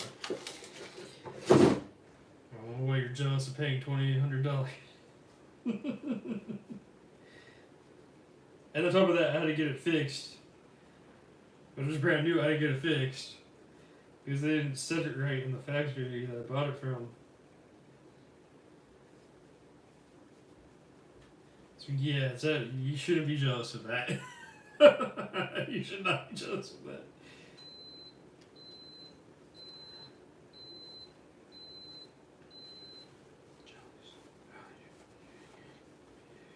Don't be jealous, please. Okay, I got the color right.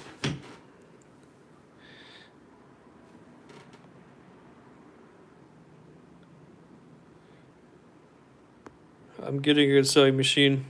Seeing yours makes me jelly. In a good way. Oh, okay. Yeah, that's fine. I mean, I guess that would be envy, right? Because then you want to get your own, right? So I understand what you're saying. In a good way.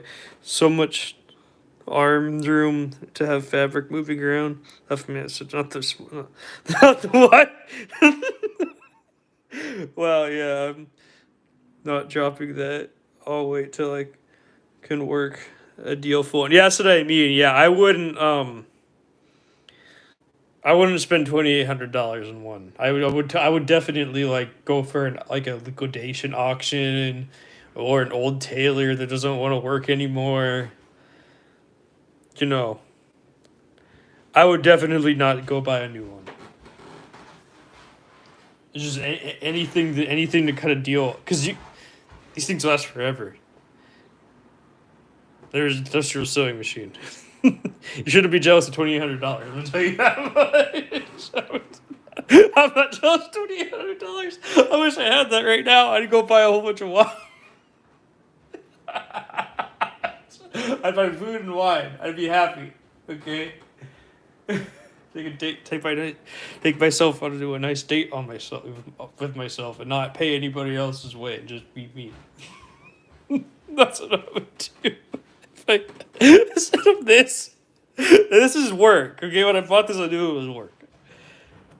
I knew that I needed it for my work, so Marketplace is the spot, and I love lowballing everyone. Well, there you go. I don't blame you. Hey, listen, those people really want this stuff gone. They may not ever use it ever again. So yeah, I don't blame you for lowballing them. Yeah, I don't know anything about that in where you live, but I'm sure there's a lot here where I live. Because I remember there was the old tailor. It was next to a coffee shop, and they were closing down, and they were just liquidating everything for like, the family didn't want it, and the mom was retired. She didn't give a damn anymore. So they just sold everything for cheap. That's why you could lowball people, because if someone's retiring, nobody wants this shit. Excuse my language, but get it for cheap as hell.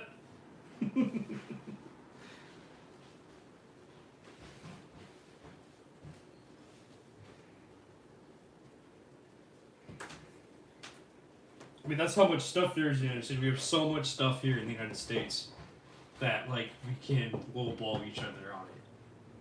Because who wants it? Who wants it? How many people want an industrial sewing machine in their house? How many people sew with industrial equipment in mind? Not many. There's not gonna be many.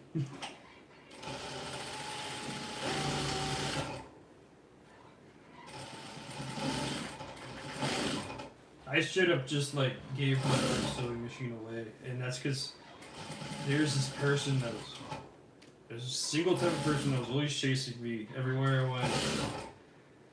And there's always the I love clothing, I want to make something kind of person.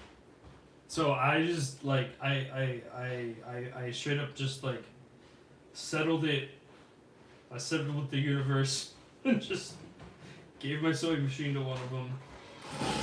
Because they kept on chasing me everywhere. I kept on seeing them everywhere, meeting them everywhere. It was a weird.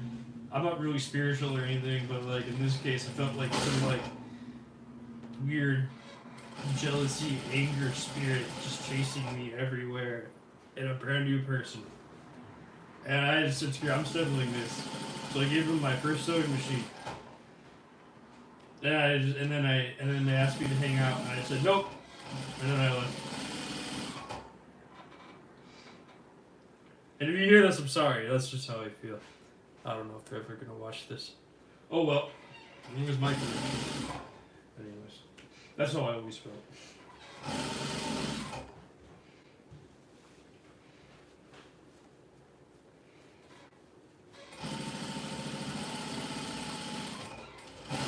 I mean, I can't change the way that I feel about something. Something gives me the heebie-jeebies like that, which is very rare, because I don't believe in any of it. But it's just kept on. This was a long time coming.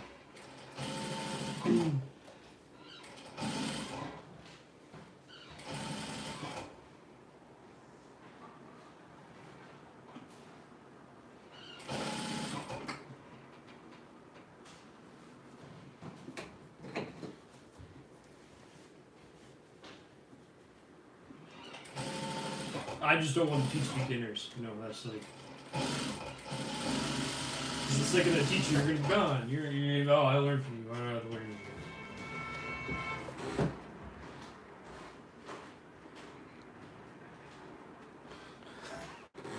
They don't put me for the low balling. That's smart.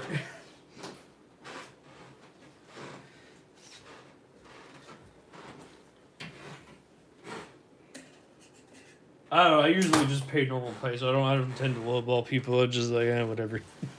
That's probably why I don't know.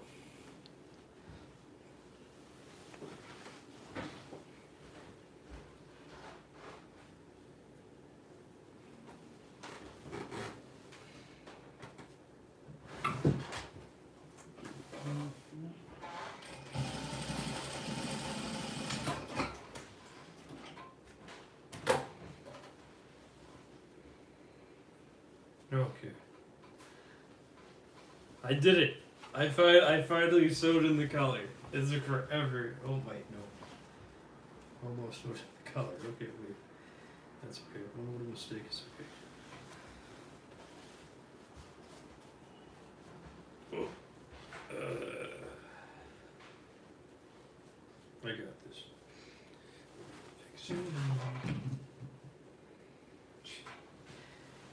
I'm not trying to make it perfect or anything. I'm trying to make sure it's just together. So, you know, because I'm adding lining and everything, so I have to like make sure it's different than I normally do it, and that's okay. That happens. Okay, perfect. Fix it. Inlay color is in. This does not look normal, but you know, mistakes happen. It looks fine. Just little mistakes here and there. I love adding mistakes. Oh yeah. So I got the collar in right. That's forever. Ah, that feels right.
I accidentally muted it.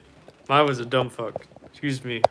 I must have actually clicked the screen and muted it. I'm so sorry.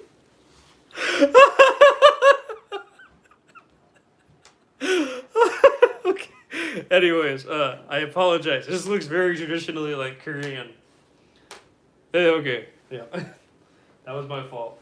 This whole garment looks like traditionally Korean in terms of like colors.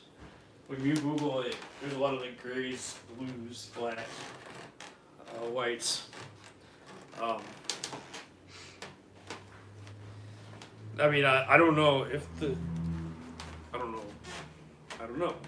I don't know if it was set up by mistake or just set up by the universe or what.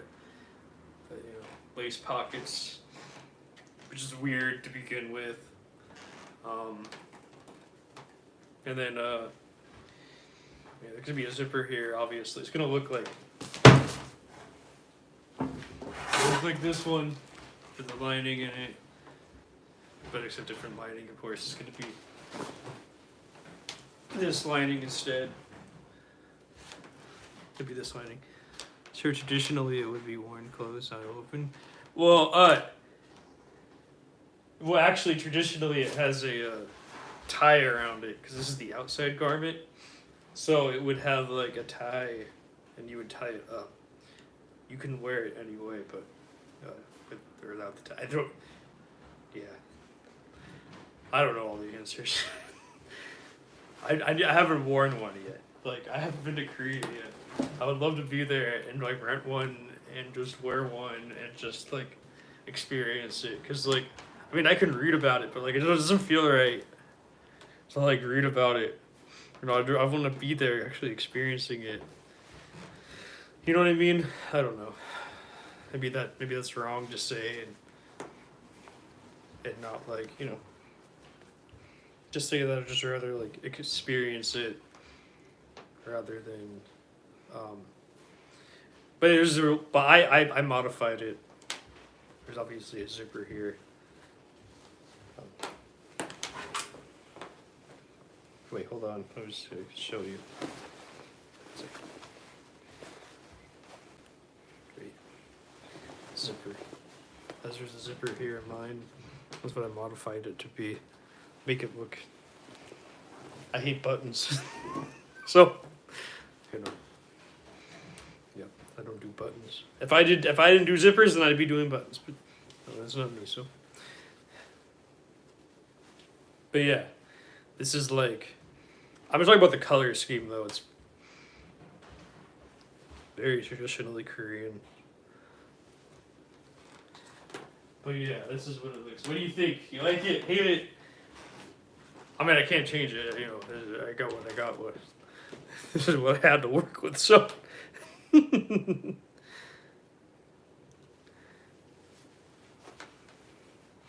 I wear mine open personally. I don't zip it up very often because I just don't want to. Like this is not obviously fully traditional anymore. There's a mistake here I'm gonna leave in. This is more like, you know, my version of it. So it doesn't matter how you wear it. If it was worn, what am I trying to say here? If I wanted to make it more traditional, then I would obviously not have modified anything and just have used the original pattern. And I've got it modified by my pattern maker to make it look more American. I just would have changed the size to make it larger to fit me better. Because like Korean sizes are smaller than American sizes, obviously. That's all everything changed. But no, this got more modified to look more like a blazer. Which is not. Much of it doesn't look like a normal blazer, this is a normal blazer. It wasn't one normal blazer. Not anymore. Anyways, I'm gonna take a photo. I'll be right back.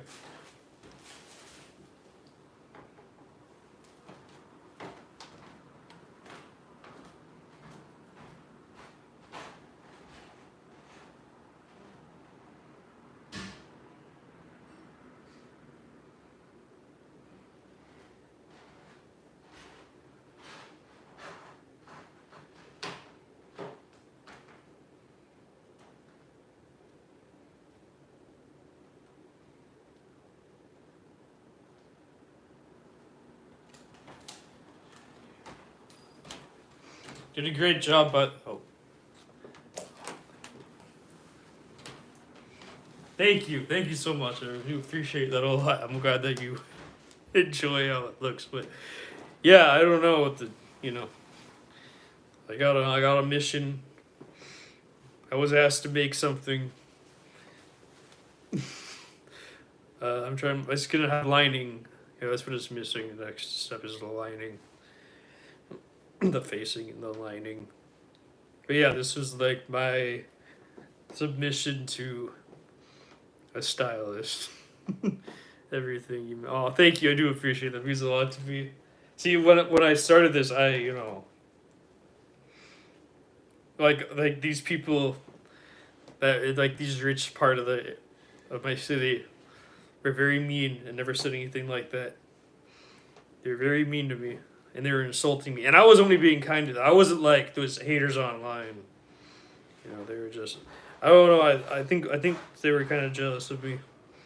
I'm not gonna lie to you. I mean, cause like, they're stuck in a clothing store all day, selling someone else's clothing, and then there's someone that comes in, starts making clothing. you know.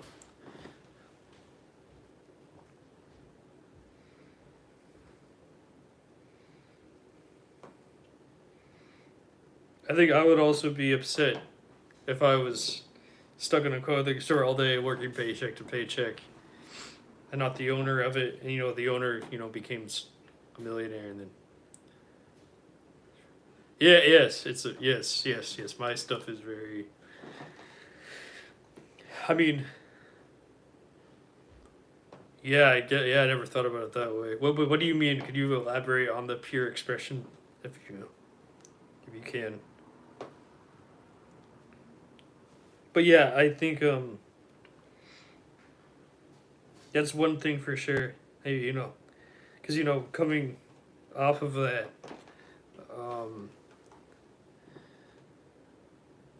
no, I don't think I understand. But maybe I do. I don't know. I think we all have a different interpretation of what pure expression is. I mean, at the end of the day, you talking about like how I come from like white trash background. I mean, no offense, it's just what it is. And then like now I'm like here making these Korean American fusion garments from like that. Like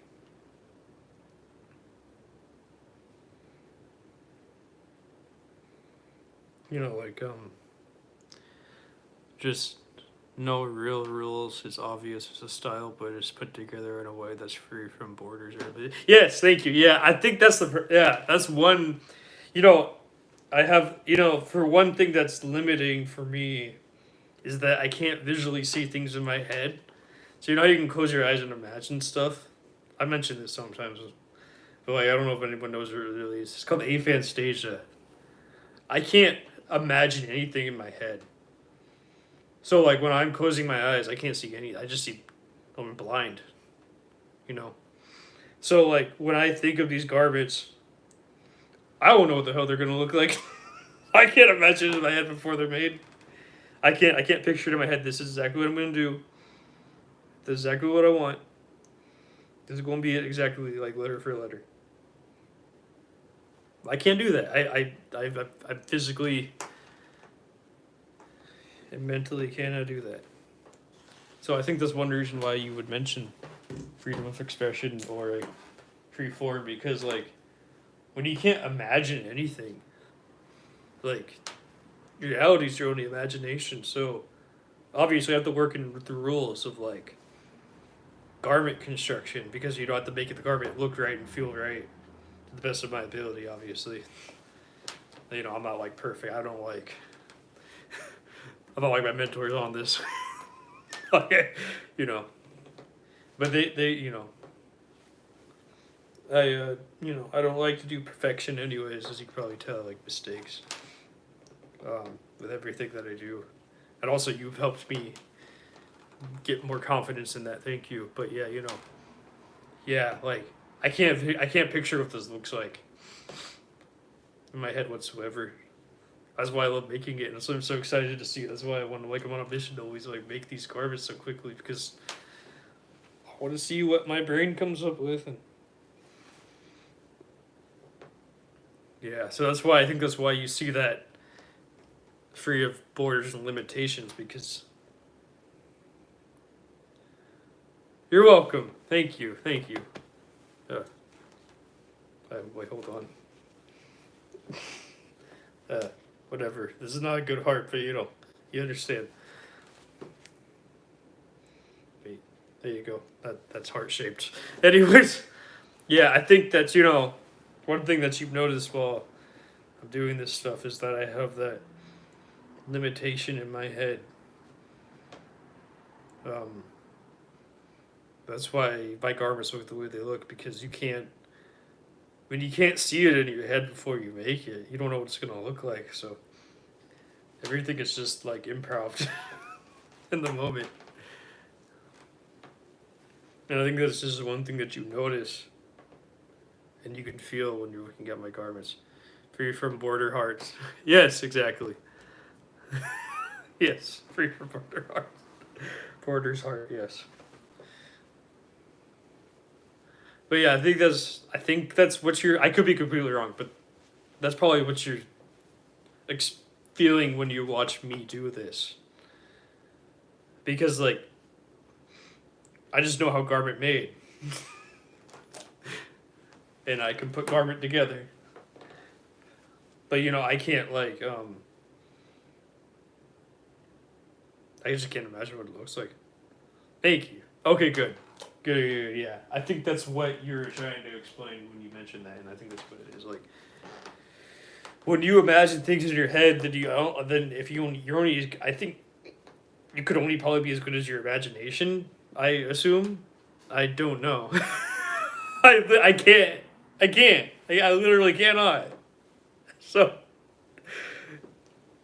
like, I assume you're only as good as your imagination then, or you feel like your imagination limits what you could do in your life, or maybe your imagination does something so out of ordinary that you cannot make it in your life because it'd be impossible, because, you know, there's rules to, you know, her reality.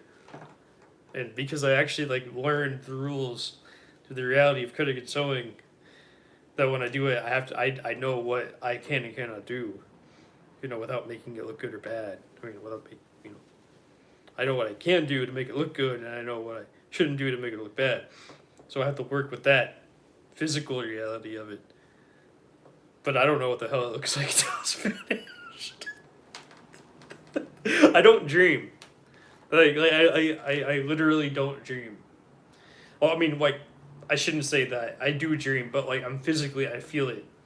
I'm physically there in the dream. And I'm like, I know there's people there, and I know there's things there, but I can't see them. I can't see the things in front of me. Like, it's weird. Like, I don't know what it's like to see things when you close your eyes. I know that's like less than 1% of the population. So, yeah. That's probably why my stuff looks so unique in comparison to the next fashion designer and the next fashion designer and the next fashion designer and the next fashion designer. You know, like, it's like my sister said, there's a million kids trying to do what you do. Like, what makes you different? I'm like, well, I don't know. Probably my aphantasia. So I kind of got lucky there in terms of, like, creative output. But I don't know necessarily if that, you know, is going to make me pay the bills with it, you know, but, I mean, I'm trying. I mean, look, I mean, as you probably, you were there the whole time, you know, or most of it, you know, making all these garments, and I made all of this. Not that many sold, but like, who am I, right? Also, it was a terrible pop-up. I don't even think it was a fair. It was like a swap meet. It was a $275 swap meet. The vendor, one person that I knew personally that I invited, went and bought something for his son. And then one of the vendors that I, you know, became friends with, bought something. That's not a good swap. That's just a swap meet. Because there was another person that came in and knew all the vendors and started buying stuff from them. You know, like, whatever, like, at certain prices. So, like, I swear to God, they just called him and be like, hey, this place sucks. Come here and just buy stuff from us. At market value or whatever. Or, you know, at what, a 40% market value or whatever the deal was. Some guy sold a big box of hats for $600. It wasn't a swap meet. He wasn't supposed to do. He was supposed to sell those hats. You know what I mean? Like that's not what It was meant for. It happened.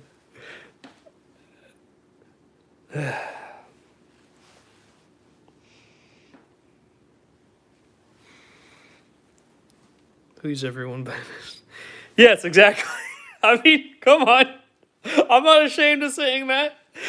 You know, if I didn't get threatened about, you know, getting called, you know, getting reported on, I would have totally been outside with those vendors that were soliciting. I just would, because I only have one rack of clothing. I just would have wheeled out. It was this rack specifically, the same as rack one.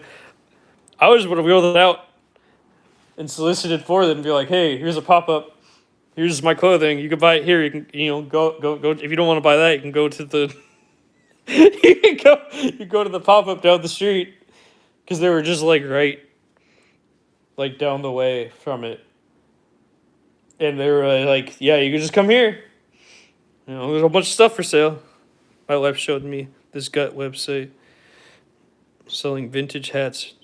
He irons on vintage patches, and he has like Tony told like $200 a piece. Damn, that's crazy. These people just make bank. What the hell am I doing? They're making that much money. I'm making nothing. This hoodie's $250. I sold two. It is more than crazy. That's genius. I'm an idiot. Why did I do this when I could just do that? I spent years doing this. I know that's what I said when she showed me how. I know that's crazy. Like, is it a lie? Is it money laundering? Are these patches really? He just knows his market, I guess. Like patches in hats, $200. I mean, I see hats sold for that much money, but they're like new hats, right? They're not like vintage hats. So, who is buying it? Because I have some stuff for sale. Yeah, I know. You should DM the guy and see if you can, like, you know, cut a deal with him or something. He may buy it from you. You don't know. If you know you have stuff like that for sale, and if you have the same exact thing, you should like just put it on eBay or something. I don't know. This stuff, you know, no one cares about this. But they love vintage stuff, which I don't know. Like, the problem with vintage is that it's so it's simple to get into. Well, I mean, relative in comparison, this is hard to get into. Get out the cut and sew it all myself, right? So there's like skill level and glasses, fabric sourcing, machines, and patterns. It's a headache. But like, how do you get that kind of following? Yeah, I don't know. This is who is buying it. Cause yeah, I don't know. Like, I mean, you post on Instagram, so like, I mean, he must have started years ago or something, too. Because like, I mean, think about it. It was like famous people that own stores. So he does everything. Makes jackets out of Carhartt. Coveralls, sells for $1K. Damn, is he famous? Or like, is he like one of those 50,000? It doesn't even matter the quality. They just love that stuff. Yeah, whatever. I just like what I see. This is why I don't like doing that, because like I feel like as soon as all that stuff shows up, I want to get likes from my friends. Same thing with me. I have over 9,000 followers. I want to get likes from my friends as well. I used to get more likes when I like chased all the trends and everything. I mean, I can go right now and say how much I hate this fucking color and how much it pisses me off and get like 2,500 views and like 100 and like 80, 50 likes. So I can do that. Like, people can. It's possible. Like, you have to like do trends, play the game, figure out what's trending. Like that gray sweatshirt, you know, Nike that sold. And I know that because, you know, I liked all your items. You go on Depop right now. You go on the website on your computer, and you just look at the search bar, and it types what people are searching, what's trending. I don't even know how to post to get more engagement. Oh yeah, you have to like. So besides like if you see like a viral audio that everyone uses, like if like and you just type in the little bottom right corner, and then you make your own video. You make your own like video that's similar but your own way, like your own trend. Then you can like get views and stuff like that. Like I used to just like. I mean, I did it on my own, so I used to like. I sometimes I've done the viral, something like that, but like I just like. I don't know, like obviously I do stuff like this, but sometimes we'll just say things, and just want engagement. So like I will say controversial things, or like just say things I shouldn't be saying and get like 80,000 views, and a whole bunch of engagement and comments. And yeah, so like you can do that on purpose. It's like I don't know. There's that one guy. His name's Churdley. He's a strange man, but he's always with like adult cam models and I don't know whatever I can say on YouTube. OnlyFans people, like pretty much, but like. He does weird skits with them. They get so much engagement. So much engagement. Because, he already has 2 million followers. Or, like, whatever. And then, like, he's with like, a famous model. With, like, a lot. And that's, like super, super attractive looking and all that. So, like, he'll get, like... so much engagement on each post. That's what I mean. Like, you just have to learn how to play the game and who's around you. I like stuff like that. I mean, like, I'm gonna look at all like the celebrity pages, even if it's not even ran by the celebrity. Like, I don't know, like those like daily, like I follow something in Korea called Daily Fashion News or something, and because they constantly post all the K-pop stars and all the famous people in Korea. They get so much engagement because it's all the news, what's going on with them all the time. So, of course, naturally, people are interested, so they're going to get so much engagement. So you just have to do something out there or say something interesting enough, or say something that just pisses people off, or like whatever you want to. I don't know. That gets views. I do that all the time. Like on Facebook, I have this constant video that goes viral all the time. Whenever I post it, and I get like $10. And I just keep on posting it, and I keep on getting engagement on it. And I'm not getting any sales, but at least I'm getting $10. So I'm okay with that. Like, I don't mind it. I could do a half backflip. That okay then? Do that. Do a half backflip into a pile of all the clothes you want to sell or something. People would love that. People would engage. They'd want to see that. That would. There you go. Be safe when you do it, of course. Don't hurt yourself, but you know what I mean. and don't do it drunk. I don't recommend that.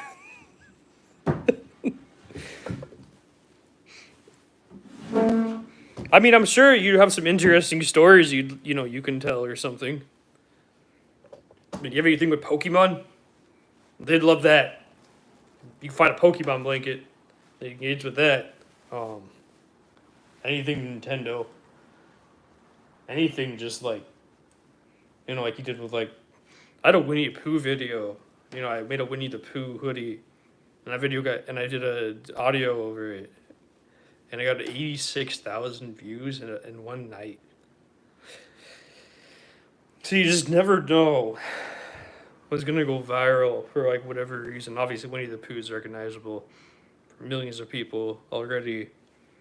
And on top of that, the audio just worked. People just fell asleep to the video and they loved it. I'm sure the half backflip thing would be entertaining. I don't even know what a half backflip even is. You know, that's the kind of stuff you have to do. You know, when you do this kind of stuff. You know, you can't just be like. And then you like, you know, hoping this Disney one I made sells because it's Disney. Yeah, that Disney sells. So you know you'll be fine on that. Like my Winnie the Pooh one sold, the first one, but half backflip means I can land on my head. Oh yeah, no, you don't want to land on your head. I did not know that. I'm sorry. I didn't know what that means. Yeah, don't hurt yourself.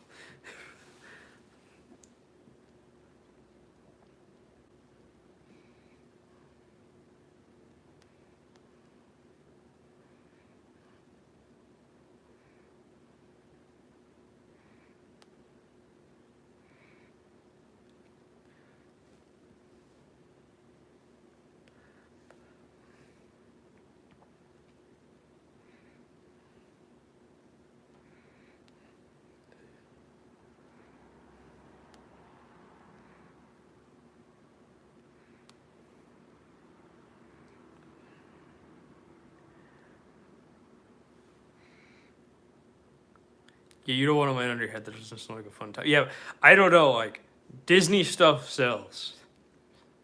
Like, you need to make $500 fast. So yeah, you'll be fine on the Disney stuff. I would just like continue that to make $500 really quickly, because people love that stuff. Usually, what price you're selling it at, I think that's a good price.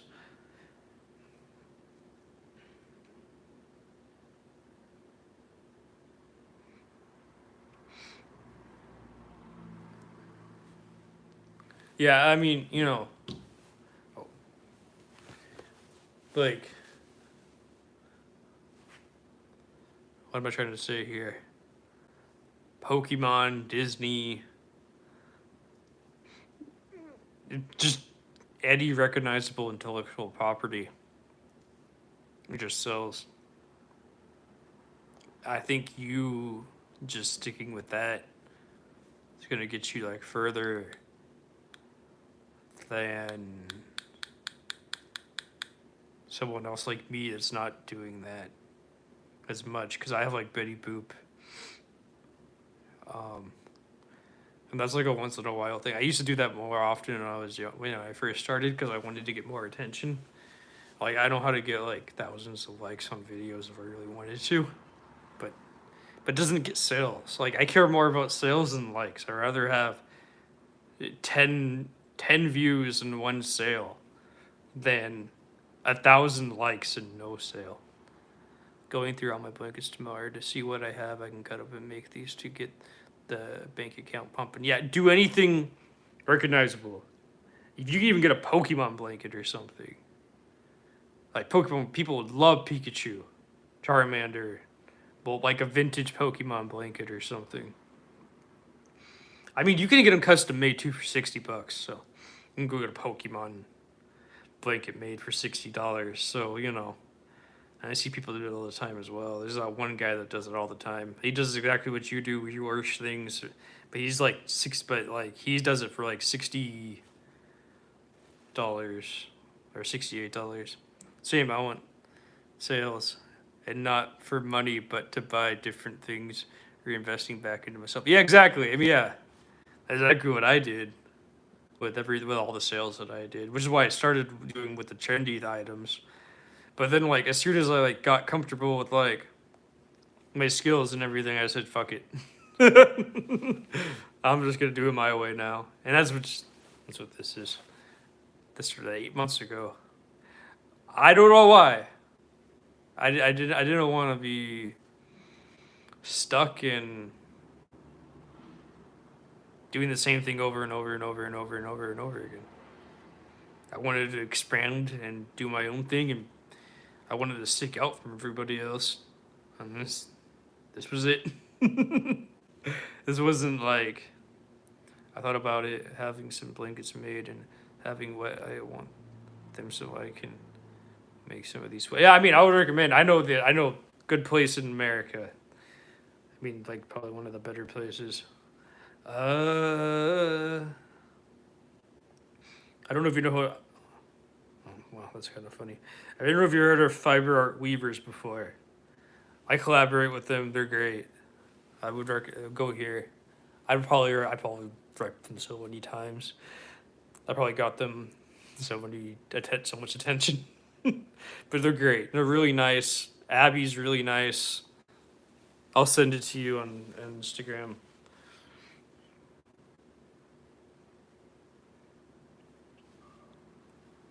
Okay, I sent you their account. I get these blankets for $5 a piece. Other thrifters sell price. It's crazy cheap. I followed. Okay, good. Oh yeah, that's good. Okay, $5. Damn. So there's that many of them, huh? So like I buy them off Mercari for like the upcharge of like $60 when I bought them. I didn't know any thrifters at the time, so I couldn't go do that. But $5, that is I didn't realize they were selling for $5. Oh, well, whatever. It's too late now. But yeah. I mean, I guess they're mass produced, so that makes sense that you get them for crazy cheap. Like I recommend Fiber Art Weavers because they're 100% sustainable. Everything's 100% recycled. They're a little bit more expensive, but like you're buying really good quality jacquard. Like the weave is super well. Like you won't get that in China. I mean, it might be a little bit cheaper. It might be like $10 cheaper, but I don't really know if it's worth it. When you get them from thrift stores or from the Goodwill bins, you pay by the pound. Oh, right. That makes sense. Okay. See, that's what I mean. So, like, I was paying. Turn this off. So when I was doing it, I never had a car. Well, I had a car, but I wasn't able to like drive. My car was a piece of shit. I couldn't drive. I wouldn't trust driving that far to the Goodwill bin in my state. That's worse. Right, that makes sense. Yeah. So for me, it wasn't like that. I'm not that. I just go to the thrift store down the street. I went to the thrift stores in my city. I wasn't lucky enough to go to the Goodwill bins and go get a whole bunch of stuff from them. That would have been great. I just didn't have the privilege to like do that. So I had to go pay the upcharge of $3 to $5 a garment. They're just like fine. But like, I also don't like that kind of stuff, so I was totally fine just picking whatever was at the thrift store already on sale. Like my thrift store I go to, they have so much stuff on sale all the time. So like I don't mind. You know what I mean? I never minded what am I trying to say? I didn't mind just going to the thrift stores in Chicago and supporting them. Yeah, but that was just me. Now it would have been great to like do that, but like there's too much competition over here. I don't know what it's like where you live in Florida, but apparently there's like 10 new high school graduates every day over there. So like, I don't want to be there fighting, and I mean, I'm really not fighting, but at least I don't want to be in the middle of that with all the people there. I just don't want to be there. I would be miserable. I don't mind just going to the thrift store and paying a little bit extra. It's just but that's a personal choice too. Like, I'm sure you like that stuff. I would not. I'd be miserable. So, but I know I like respect all of you for doing that. Like I would never. Yeah, that's what I mean. Yeah, I'm not like, I'm so introverted, and that's not for me. The crowded thing, nope, not for me. I also was busy in class all the time, so I didn't really have time to drive all the way there, which was it was hours away, I think, right? But the OGs, we are cool, and everyone there. Everyone works together for the most. But yeah, that's what I thought. Yeah, like I felt like all of you were not necessarily in competition, but like a lot of you started 5 years ago. When I like at least when I was, I don't know when you started, but and there was only one other. There was a couple there that started. That started 15 years ago. So that was like. That really like I was like OG. And I just looking at that stuff like I just don't know how. Okay, yeah, so that means they started 15 years ago, so no one was like pretty much. There was like no competition 15 years ago. Yeah, I know lots of people started in COVID, with the pandemic happened. I started 3 years ago too, but I was never into the thrift. I was never into the. I just wanted fabric.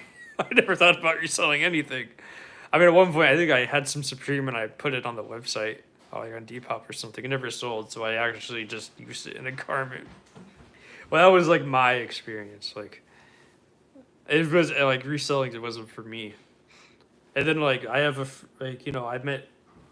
Well, I got really close to one of the vendors. He's great. We're gonna vend together for a little bit, which is exciting. She's a really nice human being. Actually, but like I said, I met her husband before. He's a musician. I didn't know they were. I knew they were married.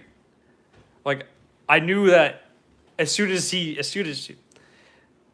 said who she was, like. I'm like, oh, you're the wife. I'm like, oh, that's great. I didn't know who she was. But I heard of her, but super nice lady, unbelievably nice. Anyways, what I'm trying to say here is that, she also started doing that like 5 years ago too and stuff like that. So like it just picked up and picked up and picked up and picked up and picked up. At least in my state. I don't know. I mean, I'm sure the trend followed. That's who can be sourcing for you.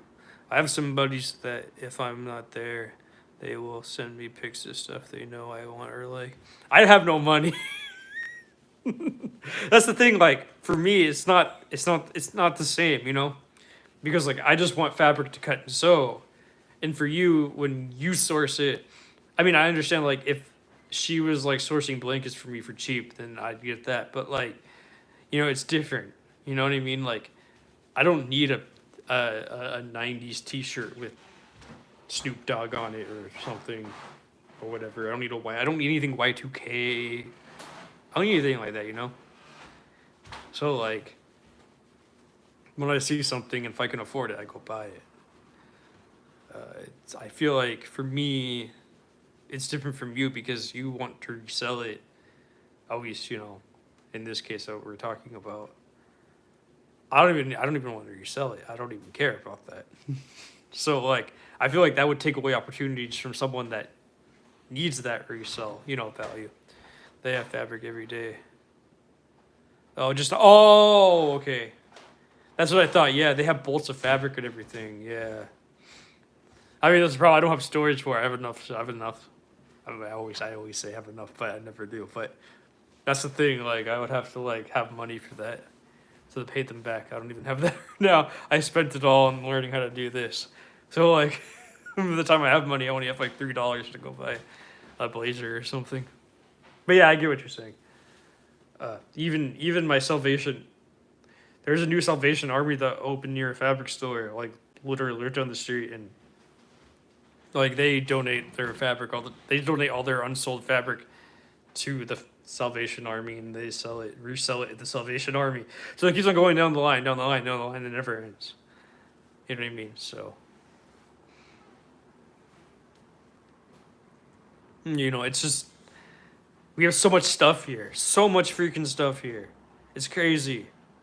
Like we don't understand sometimes how privileged we can be. It doesn't feel that way because we're not all millionaires or billionaires or whatever. But like, we're kind of lucky to have that, in a sense, you know. Like, obviously, I'll make fun of billionaires and hoarding stuff and stuff like that. But, like, yeah, we're so lucky to even have these, you know, to have these things. Can't afford them or not, I don't know. But, like, it's still there and it still exists. So, and, like, that's the thing. Like, I'm just not really a part of it. I'm just, like, doing my own thing. I started my own thing. And, like, sometimes it's hard for me to, like, go out and find constant fabric that I want to make a garment with. Sometimes I just want to work with what I already bought. I just don't want to, you know, be out there exhausted. Like, I would have to, like, I would love someone else to source it for me. I would hire someone else to source it for me. You know, because then it would be easier. Because I want to do everything, because I'm tired of doing everything myself. I want to make enough money to hire somebody else to do something else for me. That's why I hired a pattern maker, because I'm like, fuck it. I'm tired of doing this all by myself. This isn't just for me. This is a team effort. And, you know, I trust this pattern maker because I love her work, you know. But yeah, I could imagine that they have a bunch of nice fabric all the time. Like especially if it's not dry rotted and it's like, it could be like vintage fabric too. That looks beautiful and that's like the only roll left in the whole existence of the world. And you can either get it recreated in some factory in India or whatever, or like a 1-to-1 copy, or actually like, you know, just use that fabric and just say it's done. That's it. You know, I would prefer to say it's done. That's it. Than like get it recreated. But you know, I also don't have money, so it's a different story for me. If I had money, like Bodhi, there's another designer in New York. She has a bunch of money, so she can go get everything recreated. I can't. I can't go get stuff recreated. Maybe I can get my patterns recreated, but like, okay, that's like $90. I can't go get fabric recreated in a factory all the way in India and pay the premium for that. That's just wouldn't work. You know, that's like the problem with being broke. Even if I had money, like that just is expensive. You know, so like I would need a lot of money to like afford that kind of stuff. But then also that also goes to the thing, like when you look at things like sales and mass production and making more than one at a time, and like a store owner is going to say only 20% of the stuff sells, so therefore you only can hold 20% of your product, no matter how famous you are, because that's how much it's actually going to sell. So, you know, it's like, I don't know how much of this is going to sell, you know, as a comparison to like, it's only one of one, so like maybe one person may want it, you know, so it's a little bit different of a feeling. There's that little bit of urgency. But like, you know, Bodhi mass produces for the most part, and she makes like 20-30 garments, and she wants $800 each, you know, 10 in this store, 10 in this store, 10 in this store, or maybe 100 garments, you know, 10 in each store, $800 each, okay, to make her money back on everything and pay all her bills and pay her employees. Okay, that's fair. But like, there's more than one maid. Like, and if the store owner is going to say only 20% of it sells, but what are you going to do with that other 80% that doesn't, and they can't carry your stuff because they know it's not going to sell in their store? Well, obviously you go find another store, but then like, that's the same exact trendy store, just another location. So, you know, that's like the problem. That's why I don't mind just doing it the way I do it. That's part of why I like vintage is having something unique that no, but not everyone has. Yeah, I mean, it was mass produced probably back in the day, but it's so old that only so many of them are survived. Like the one of one means a lot. Yeah, it does. Yeah, like mine are actually one of one. It's not even vintage. It could have been made from vintage fabric, but like it doesn't. It's still like my own way of doing it. Still my design, and I can price it anyway. I can price it any way I want to. I don't have to like figure out what it's being sold for by everyone else, you know. So like I have that advantage of like, if I, you know, once I pull up and act like I don't know nobody, or whatever, that my main goal is to pull up and act like I don't know nobody. Actually, that one guy, my Uber driver, is all like, "So your main goal is to pull up and act like you don't know nobody." He actually like said that. He's like, "Pull up and act like you don't know nobody." That's what he kept on saying. So, you know, you're from, yeah, I know, from Morocco. But yeah, he's, you know, he was a nice guy. He had a daughter. You know, his family. He's bringing his family over here. I'm excited for him, you know, to live here with his family. Act like I don't know nobody. Yeah, there's that meme. There was a rapper, and he blew, like, he had a viral video, and he was in his car, and he said, "My mango." It sounded like he said mango, but it sounded like mango. So people make fun of that. Is to blow up and act like I don't know nobody, ha ha ha ha ha, or whatever. And he was pretty much referencing that, and it was just hilarious, hilarious. But yeah, it was a fun Uber car ride for sure. But very nice. Very nice young man, or older. I guess he was older than me, but whatever, I don't know. But yeah, he was like that, and I thought that was hilarious, how he was acting like that.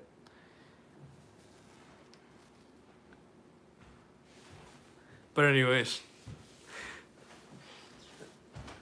Yeah, that's like the thing, like my stuff's so unique. Like, it's hard to like no matter what, like there's no bubble around it. It's just me. It's just me. And like my pattern maker. Oh, thank you. I appreciate that. It means a lot to me. Yeah, you know, it's just me. Just my pattern maker. But my pattern maker comes first, always. But, you know. But, you know, my pattern maker and I. Okay, I probably should go to bed too. Anyways, it's nice talking to you, James. I know this is like a very one-sided conversation, though it feels weird at times. It's something to get used to for sure. But I hope I have a great night. Good night, sweet dreams, everyone. I'm gonna get off as well. Bye. Thank you. I appreciate it.